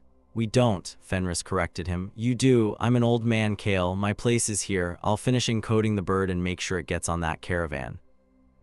Your task is to get this monolith, he patted the dampener, to the heart of the wellspring. It's too heavy to carry. But the maintenance shafts for the spire's water and power conduits run all the way down to the wellspring's sublevels. They use service automatons, cargo haulers, to move heavy equipment. Fenris's eyes scanned the workshop, landing on a large, six-legged transport automaton designed for moving raw ore. It was ugly, functional, and powerful. Unit 734 will load the dampener onto its chassis. Its access codes will get you through the maintenance network, but the final approach to the focusing chamber, that will be on you. The automatons aren't cleared for that level. They worked through the dead of night, a frantic, whispered conspiracy in the heart of the spire. Fenris modified the cargo automaton, welding extra plates to its chassis for protection and calibrating its logic engine for silent running. Kale, using his knowledge of the spire's architecture, plotted a route through forgotten service tunnels and dusty, unused corridors, a path that would, with luck, keep him out of sight of the regular patrols. As the first hints of dawn touched the sky, staining the clouds a bruised purple, the work was done. The resonance dampener was securely strapped to the back of Unit 734, its black metal frame absorbing the workshop's low light. The bird is ready, Fenris said, holding out the delicate clockwork creation. It will sing its warning in the capital by tomorrow evening. If you succeed, Lord Valerius will know what to look for when his agents arrive. If you fail, he didn't finish the sentence. He didn't need to. Kale took the bird, feeling the intricate whirring of its internal mechanics against his palm. For a moment, it felt impossibly fragile, a vessel for the fate of 100,000 people. He handed it back to Fenris. "Thank you." "Don't thank me yet, lad," the old artificer grunted. "Just don't get yourself killed, it's a waste of a good education." He clapped Kale on the shoulder, a rare gesture of affection. "Now go, the shift change for the lower patrols is in 20 minutes, it's your best window." Kale climbed into the automaton's small control cockpit. The machine whirred to life, its optical sensors glowing a soft blue. With a final nod to Fenris, he guided the hulking machine into the entrance of a maintenance shaft, the heavy iron doors hissing shut behind him. The journey downward was a descent into the bowels of the earth. The tunnels were tight and dark, filled with the groaning of pipes and the hum of arcane energy flowing through thick, shielded conduits that lined the walls. Kale navigated by the automaton's low-light sensors and the schematics he had memorized. He was a ghost in the machine, moving through the spire's hidden arteries while its inhabitants slept, unaware of the doom that hung over them. He bypassed 3 security checkpoints using the automaton's clearance codes, his heart pounding each time the system paused to verify his access. He was deep beneath the city now, the air growing colder, smelling of damp stone and ozone. He could feel the proximity of the wellspring, a low-level vibration that resonated in his bones, a constant thrum of immense, barely contained power. Finally, he reached the end of the maintenance network. A heavy, mag-sealed blast door blocked his path.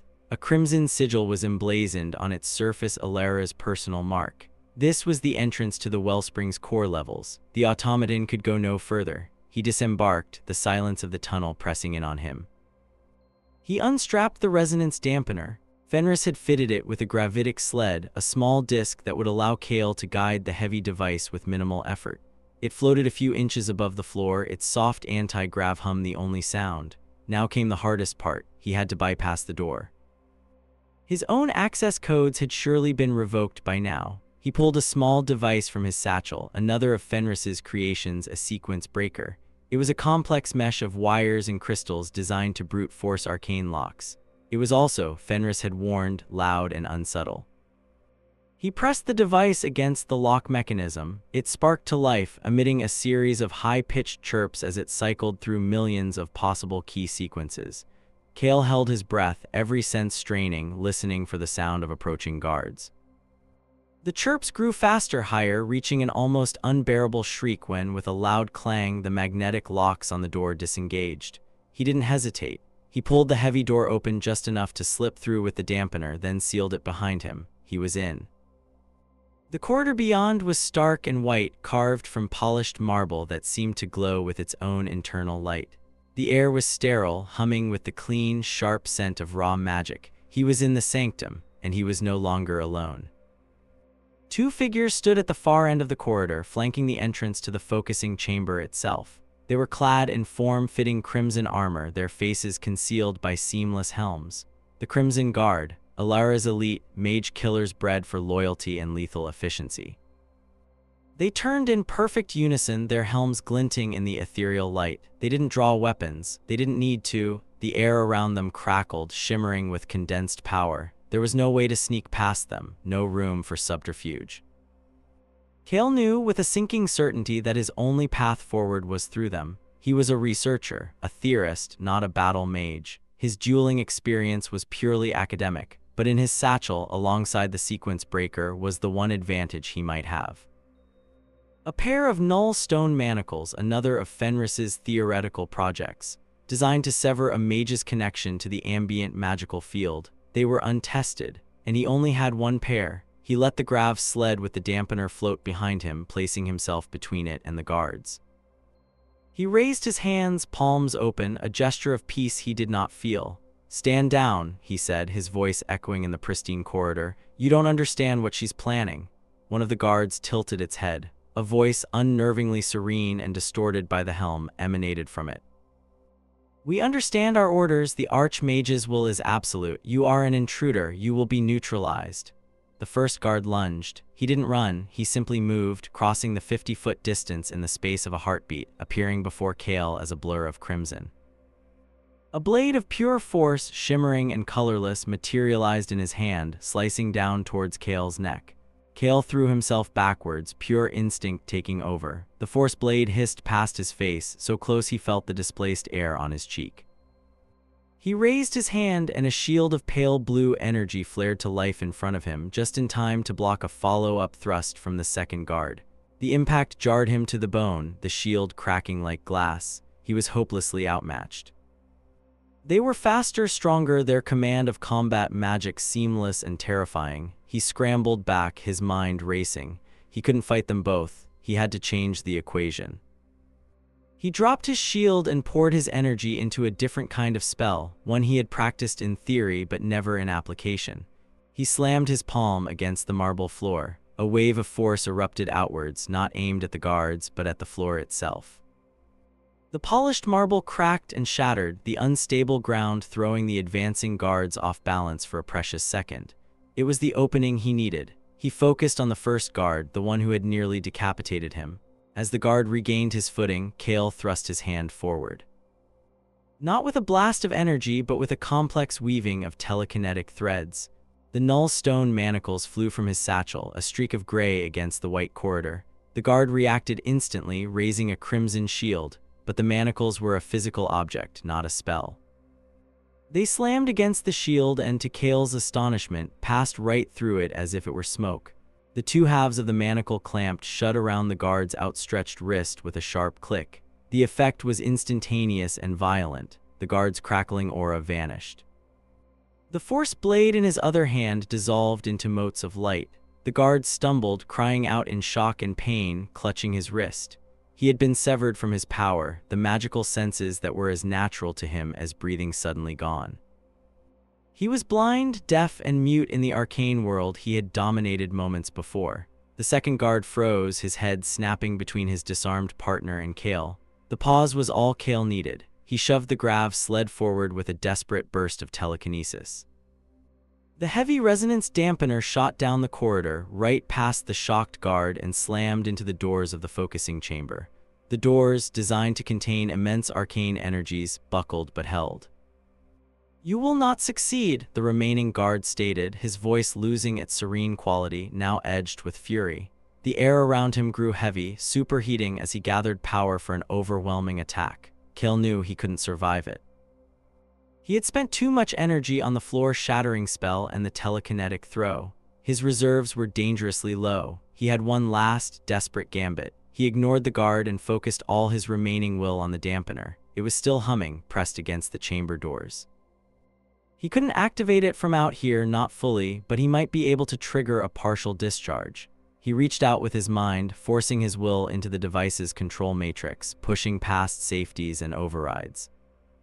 "Fenris, you magnificent bastard," he muttered, "this had better work." He found the primary capacitor and flooded it with a raw, uncontrolled burst of his own energy.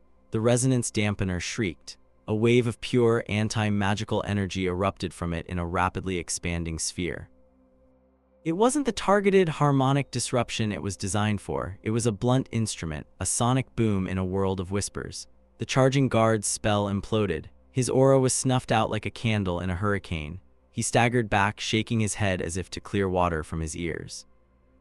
The glowing walls of the corridor flickered and dimmed. The very air, once thick with power, felt thin and empty. For 100-foot radius, the wellspring's ambient magic had been momentarily wiped clean. Kale felt the backlash like a physical blow, a vicious psychic kick that sent him sprawling. His vision swam with black spots and the world dissolved into a cacophony of white noise. He had bought himself a few seconds. He pushed himself up, his limbs feeling like lead. The nullified guard was fumbling at his manacles, his movements clumsy and panicked. The second guard was recovering faster, shaking off the dampener's effects as the ambient magic began to seep back into the area. Kale stumbled towards the buckled doors of the focusing chamber. He had to get inside. He had to set up the dampener properly. He put his shoulder to the bent metal and pushed. It gave way with a groan of tortured metal. He slipped inside, dragging the dampener in after him. The sight that greeted him stole what little breath he had left. He was standing on a crystalline platform suspended in the center of a cavern so vast it seemed to be a world unto itself. Below him, bathed in a soft blue-white light, was the arcane wellspring. It wasn't a pool of water, but a confluence of pure energy, a living nexus where dozens of ley lines, each a river of raw magic as wide as a road, converged in a swirling, silent vortex of unimaginable power. The air sang with it, a celestial choir that vibrated through the very atoms of his body. And standing on a dais near the vortex's epicenter, her back to him, was Alara. She hadn't turned. She didn't seem to have noticed the chaos in the corridor, the blast from the dampener, or his entry. She was clad in silver ritual robes, her arms outstretched, her focus entirely on the wellspring before her. The great crystal conduits that he had helped design rose from the cavern floor, all aimed at the heart of the vortex like the barrels of colossal guns.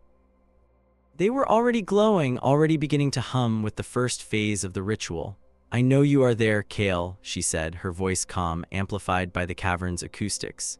It held no anger, only a profound, chilling disappointment. "Did you truly think a child's tantrum in the hallway could halt the turning of the cosmos?" She turned, and Kale's blood ran cold.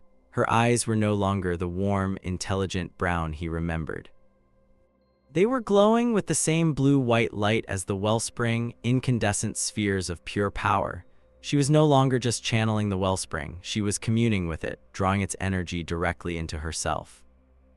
"You are a fool, Kale," she continued, her voice now a layered chorus, her own words intertwined with the singing of the wellspring. "You see a city, 100,000 lives, and you weep. I see a world teetering on the brink of an eternal, screaming plague. The blight is not a force of nature, it is a sentient hunger, and it is winning. What is one city, weighed against the survival of every living thing on this continent? There is always another way," Kale shouted, his voice hoarse. He began to maneuver the dampener, trying to position it on the platform. "Sacrifice is not strength, Alara, it is failure. It is an admission that you are not clever enough to find a better solution." A flicker of something annoyance, pain, crossed her face. "Cleverness. I have spent a century being clever. I have exhausted every path, explored every alternative. I have watched the blight consume kingdom after kingdom, turning fields to dust and people to shrieking monstrosities. This is the only path left. The pain will be immense. But it will be finite. It's not your pain to decide," he retorted, finally getting the dampener into position. He began the activation sequence, his fingers flying across the control rune pad. It needed to be calibrated to the specific frequencies of the ley lines converging below.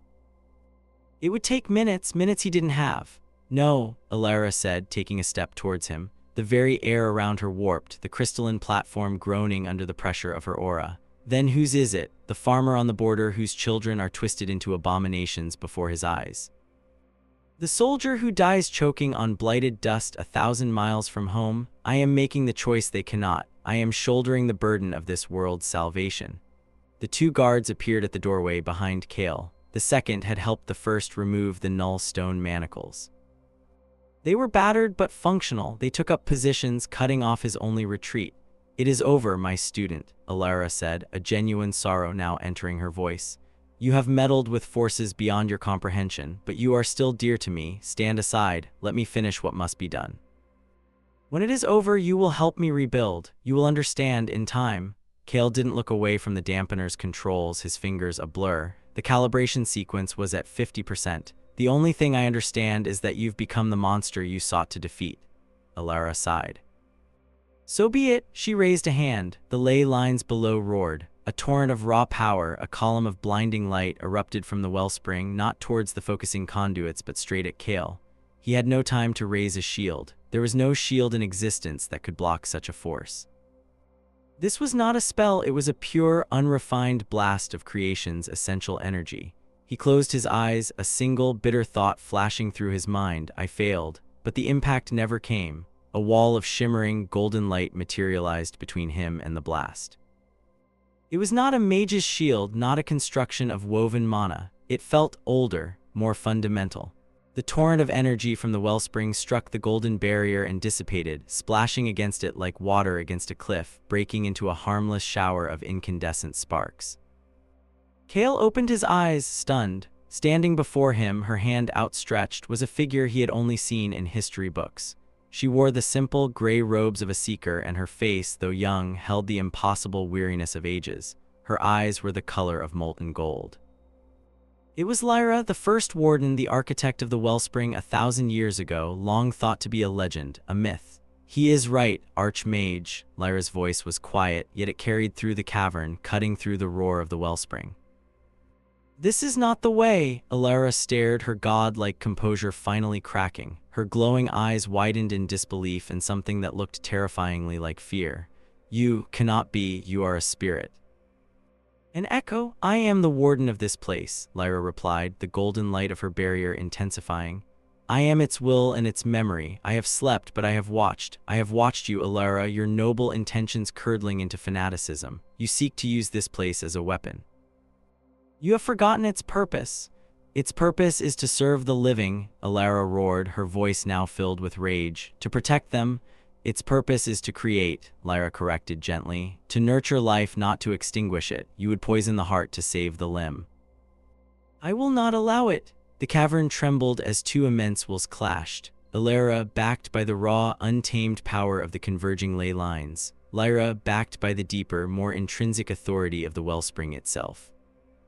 The blue-white light of the vortex fought against the steady, encompassing gold of the warden. Kale, forgotten for a moment in this battle of demigods, frantically returned to his work. The calibration sequence jumped to 80%. The dampener began to emit a low, pulsing thrum, its internal crystals glowing with a soft, violet light. The two crimson guards, recovering from their shock, moved to attack him. Before they could take 2 steps, golden tendrils of light erupted from the floor, ensnaring them, holding them immobile. They struggled against the bonds, their crimson armor creaking, but they were held fast. Kale of Silverwood, Lyra said, her voice echoing in his mind without her having spoken a word. Complete your work. The dissonant frequency will not stop her, but it will sever her direct connection to the wellspring's core. It will force her to rely on the ritual constructs alone. It will give you a chance, 95%. The thrumming grew louder, a deep, resonant hum that Kale could feel in his teeth. You are an artifact, Lyra shrieked, her human form beginning to flicker, her body unable to contain the colossal energies she was trying to command. A relic. You do not understand the stakes, you do not see the enemy at the gates. She unleashed another blast, this one even more powerful, a wave of pure chaos magic that caused the very fabric of space to warp around it. Lyra met it, her golden shield buckling, cracks appearing in its surface. She grunted with effort, a line of blood trickling from her nose. Even for her, this was a strain, 100%. Now, Kale yelled. He slammed his palm down on the activation rune. The resonance dampener did not explode. It did not release a wave of energy. It simply sang. It released a single, impossibly pure and achingly discordant note. It was the sound of a perfectly tuned string breaking, the sound of a flawless crystal shattering, magnified 1,000 times over. The note pierced the celestial choir of the wellspring. The harmonious hum of the cavern turned into a jarring, painful cacophony. The ley lines, moments from being perfectly aligned, were thrown into disarray. The pillar of blue-white light connecting Lyra to the vortex wavered, shredded, and then snapped. Lyra screamed, a sound of pure agony, as the connection was violently severed. The borrowed power fled her body, leaving her collapsing on the dais, her eyes returning to their normal color. She was panting, drained, but her expression was one of pure, undiluted hatred. The ritual was broken. For now, Lyra's golden shield dissolved and she staggered back, looking as drained as Lyra. She turned her ancient eyes to Kale. She will not be stopped for long. She will try again. The city is still in peril. What do we do? Kale asked, his mind reeling from the impossible events of the last few minutes. The dampener has bought time, Lyra said. The message you sent will bring allies, but they will not be enough. To defeat her, you cannot simply oppose her ritual.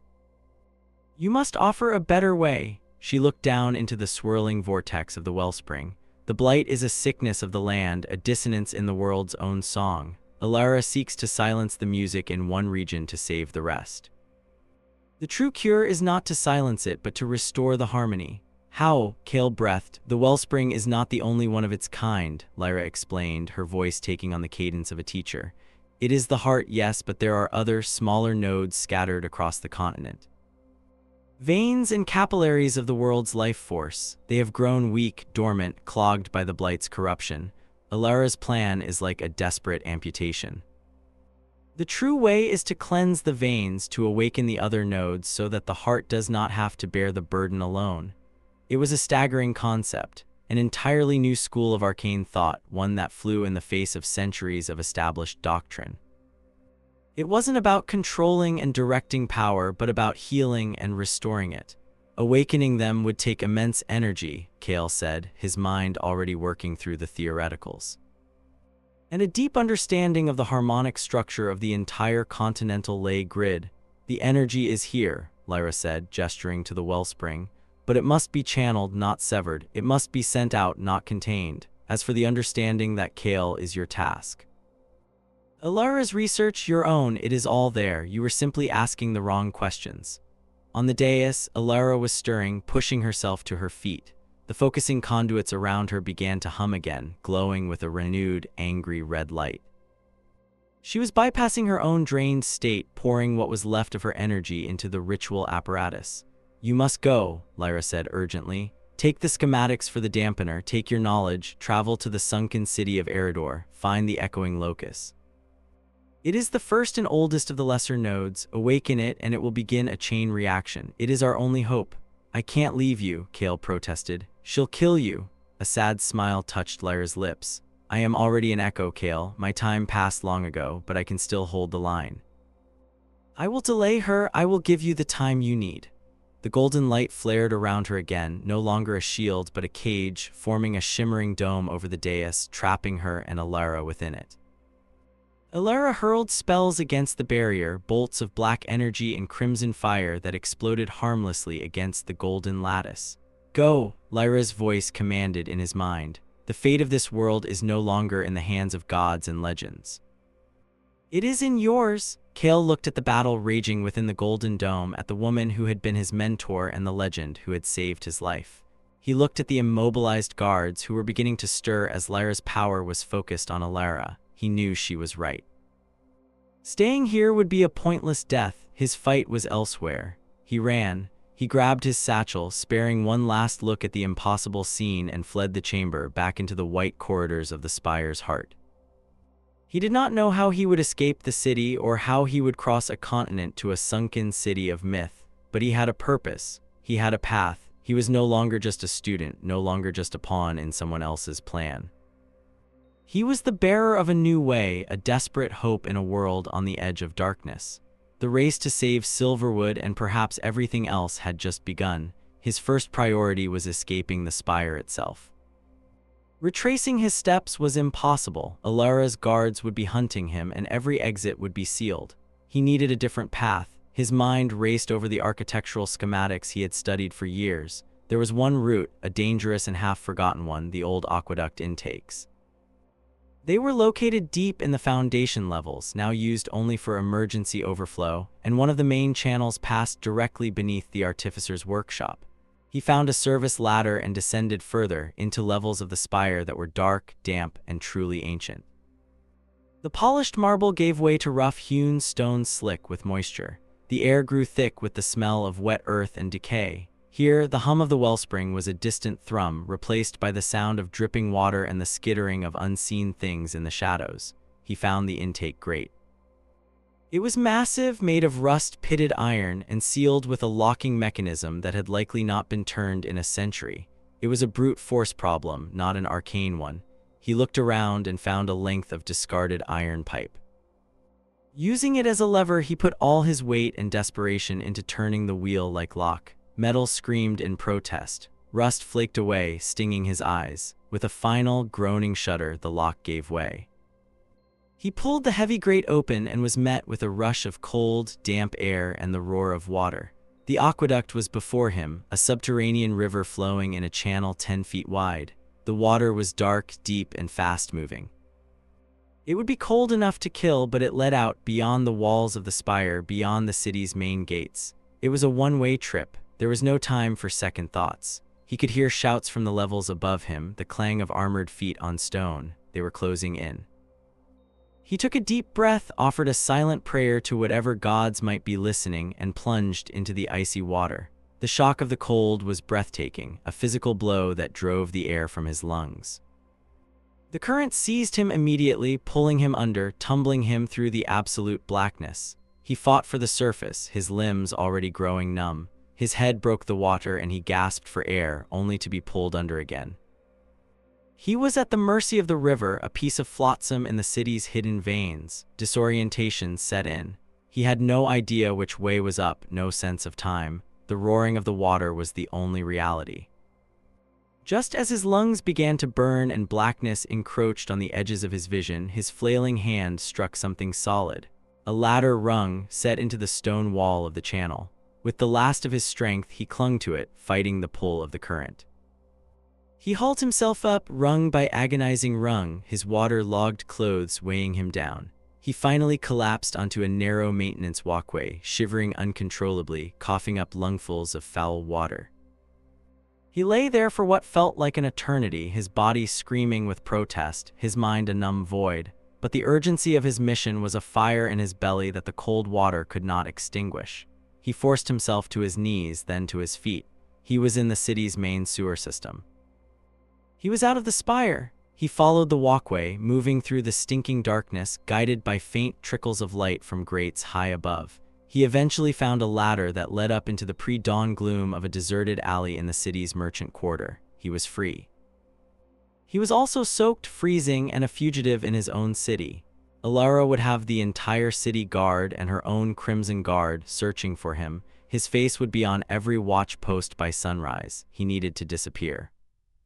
He stripped off his sodden spire acolyte's robes, leaving them in a pile of refuse.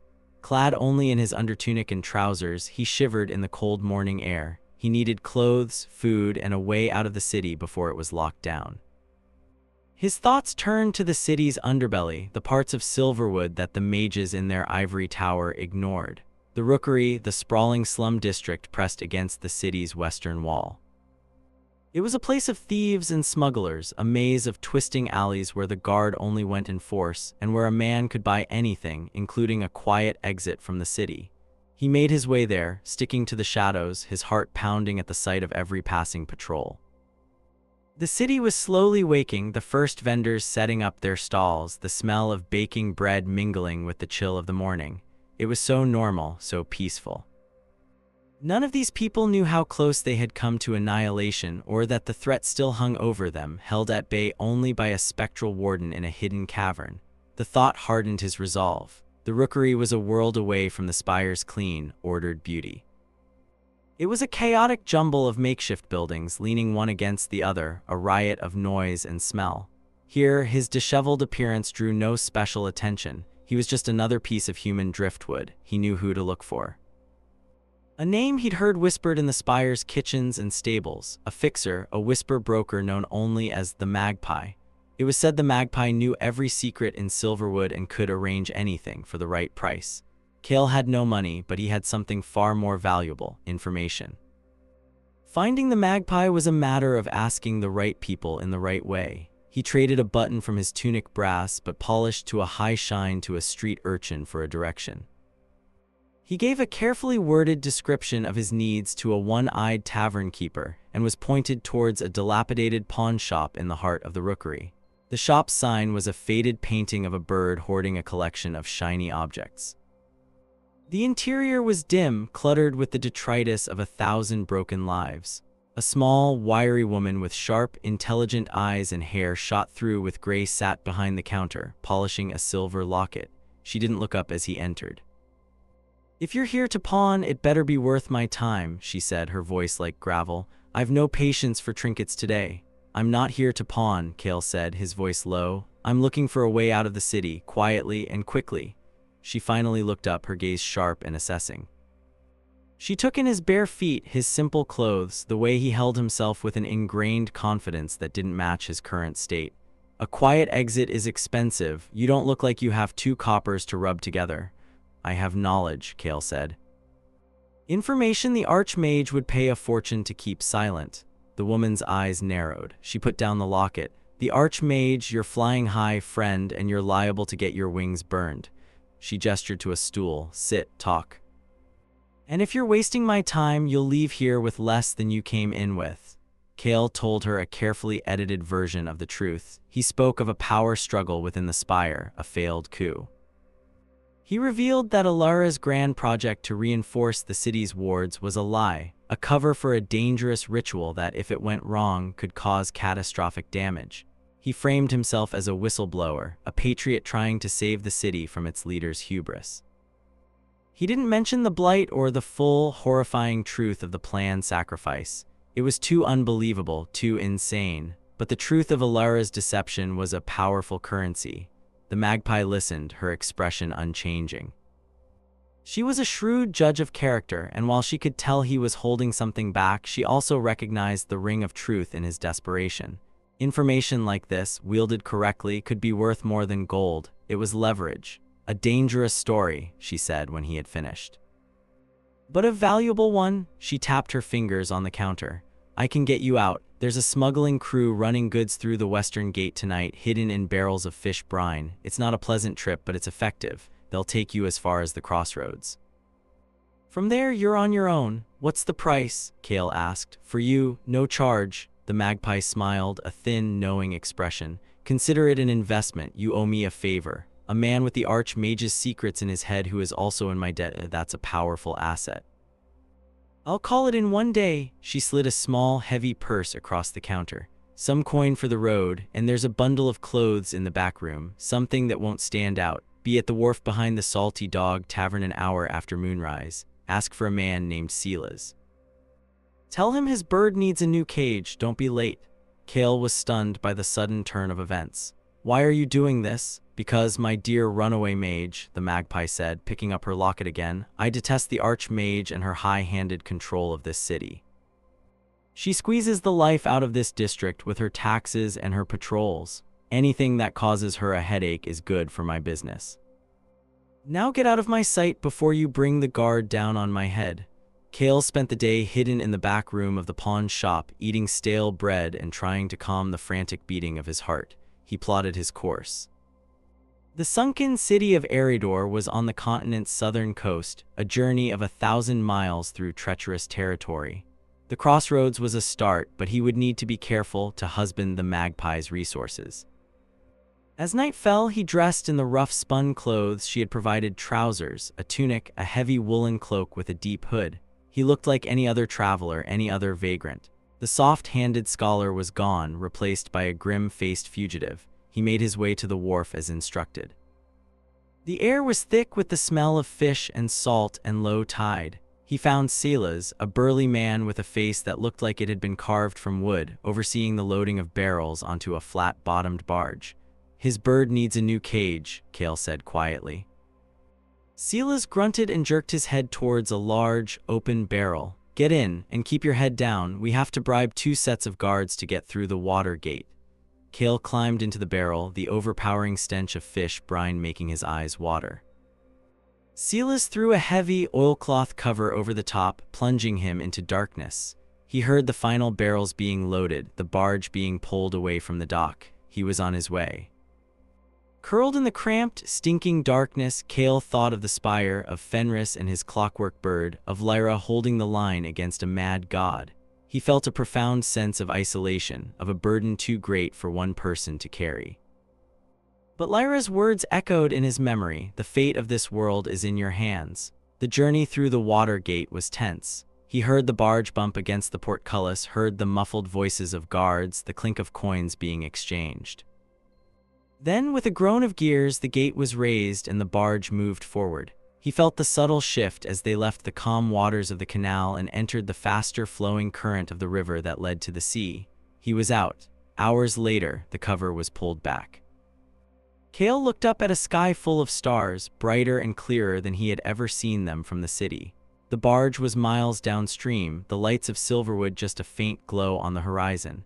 Crossroads is a day's journey from here, Silas said, not unkindly. Try to get some sleep. But Kale couldn't sleep. He sat and watched the lights of his home recede, the home he had been forced to abandon, the home he was now fighting to save. The first part of his journey was over. The true test, the long road to Eridor, lay ahead. The next few weeks were a blur of hardship and anonymity. From the crossroads, a bustling, chaotic trade hub, he used the magpie's coin to buy passage on a merchant caravan heading south. He posed as a scribe's assistant, keeping to himself, speaking little, observing everything. He learned to mend his own clothes, to cook a meal over a campfire, to tell the difference between the tracks of a wild boar and a scavenging gorlak. The soft life of the spire fell away from him day by day, replaced by the calloused pragmatism of a survivor. He listened to the talk of other travelers, gathering news of the world beyond Silverwood's walls. The stories were grim, the blight was spreading faster than ever. The eastern kingdom of Gallia was on the verge of collapse. Refugees streamed westward, their faces etched with horror. Alara's desperation, he realized with a sinking heart, was not entirely misplaced. The world truly was dying. This knowledge only strengthened his resolve. A desperate cure was no cure at all if it killed the patient. The journey took him through rolling hills that gave way to dense, ancient forests and then to the arid plains of the south. He parted ways with the caravan at the town of dust-choked town of Oakhaven on the edge of the great southern desert, the Sea of Glass. Eridor, according to the old maps he had studied, lay on the coast on the other side of that desert. Crossing it was a formidable challenge. He spent a week in Oakhaven, gathering supplies and information. He learned that the desert was treacherous not just because of the heat and lack of water, but because of the blight. Pockets of it had taken hold even in the arid landscape, twisting the desert creatures into something far more dangerous. He joined a small party of prospectors, hardened men and women who were making the crossing to the coastal mining settlements. They were wary of him at first, but his quiet competence and willingness to share the workload eventually earned him a measure of acceptance. The Sea of Glass was a brutal, beautiful landscape. By day, the sun was a merciless hammer. By night, the temperature plummeted and the stars were chips of ice in an endless black sky. They traveled mostly at night, navigating by the constellations. Kale, with his scholar's knowledge of astronomy, proved to be an invaluable navigator. It was on their 10th night in the desert that the blight found them. They were ambushed by a pack of sand-stalkers, once lizard-like predators, now corrupted into monstrosities of blackened carapace and too many limbs. They were unnaturally fast and silent. The prospectors fought with grim determination, their crossbows and short swords a desperate defense. Kale, who had never faced a real foe besides the Crimson Guard, found himself fighting for his life. He had no grand magic to call upon here. The ambient arcane energy in the desert was thin and weak. He had to rely on the small, practical spells he knew: a flash of light to blind a creature, a telekinetic shove to push one away from a wounded prospector. He saw one of the creatures leap upon a man named Jorund, its bladed forelimbs raising for a final blow.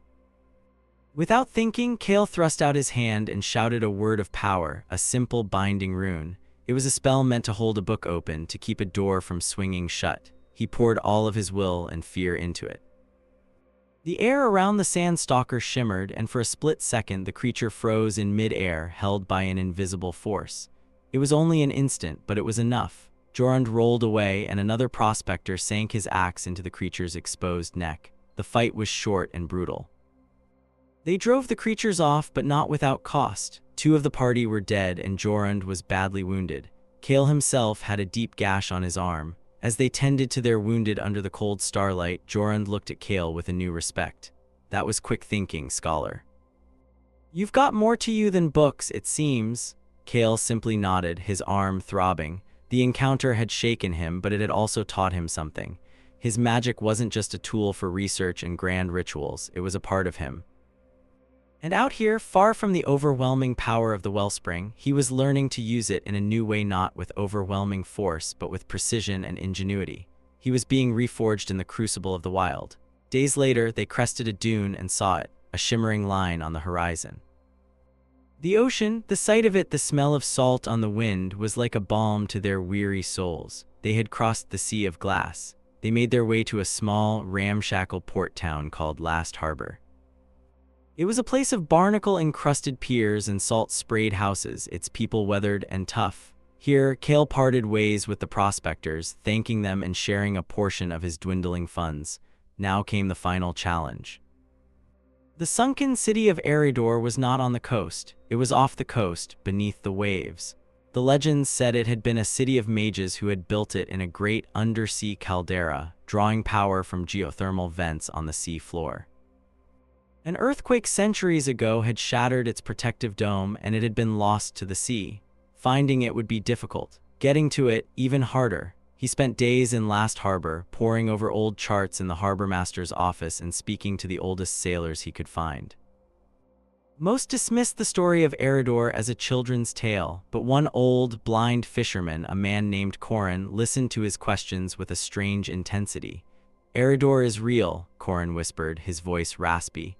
"My grandfather saw it. On a clear day during the winter solstice when the tide is at its absolute lowest, you can sometimes see the light from its highest spire, a ghost under the waves. But it's in the middle of the Serpent's Maw, a labyrinth of reefs and currents that has claimed 100 ships." Corin told him of the geothermal vents and how they created strange, warm currents that were the only guide through the maw. He spoke of needing a boat that was small and nimble and a pilot who could read the water, not the charts. He also spoke of needing a way to breathe underwater. For the boat and the pilot, Cale used the last of his money to hire a young woman named Lena. She was a pearl diver, fearless and fiercely independent, with a small, swift skiff she knew better than the back of her hand. She thought he was a treasure hunter chasing a myth, but the coin was good and the challenge intrigued her. For the problem of breathing, Cale had to turn to his own skills. He spent a week working in a secluded cove, gathering rare seaweeds and corals with specific arcane properties. He painstakingly crafted a series of enchantment-laced lozenges. When dissolved on the tongue, they would, in theory, allow a person to filter oxygen directly from the water, a variation on a transmutation spell he had once read about. It was risky, untested magic. On the morning of the winter solstice, under a clear, cold sky, he and Lena set out in her skiff. The sea was calm, the water a deep, crystalline blue. Lena navigated with an uncanny skill, reading the subtle shifts in the waves, her eyes fixed on the horizon. "The old man was right," she said, pointing. "The currents are strange here, warm. It feels like the sea itself is breathing." They found the Serpent's Maw, a treacherous maze of jagged black rocks rising from the water. Lena expertly guided the skiff through the narrow channels, the hull scraping against rock more than once. The tide was pulling out lower and lower, exposing rocks that had not seen the sun in years. And then Cale saw it. A faint, pulsing turquoise light deep beneath the surface. It was faint, ethereal, but unmistakable, the highest spire of Eriador. "This is as far as the boat goes," Lena said, her voice filled with awe. "The rest is up to you, treasure hunter." Cale took a deep breath. He gave one of the lozenges to Lena. "This will let you breathe down there if I'm not back by sunset. Leave. Don't risk the turning tide for me." She looked at the slimy lozenge with disgust, but then met his eyes and saw the sheer determination there. She nodded. "Don't be a fool, find your treasure and get back here." Cale placed one of the lozenges in his mouth. The taste was bitter, briny. A strange, tingling sensation spread through his chest and he felt a bizarre shift in his lungs. He took a heavy, weighted rope, tied it to the skiff, and without a second thought, slipped over the side into the cold, clear water. The world transformed. Sound muted into a low hum. Light filtered down from above in dancing shafts. He took a tentative breath. Water filled his mouth, but instead of choking, he felt a cool rush of oxygen flood his lungs, the magic filtering it from the H2O. It worked. He began his descent, following the rope down into the depths. Schools of brightly colored fish darted around him. The water grew darker as he went deeper. The turquoise light from the spire was his only beacon. The city rose from the seafloor like a dream. It was vast, built of a pearlescent material that seemed to glow with its own internal luminescence. Great towers and elegant bridges, all covered in corals and swaying sea grass, stood silent in the crushing pressure of the deep. It was hauntingly beautiful, a testament to a lost age of magic. He swam towards the central spire, the source of the light. He found an entrance, a great archway that led into the heart of the tower. Inside, the light was brighter. The water was strangely warm, heated by the geothermal energy that the city was built upon. He swam through silent, grand halls, his progress slow against the water's resistance. He finally came to a central chamber, and in the center of that chamber, floating in a column of gently bubbling, superheated water, was a crystal. It was massive, the size of a man, and it pulsed with a soft, rhythmic turquoise light. It was the source of the city's power, the conduit for the geothermal vents, the echoing locus. It was dormant. Its light was steady but weak. It was waiting. Kale knew what he had to do. He had to awaken it, to pour his own energy into it and hope it was enough to trigger the chain reaction Lyra had spoken of. He swam closer, the water growing hot around him. He placed his hands on the crystal's smooth, warm surface. He closed his eyes and reached inward, gathering his own magical reserves. It felt like a tiny flickering candle in the face of this immense, sleeping power. He thought of Silverwood, of Fenris, of Lyra. He thought of the world dying from the blight. He pushed all of his fear, his hope, his desperation into the crystal. For a moment, nothing happened. The crystal remained unchanged. He had failed. He was too weak. Then he felt a response. It wasn't a roar of power, but a gentle thrum, a note of harmony that resonated deep within him. The crystal wasn't just taking his energy, it was listening to it, attuning to him. It was a symbiotic system, not a brute force one. He changed his approach. Instead of pushing, he guided. He remembered the dissonant note of the dampener and did the opposite. He found the locus's own resonant frequency and began to feed it energy that matched its song, amplifying it, encouraging it. The turquoise light began to brighten. The soft pulse grew stronger, faster. The water around him grew warmer. The entire chamber began to vibrate, a deep, resonant hum that he felt in his very bones. A wave of energy, pure and clean, pulsed outwards from the locus. He felt it wash over him, not as a destructive force, but as a wave of life. He felt it race out of the chamber, through the sunken city, and into the world beyond. It was a ripple spreading across the continental ley grid, a single, clear note of harmony in a discordant world. The first node was awake. Back in Silverwood, in the chamber of the wellspring, Lyra felt it. A subtle shift in the energy flowing into the wellspring, a new resonance, faint but clear, from the south. A smile touched her lips. Kale had succeeded. Alara felt it too. She faltered in her assault on Lyra's golden cage, her head tilting as if listening to a distant sound. A look of confusion, then fury, crossed her face. She didn't understand what it was, but she knew it was a counter-move, an attack on the very foundations of her plan. She redoubled her efforts, her power crashing against Lyra's shield with renewed, frantic intensity. Beneath the sea, Kale felt the locus stabilize, its light now a brilliant, steady beacon. His work here was done. Drained but triumphant, he pushed himself away from the crystal and began his ascent back towards the world of air and sun, knowing that he had not won the war, but he had, against all odds, won the first battle. The harmony was returning. His journey was far from over. One node was not enough. He had to find the others, but now he had more than just hope. He had a blueprint for salvation, a song to teach the world, and the knowledge that even in the deepest darkness, a single light could change everything. He surfaced beside the skiff, gasping as the magic of the lozenge faded and real air filled his lungs. Lena helped him aboard, her eyes wide with 1,000 questions. "Did you find your treasure?" she asked. Kale looked back at the faint glow beneath the waves, then to the vast horizon ahead. "Yes," he said, a weary smile on his face. "I think I did." He knew the path ahead would lead him to ancient ruins in frozen mountains, to hidden oases in scorched deserts, and into the very heart of blighted lands. He would be hunted by Alara's agents, and he would have to convince others to believe in a magic that had been forgotten for 1,000 years. But as Lena turned the skiff and they sailed away from the sunken city, Kale felt the hum of the awakened locust resonating within him, a promise of the restored harmony to come. The world was vast and full of peril, but for the first time in a long time, it did not feel hopeless. The song had begun, and he would see it finished.